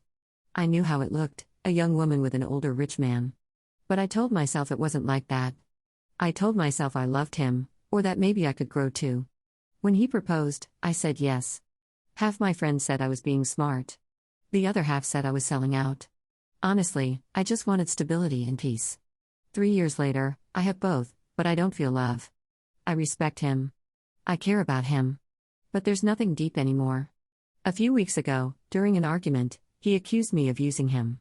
I got defensive and said, at least I was honest about what I wanted. You wanted a pretty wife to show off, and I wanted stability. We both got what we wanted. He went quiet after that. Now he barely speaks to me. Some friends say I was just being honest. Others think I was cruel for saying it out loud. I'm not cheating or lying, I just stopped pretending. But now I don't know if being honest makes me heartless. Am I the jerk for marrying for money and admitting I never really loved my husband? Relevant comments. Commenter 1. Don't be surprised if he files for divorce. You married for stability, and now you've shaken the very thing you wanted to protect. What's your plan when that stability's gone? Commenter 2. You both went into this with clear expectations. He wanted someone young and beautiful, you wanted security. The issue is, once real emotions enter a transactional deal, someone always ends up hurt. He's not mad that you said it, he's mad that you said it so directly. Commenter 3. Everyone's pretending like marrying for stability is new. People have been doing that forever, men just don't like hearing it said out loud. You didn't scam him, you played the same game he was playing. He wanted a fantasy, you wanted security. That's not manipulation, that's honesty. I'm an immigrant dating a Trump supporter. Am I the love of her life or an enemy? I've been wrestling with this for months and I'm honestly lost about what to do. My girlfriend and I met in grad school, and we've been together for almost 2 years now. I'm from Brazil and have been living in the US for nearly a decade on different student visas. She's American, and when it comes to politics, we couldn't be more different. She's a Trump supporter. I want to be clear, she treats me wonderfully. She's loving, supportive, and kind, and in many ways, our relationship is strong. I truly appreciate everything she does for me and would call her an excellent partner. But I can't shake the feeling that she supports a politician whose platform revolves around the demonization of immigrants like me. At the end of the day, the only thing separating me from an undocumented immigrant is a piece of paper, and that thought is always in my mind.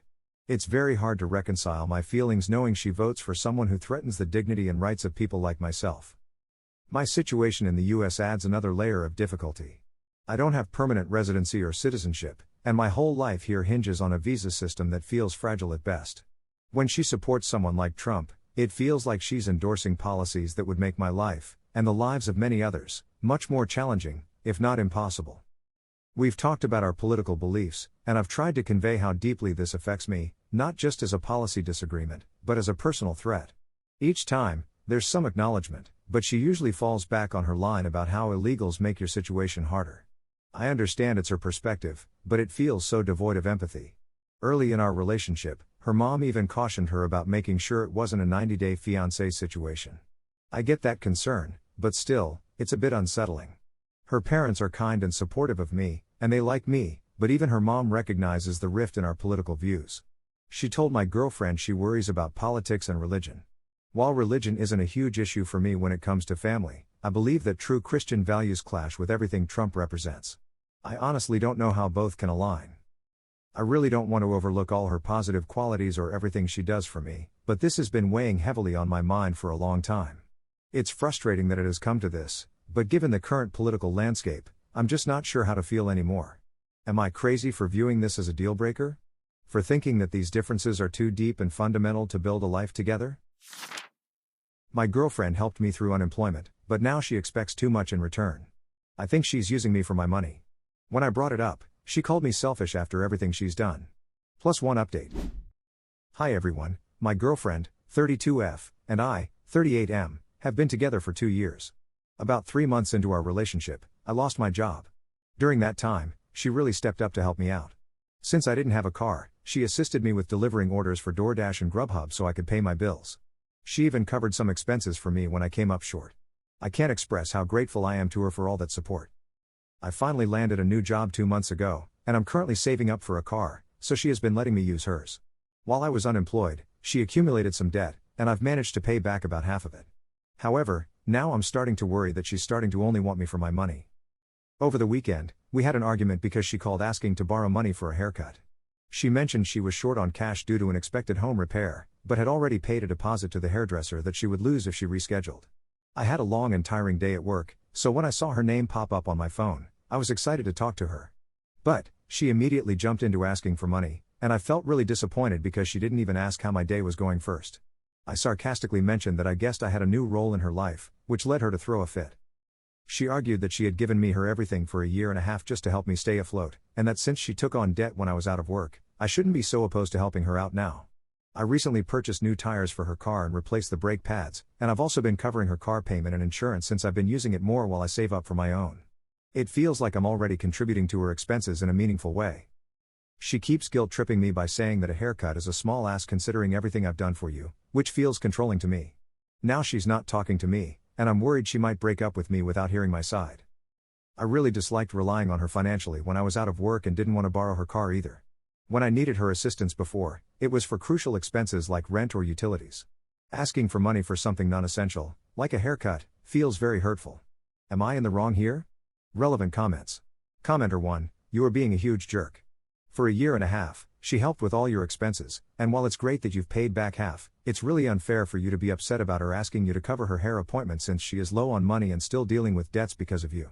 You mentioned paying for maintenance, insurance, and the actual car payment, but you acknowledge that you use her car more than she does, so you should be responsible for those costs. It's surprising that you think she only cares about your money when it seems like you've taken advantage of her for almost 2 years. Commenter 2, you clearly still have debts that have placed a burden on her. She could have chosen to end the relationship and let you deal with it alone. Just because things are looking better for you now, it doesn't mean the debts are settled. Wow, you help with a car that you use more than she does. She supported you for a year and a half, and now that she is having a hard time, you complain about a simple haircut. You suck, man. You're the a-hole. Pay for the haircut, and, honestly, I hope she breaks up with you. Update, 4 days later. She didn't talk to me for 3 days, and then she dumped me. My husband thinks he's going to revolutionize physics after 1 year of self-study, and I can't tell if I'm being unsupportive or if he's unraveling. I need some outside perspective, because this is not my field. Last year, my husband started teaching himself physics. He told me that physicists have it all wrong, and when I responded, I admit my reaction was poor. I told him I thought that was an arrogant assumption. It really hurt his feelings. I apologized, but he still brings it up sometimes. He went on to write a paper, convinced he'd win an award, and when it was rejected, he stayed in a bad mood for a while. At that point I told him I didn't want to hear about the project anymore because it felt like he was tying all of his self-worth to it. I told him I was more concerned about his mental health and suggested he go back to doing some of the fun social activities he used to enjoy. But instead, he poured all of his free time into this project. Then last month, he told me he has a $100 million idea and wants to file a bunch of patents. He said he's either going to win a Nobel Prize or end up proving everyone wrong. He has no background in physics, his career is in software engineering, but he insists the math validates him. He told me he wants to quit his job to focus fully on this, that he doesn't enjoy his work, and that I'm not being supportive of his dreams. I had a friend who's a physicist talk to him and gently point out some errors, but my husband felt embarrassed and said I ruined a possible collaboration. I even tried to suggest medical leave so he could have space without burning out, but he refused. And then last week, he quit his job anyway, against my wishes. Now he tells me I'm not supportive, not of his health, not of his dreams. So here I am, wondering, do people actually make discoveries like this completely alone? Or is he chasing something unrealistic? Update. As an update, things are still very bad. Right now, I'm the one working full-time, keeping up the house, and actively trying to cut back on spending. But whenever I do, I'm told I'm being unsupportive. In August alone, he spent around $5,000 in just a few days. When I pointed this out, he got upset.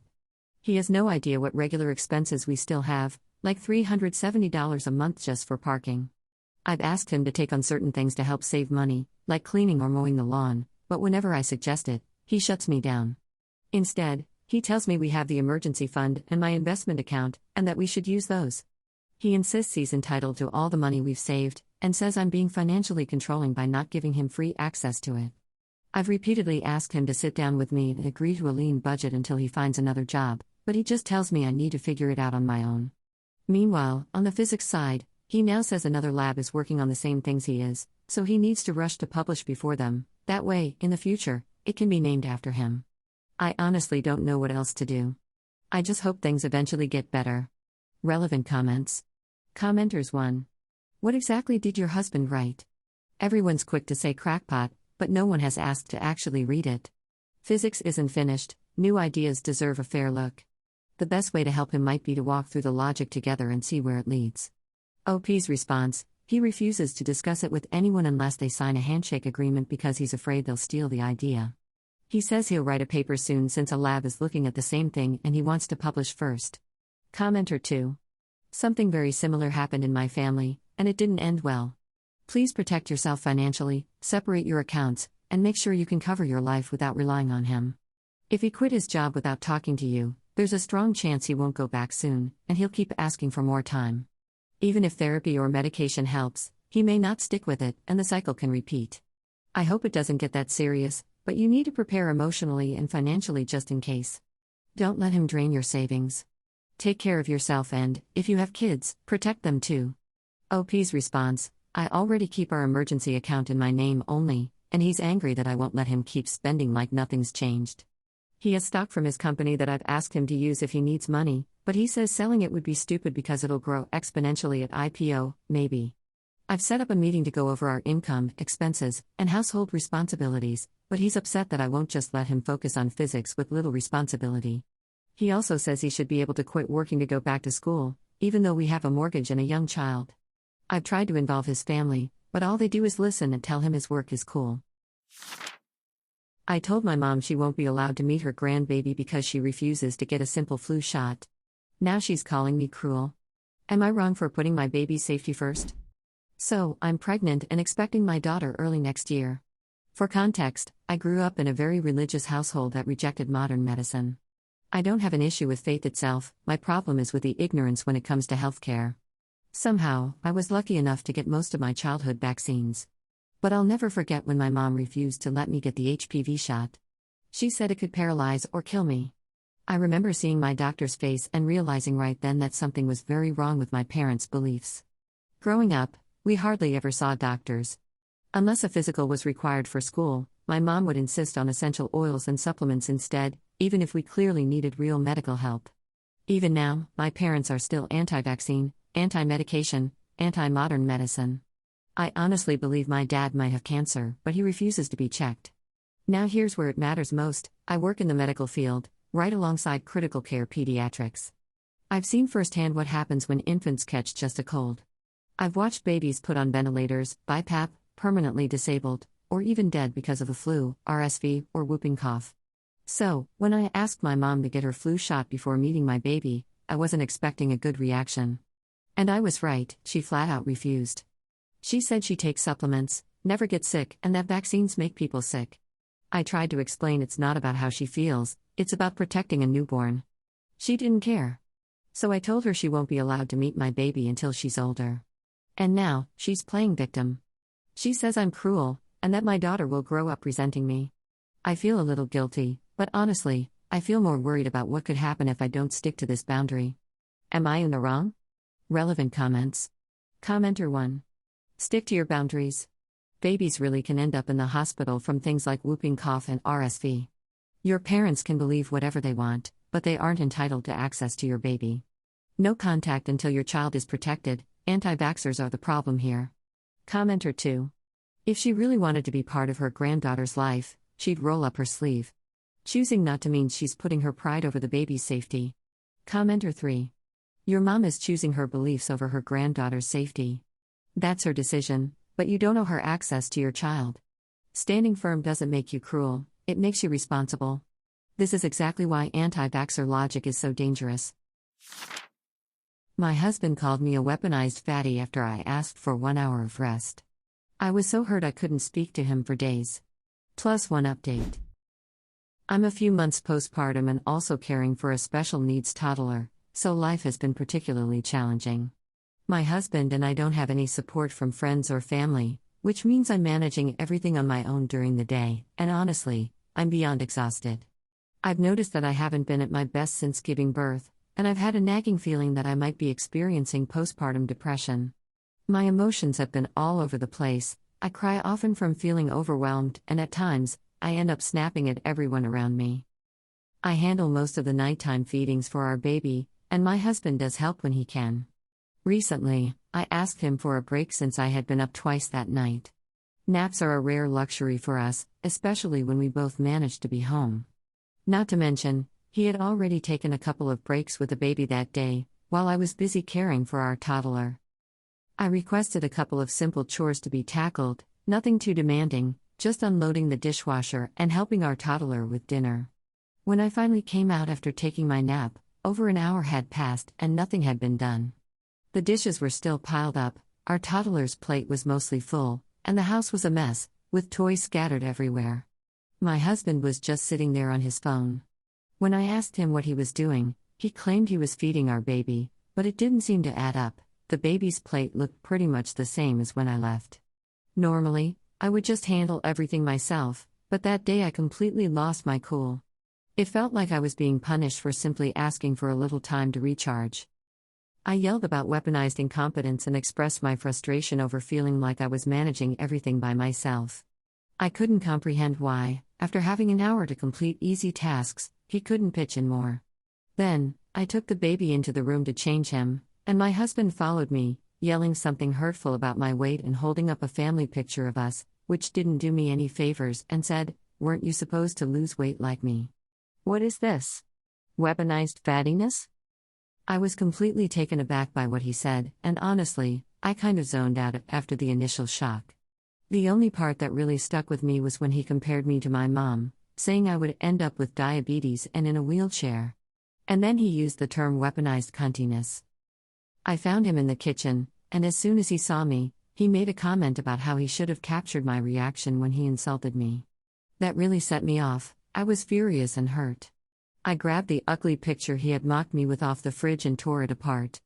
In that moment of anger, I also destroyed other pictures of us, including our wedding photos.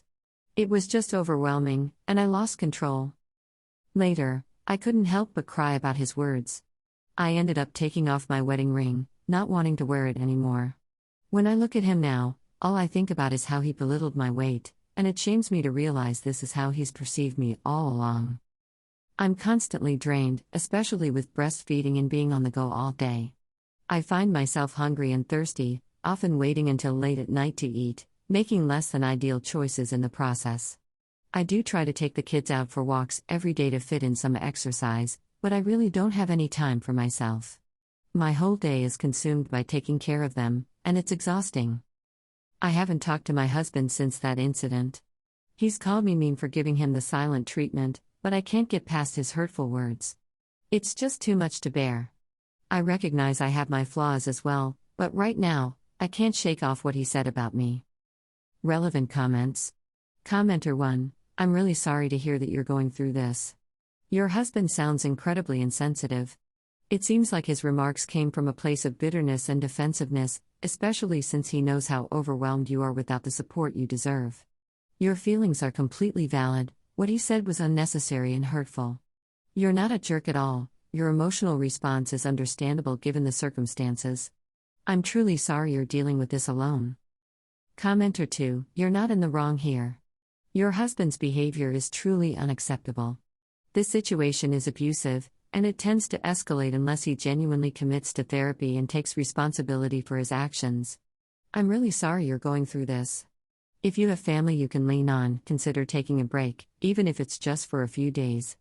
It's important to start thinking about a plan because things can't just go back to how they were, otherwise, it's likely to happen again sooner than you expect. Update. Hi everyone, I really appreciate all your supportive comments. My husband did apologize for being a jerk, but I'm still struggling to forget what he said, let alone forgive him. Life has returned to its usual stress, and I find myself feeling anxious all the time. We continue to have disagreements, but right now, my priority is being a good mom to my kids. I'm sorry this isn't the resolution many of you were hoping for. Financial independence is still an issue for me, which is why I haven't managed to visit my doctor regarding my suspected postpartum depression. I'm working on saving up for that. Thank you all for your understanding and support. It's reassuring to know that I'm not being unreasonable or overreacting. I still face manipulation regularly, but I often return to this post to read your comments again. They really lift my spirits. You've helped me more than you know. Thank you. I thought deployment would be the hardest part of marriage. Turns out, it's my mom tearing us down. Plus one update. I'm 27, my husband's 28, and we got married in October 2024 after surviving a long deployment. It was a small mountain wedding, simple and perfect. But in the weeks leading up to it, my mom blew up on us. She cried, said we didn't include her, and even told my husband that he ruined our relationship. She later apologized to me, but never to him, even though she promised she would. We still let her come? She even brought her sister, who wasn't invited, and honestly, I didn't have the energy to fight it. Fast forward, my twin sister's destination wedding this spring. I was maid of honor. At the rehearsal dinner, my mom, after some drinks, told my sister, in front of my husband, their wedding was okay. But this is beautiful. He didn't tell me until later that night because he didn't want to ruin the day. But that one comment crushed him. When we got home, we made the decision, she's not staying in our home anymore. That was in April. It's now July. She still doesn't know. Now she's asking to visit for a change of scenery. She can't drive, so if she comes, she'd be totally dependent on us and expect to stay here. I'm stuck. How do you tell your own mom, you can come to dinner, but you're not staying overnight? I love her, but I feel drained from always protecting everyone else's feelings while mine and my husband's get ignored. Update. I finally called her. She immediately denied saying anything hurtful and basically called my husband a liar. After arguing, she said she called to apologize to him directly. But instead of following through, she texted me asking for a three-way call to frame it as a misunderstanding. I told her this wasn't miscommunication, it was about the words she said and how they made us feel. Her reply? She said she's been accused of speaking without thinking and wanted to talk to her sister before she talked to us again. The very next day, my aunt, the same sister my mom had dragged to our wedding, texted me in secret. She told me she's been through the same thing with my mom and their mom, constant comparisons, judgment, and zero accountability. She said my mom has never given a genuine apology and likely never will. Her advice? Stop chasing approval. Protect my marriage. Keep any interaction with my mom surface level and drama-free. Later, my aunt confirmed over coffee that my mom even asked if she should apologize. And my aunt said no, because she didn't think it would ever be genuine anyway. Even after that, my mom texted both me and my husband again asking when he was free to talk, after putting us off for weeks. That was it for him. He's done going in circles, and honestly, I don't blame him. For me, it's sad to admit my mom may never take accountability. But I'm accepting it. Low contact, for now, is the healthiest choice, for me, and for my marriage. I'll be focusing on my life with my husband, keeping boundaries firm, and leaning on the people who do support us. Relevant comments. Commenter 1. One thing I've learned from both therapy and support groups is that chasing my mom for change only drained me. What finally shifted things was telling myself, she did the best she could as a parent, instead of holding on to the idea that she could ever be the mom I needed her to be. She does care in her own way, but she doesn't always know how to give what I need. And she probably never will. She won't change, but I don't need to change either. What I needed to adjust were my expectations. Commenter 2. After going low contact with my mom, I eventually got the only real apology I've ever received, probably so she could still see the grandkids. But the balance shifted. She knows that if any drama starts, I'll walk away. As she's gotten older, she's also become more forgetful and calmer, so things work for us now. But honestly, everyone needs to do what brings them peace. If that means staying low contact, or even no contact, that's okay too. Commenter 3. You have to recognize the gap between who you wish someone could be and who they actually are. Holding on to the expectation of having loving, respectful parents is what makes you keep running into the same wall. Once you accept the difference between the imperfect people they really are and the version you wish they could be, you can set your expectations realistically, and step back from interactions that will never give you the validation you're looking for. I'm leaving my wife because of her weight, and I've had enough. Alright, before anyone calls me the bad guy, let me explain. I love my wife, she's gorgeous, and even more so after giving birth to our son 3 years ago. But here's the thing. After the pregnancy, She didn't just keep the baby weight, she's actually gained more over time. At first, I thought it might be postpartum depression, so I encouraged her to see a therapist. She went, got on the right medication, and her mental health improved. Physically though? That's been harder. Over the past 3 years, her weight has kept increasing, and I'm scared for her health. She's 5 feet 2 inches and around 260 pounds, with a BMI that's in the dangerous range. It's not about me not finding her attractive, I'm afraid she won't be around to see our son grow up. I've tried suggesting walks, home cooking, cutting back on takeout, even fun active hobbies. Every single time, she said no. I feel like I'm running out of options. And the last thing I want is to give an ultimatum. But I can't just sit and watch her risk her life. So here's my question, am I wrong for considering telling her she needs to make a genuine effort to get healthier, or I'll have to walk away? Edit. I know people will say, you can be plus size and healthy. Sure, to a point. But obesity plus a family history of heart disease is a time bomb. My fear isn't about her looks, it's that she won't live long enough to see our son graduate. Update. About 5 months ago, I shared this. And yes, a lot of people tore into me. But some gave real advice. So I decided to have the hardest conversation of my life. After we put our son to bed one night, I asked her to talk in the kitchen.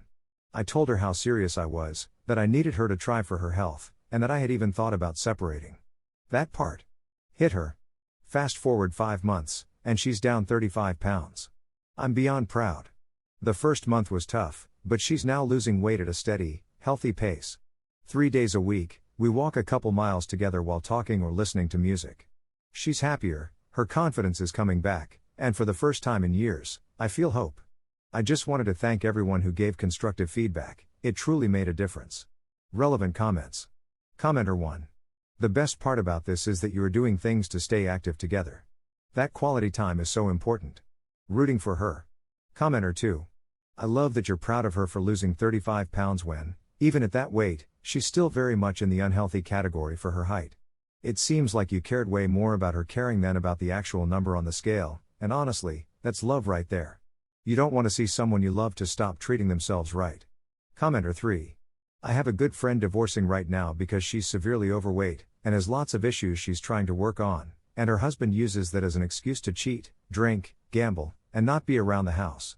So you are the complete opposite, and this is a story to be used as an example of what commitment, love, and communication can achieve. While making a scrapbook for our anniversary, my wife accidentally revealed she once hooked up with my younger brother, and kept it a secret for years. +1 update. I'm 35, my wife is 38. We first met after a mutual friend set us up on a blind date. We hit it off, got married a couple of years later, and now have a 1-year-old son. I have 2 brothers, one older, one younger. My younger brother is handsome, successful, and constantly gets attention from women. Yesterday, my wife was showing me some old photos from when we first started dating because we're making a scrapbook. As she was scrolling, she accidentally passed a picture of her with my younger brother, along with some screenshots of texts. That's when my stomach dropped. I asked her about them, and she laughed, saying she had actually met my brother months before she met me, at a cocktail party hosted by friends. After the party, they ended up hooking up and exchanged numbers. She let me read the texts, thinking it was funny. I saw messages like, "Hey cutie. And we should grab drinks sometime." My brother's last reply was, "Sorry, I'm not looking to date right now. I just got out of a long relationship and there's a bit of an age gap." My wife admitted she felt a little disappointed when he turned her down, but says she got over it. When she met me later, she claimed she didn't realize I was his brother. Looking back, some things now click. My brother got back with his ex not long after, and my wife never liked her, always saying she was too showy. My wife has also always been a little too close with my brother. And now I'm questioning why. I told my wife I needed space. She says she never told me because she didn't want me to be upset, and that it wasn't her proudest moment. But it's been years, and she still kept it a secret. I don't think I'm overreacting for wanting an apology. Relevant comments. Commenter 1. I think the hardest part here is knowing that at some point, the two of them must have both realized what happened and agreed to keep it from you. Commenter 2. I think she owes you more than just an apology, and so does your brother. It's surprising he never told you they were involved before. There's definitely an uncomfortable element here, and it's hard to say who's more at fault. You mentioned she thinks it's funny, but would she still feel that way if the roles were reversed? What if you had been with her sister or cousin only a few months before meeting her? How can you be sure she was genuinely interested in you, and not just looking for ways to be closer to your brother, who she clearly liked at the time? I'm sorry you're dealing with this. It might be worth getting counseling and figuring out if this relationship is something you want to continue. Commenter 3, that's the kind of thing you mention early in dating, not years into a marriage when you get caught. And honestly, why didn't your brother ever say anything? I'd be upset with both of them, that's not something you hide. I'd be questioning whether I could trust either of them. If I were you, I'd sit down with your brother right away, before she has a chance to influence the conversation. Ask him everything, including if she's ever tried to pursue him again or if it happened more than once, and get the full truth. Update. My brother called and said he didn't tell me because it wasn't worth mentioning, just a one-time thing. He swears there's nothing between them, and even his girlfriend knows. Apparently, she thinks it's hilarious. And that's where I'm at. If you were in my shoes, would this be something you could move past, or is it a deal breaker? I left my kids for what was supposed to be 2 months, but I didn't come back for 5 years. Now my ex won't let me see them, and I want them back. Plus one update. I'm 28F, and I have 3 kids with my ex, 30M. We were never married, but we dated through college. During my senior year, I got pregnant and gave birth to twin boys. He moved me in, and we raised them together. 14 months later, I had a daughter. After she was born, I went through postpartum depression. I wasn't coping well, so I decided to go back home to my parents to clear my head. Being back in my old room, surrounded by my old things, reminded me of what I once wanted for myself. I'd always dreamed of taking a gap year to travel, but I'd gotten a scholarship to my first choice school and didn't want to waste it. Now, I felt like this was what I needed to reset, to get back to myself, and to be a better parent and partner. I called my kid's dad and told him I was going to Europe for a couple of months. He was furious and begged me not to go. I told him it was the only way for me to feel like myself again. So I left. For the first couple of months, he kept calling me, asking if I was coming back. Eventually, he stopped calling. About 6 months in, my parents told me he had filed for full custody. I was angry that he didn't tell me first, but I thought I should take advantage of the situation and really see the world. Those couple of months in Europe turned into over 2 years. I traveled to every continent. After that, I took a job teaching English at a private school in Thailand and spent another 3 years there. In total, I was gone for almost 5 years. When I came back this year, I stayed with my parents. They showed me pictures of the kids and said my ex had let them see the children a few times. I reached out to him, telling him I was ready to be part of their lives again. He flat out refused. When I threatened to sue for custody, he told me, "Good luck with that," and sent me pictures of me partying in Europe. They weren't flattering. Now, my parents want to see their grandkids more, but they tell me it's my own fault I can't. Am I the jerk for trying to see them again? Update, from someone who knows OP and her ex. Reddit, I know exactly who this is. I know the dad and the kids. When she walked away, those kids were raised by a wolf pack. His mom moved in the first year to help with the babies. Neighbors, friends, and relatives donated and bought everything they needed: clothes, diapers, toys. One friend manages a restaurant and brought over unused food almost every night. I work at a bank, so all I could really give was money and time. Another buddy runs an MMA gym, and he took the kids after school until their dad got off work. Whenever the kids needed babysitters, a couple of rowdy guys would show up ready to be horsies, punching bags, or tea party guests. One of our other friends is a lawyer. He helped the dad file for custody and walked him through the process. The mom's parents are wealthy and always offered money, but on the lawyer's advice, the dad refused. That way they couldn't use it later in court. He wouldn't even let them call themselves grandparents, so they couldn't claim a legal relationship. Now, their dad is thriving. The kids don't go without anything. Every Sunday night, he hosts us for football and time with the kids. The boys love roughhousing with the guys, and his daughter proudly serves everyone her wheat juice. They're happy, and honestly, they're better off without her. Relevant comments. Commenter 1, I can understand needing a break, but a couple of months in Europe is already pretty excessive when you're leaving 3 kids, but to then hear at 6 months that her ex is going for custody and her response is to turn it into a 5 or 6 year adventure? There cannot be any possible way she rationally expected to be back in the kids' lives. Especially if she contests it now, and has it on record that she was spending much of it partying. If the update is legit, at least the kids don't seem to have missed out on much. Commenter 2, the ex sounds like an amazing dad. He built a whole support system for those kids and made sure they never went without. That kind of consistency matters way more than a parent who comes and goes. Commenter 3. I get why people are upset, but I can also understand feeling lost after having kids so young. Still, disappearing for 5 years is a huge gap.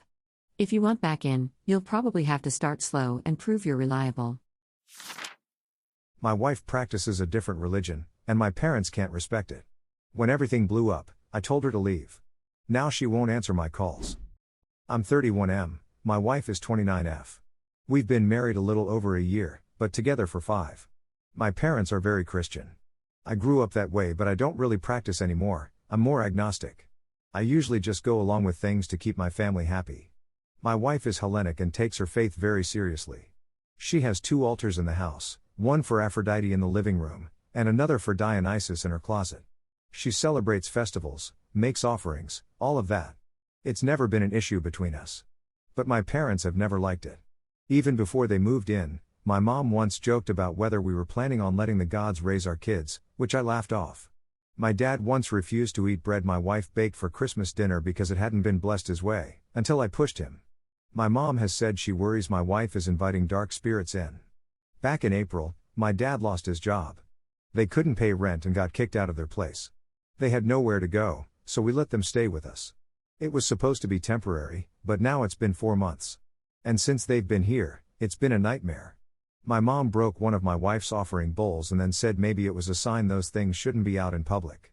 My dad makes comments about praying for her soul. My mom even sprinkled holy water in our bedroom and inside my wife's closet where her altar is. My wife was furious, but my mom insisted she was protecting us. My wife says she feels like she's not welcome in her own home. She's cried about it, and we've fought, because she says I don't stand up for her. I try, in my own way. I've told my parents not to touch her altars, not to rearrange things, to stay out of her space. I've told them quietly they're crossing lines. But I don't yell or blow up because if I did, it would be constant fighting. She says that's not enough, and I get why she feels that way, but it's not true that I've done nothing. In July, she wanted to celebrate Aphrodite, but that morning my parents told her they had an emergency with their storage unit and needed her help. I was at work, and she had the car, so she spent the whole day helping them. She missed her celebration and then had to work the next 2 days, so she was upset and didn't really talk to them for a while. Last night, she decided to celebrate late. She invited a couple friends and set up in the living room. Halfway through, my parents walked in. My mom said she wasn't comfortable with that sort of thing in the house, and my dad said he couldn't allow false idol worship under his roof. My wife yelled that it was her house too and they'd already ruined it for her once. My dad yelled back that she was dragging me away from God. Everyone was shouting. Her friends looked uncomfortable, and I panicked. I told my wife to leave until things calmed down. She stopped, looked at me, then went upstairs, grabbed some things, and left with her friends. My parents were relieved, like I had finally done something right. But now my wife won't answer my calls. She told me she's tired of fighting to matter as much as my parents do. Am I the bad guy for asking my wife to leave instead of my parents? Relevant comments. Commenter 1. I sure hope she leaves you. So, let me make sure I have this correct. Your wife follows a different religion than your parents do. She leaves them alone about their religious beliefs, and they literally torment her about hers. Then, they lose their housing and move in with you, and you threw your wife out of her own house in favor of your bigoted parents. I'm non-religious, but I have to admit, I'm hoping Zeus or somebody smites your butt. Commenter 2. The jobless, homeless beggar father said he wouldn't allow false idol worship under his roof. So you don't have a roof. Commenter 3. You chose to back your intolerant parents and booted your wife from her home, which is supposed to be her sanctuary. You are the big honkin' jerk. Edit. I know I messed up. Telling her to leave her own house was the worst thing I could have done. I'm going to apologize properly and talk to her. And just to be clear, the threats I've gotten in DMs are not okay.